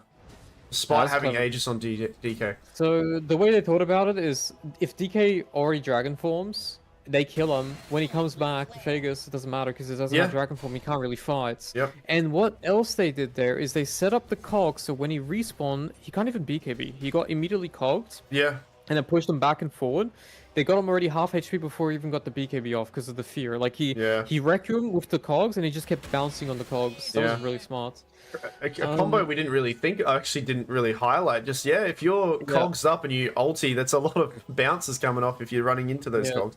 It's a very min-maxy thing because, like, you think of Mars Arena with Requiem, of course, you just keep hitting the wall, right? Yeah. But not the cogs. Like that's something that it's very niche. Oh, there's the arena. Okay, the spear doesn't land. The ice blast doesn't land, but it does travel through him a little bit. He's ticking down and well. Okay, there's even a blood grenade at 28 minutes still, and that's going to kill him. No, DK, okay, commits his ulti. That's a lot of damage coming out from this DK. Gonna be a dead clockwork. Juju. He's in a bit of trouble. Timber as well. Another blood grenade. Yep. But yeah, I mean, these small pickoffs, the only thing that matters really is like how much are you actually trading off, because I see SF and Gyrocopter and Mars. Well, actually Mars was there, but like the Gyrocopter and the SF, they were both all just farming. Yeah, they're still farming. Yeah.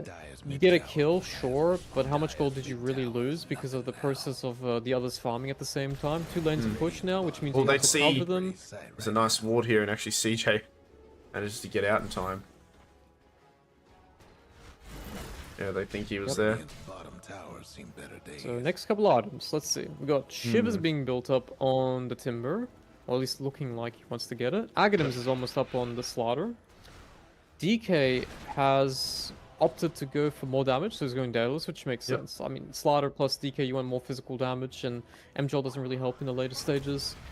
Solarcrest built up on the Snapfire that he already had at the last fights. Blink Dagger on Delul with the shards. BKB and on yeah, Mars the BKB soon. on Mars. That's a big one, honestly. He really needs a... I see that the Timber's really affecting him in these fights. He's dropping Chakram, he can't even move. And yeah, I guess Butterfly next. I mean, I'm surprised CJ's not going for the Satanic first, but I mean, B-Fly against Daedalus is the natural counter. It's just going to take a little bit of time. Oh, no, never. Oh my god, he's already has Satanic. Oh, that's why. Yeah, I was wondering, because I saw him, like, having the mask, and then he skipped, and I'm like, okay. Well, smoke from Dire, there is a double damage. I don't know, I think In Your Dream might have picked... Someone picked it up, or unless it moved. It's bottled into DK. DK's holding the bottle. They're going to smoke up, and Juju and Pota, I mean, they're in the firing range here. Oh no, Juju. And Pota actually blinks forward. He has to TP up, and the Bashers, this is really awkward for him. He has to ulti. Wommy, can he save his buddy? No. Cut your losses and leave. They did not see that coming. I think he blinked thinking that they were going to come from the tower. Yeah, I think so as well. CJ, he's forced to use his BKB and get out. Yeah. Did that blink Yules? No, they don't. Yules is already used. Damn. Yeah, he blinked north into them all. Yeah. Yep. I mean, if the SF blinked down, TP'd out, one loss for a smoke rotation, 5 players, that would have been fine. Jar was farming as well. But that's a big loss. I mean, is Rosh up soon? We got 52 seconds, may respawn. Well, it actually shows the timer, right? I think it's gonna be soon anyways. And yeah, I mean, more map control now coming from the side of Reckonix here, so they're taking more of it. They might go for Tormentor now. I see them using the gate on the bottom side. It looks like they're aware of it, though. Yeah, they see. Yeah, they know. Still got they're this ward here. It didn't get dewarded before. I mean, Wommy, he's probably going to be the collateral damage here, but if they see CJ, Wommy's ready to help out. Oh, he actually knows. And this... Okay, dodges it. battle the supports down on the... Well, it's not really a battle down there, is there? It's just... It's a Delal. crushing. Delal. Gonna find the tree lines. He doesn't have a TP, so there's a lot of TPs being committed from Dire. Radiant, however, they're going to get the Tormentor. Decent amount of space. Pretty tall. And a pretty good For one to have FBZ. as well, you know, Flamethrower. Yep. I mean, it's because the other supports already had the shots. Yeah, So. yeah. Does Was either damage to him buildings, right? Or Yeah, DK? affects buildings. Yeah, to I believe so. flamethrower. Yeah. Yeah. Oh, yeah, it's good to see. There's not a lot of spells that affect buildings, but I like that they're kind of incorporating it a little bit. Yeah, I think the It most is. broken one is the Viper. Yeah, right? the Viper so one. the Q just completely destroys the buildings, reduces armor as well. Pretty big. But For sure. yeah, I mean, what do we got now? AC being built up on In Your Dream. I mean, we need to see something from Veroja here. Like, it's not like they don't have their item timings. I mean, maybe they're just dragging it out even more for the butterfly, but Yeah. they can't lose these like tormentors for free. Shadow Yeah. Fiend dying, losing map control. Like, that'd be fine if they're just trading, like just trading farm and Jar's hitting the butterfly timing.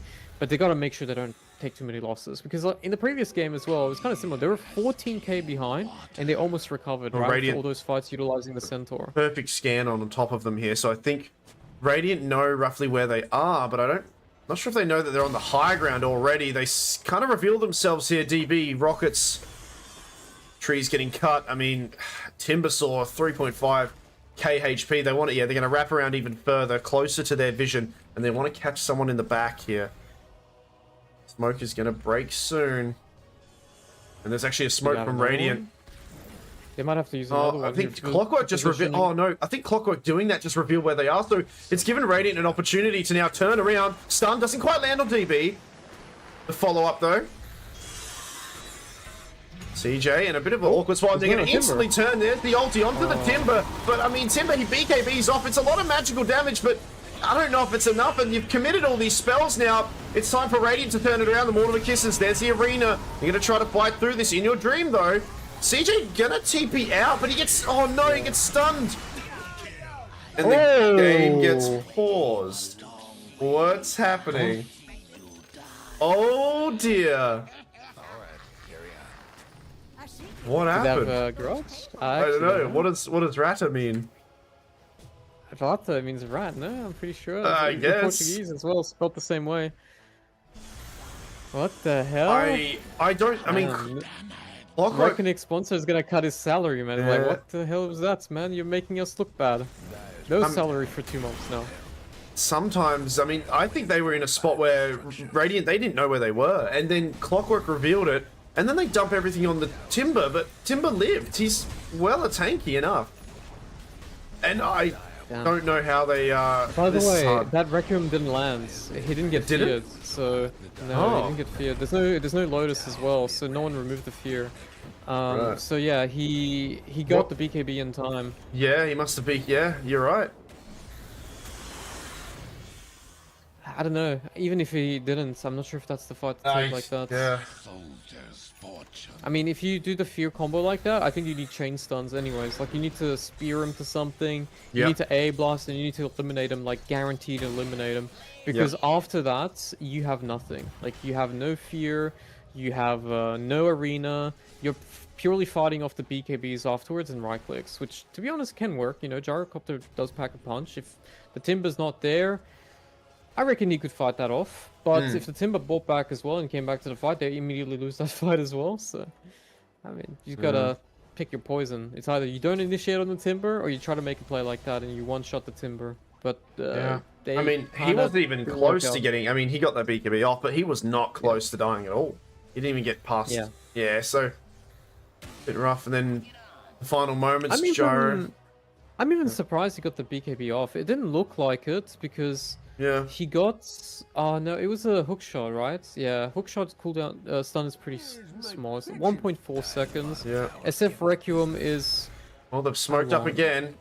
167, but with They've the got cost, everything off cooldown.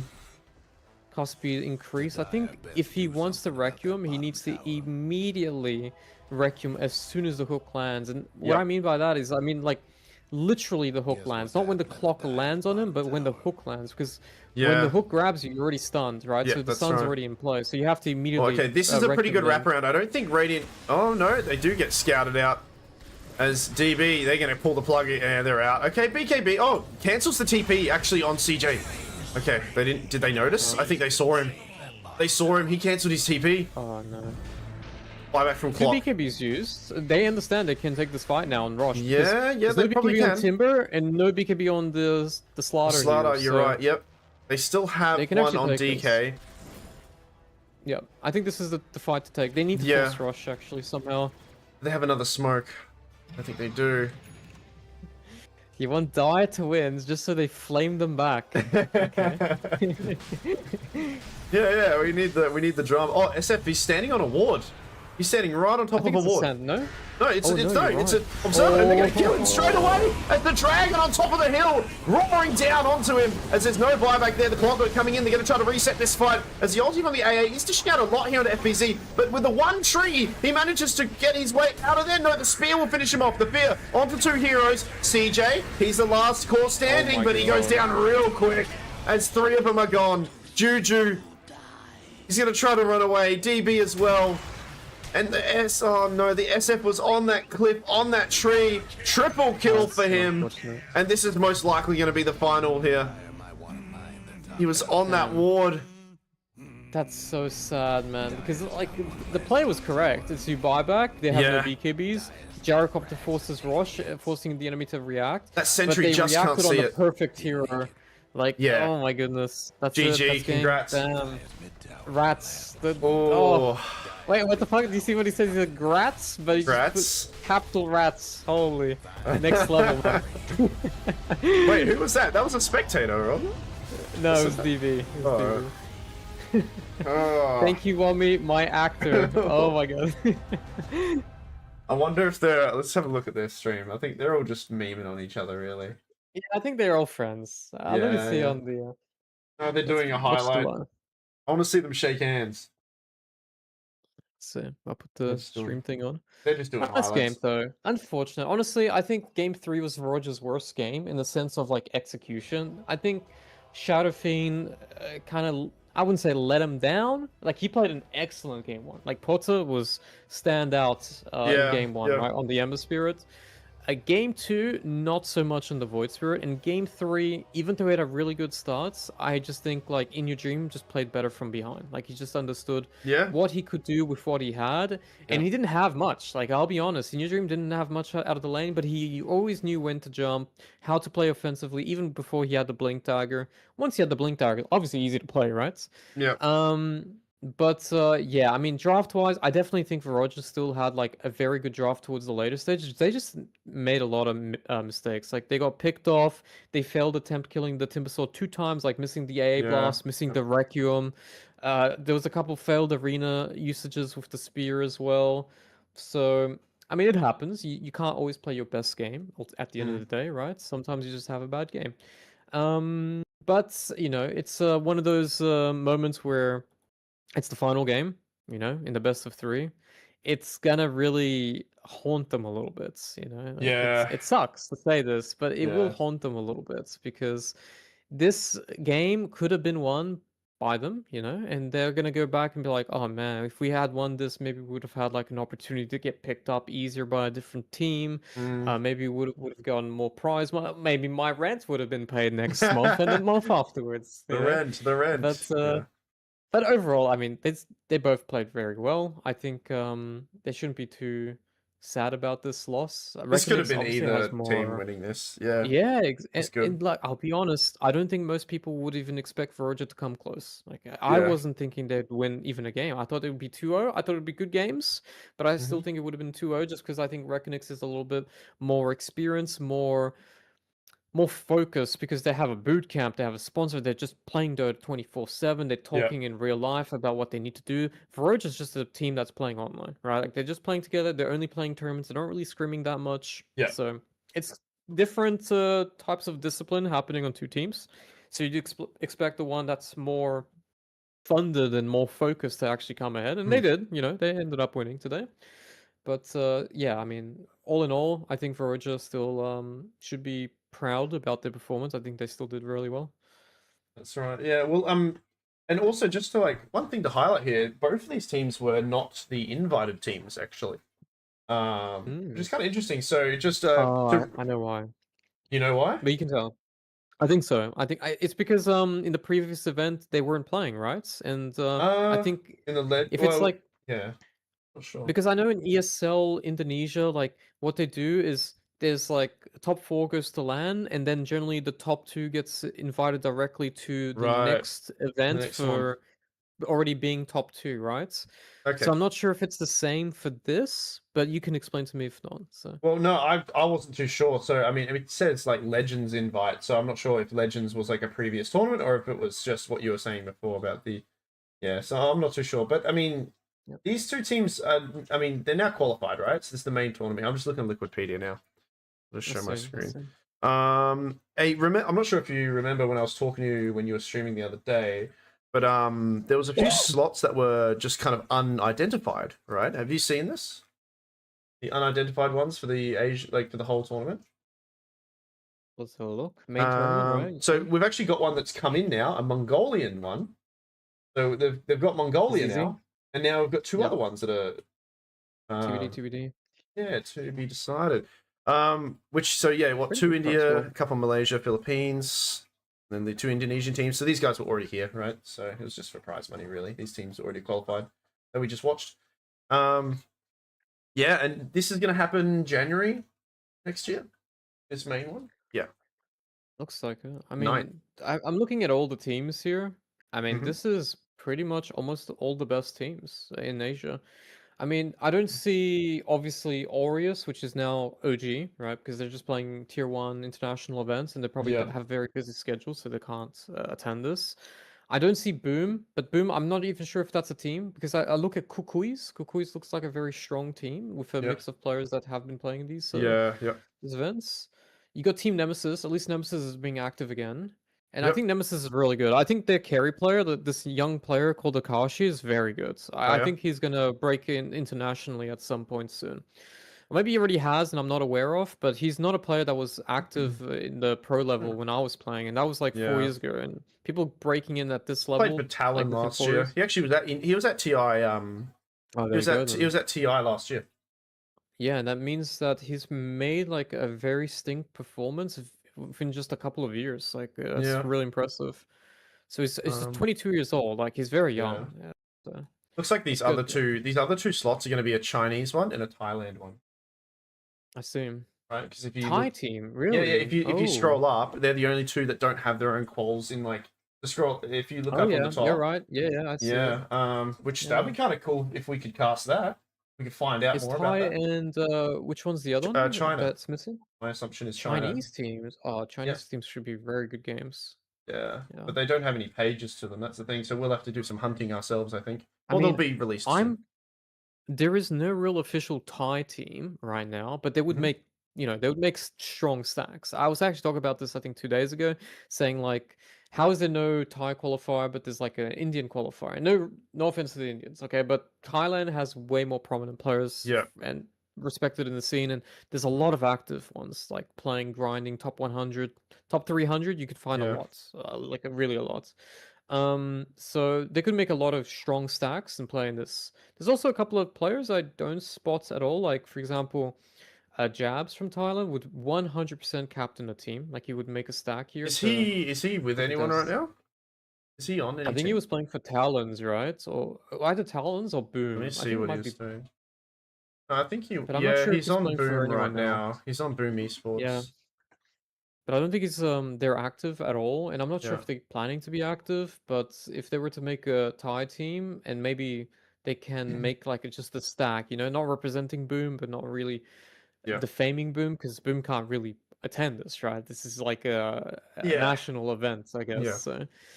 So it would make sense for him to make a team. I could see it happening. But yeah, final thoughts on that series overall. I'm pretty happy. That was really great. It's there's we've cast a few series together, and there's been some that have been a bit of a blowout in some area, but this was a pretty good, a close game where or close series, sorry, where I think either one of these teams could have taken this win. And to be honest, I'm really happy to see both of these guys come through, and I'm looking forward to seeing how they do against all of these other, some more prominent names. You know, because obviously the only difference here was the prize pool, right? So I'm happy to see both of these teams again, right? So I'm excited for it. Yeah, it's going to be really good, especially, you know, I play support, so I'm pretty happy with DB's performance here. I want to see how he goes in this, Yeah, same. this next coming I game. think DB and CJ were very consistent throughout all three series. They played very, very well. But I mean, Porto had a really good game one, and just later on not so well. But yeah, we'll see. We'll see what happens. I'm sure they're going to be playing in more events. I'm sure we're going to be able to cover some more of these C events as well. I mean, I'm going to keep tabs on the Thai qualifiers. Maybe I can even ask someone, because I have a couple of Thai viewers and they might be aware of it or more in tune than I I am. think we can find something. I think it's happening. It's just not being shot. Like, it's not really being advertised. I think that's because that's what happened with Mongolia, right? This Mongolian one didn't exist, and then all of a sudden it existed, right? As like I see. as an already done page. Like the whole thing's already done. Yeah, yeah. So Alright. yeah. I'll have to ask around then. Cool. Alright. Thanks for the cast. It was fun. And man. I guess we'll get back for the next one. Yeah, I'll talk to you soon. Yeah, thanks again. It was really fun, and I think it's now time. What's happening now? Is there any tier 1 happening? I think Liquid are up against. There's PGL. Oh, PGL yeah, should let's have look. some really good games. There's stuff happening right now. I'm gonna watch that. Alright. Give it a go. So I'm gonna head in here and get some food, and I'll catch you next one. Alright, thanks, Have man. a good night, man. Have a See you, good one. See ya. All right. Cool. That's probably going to be it for me as well, guys. That was really fun. That was awesome to watch. Yeah, these two teams were so... Yeah, that was really cool. I'm really happy with their performance, and I'm glad that I'm going to see them again soon. Maybe Godot and I will try to cast some more, like, the Thailand stuff and, you know, some of these other series coming on. But, yeah, thank you for watching. Thank you for joining. I'm going to head off. Pet a cat if you see a cat. Be kind to one another. And, yeah, drink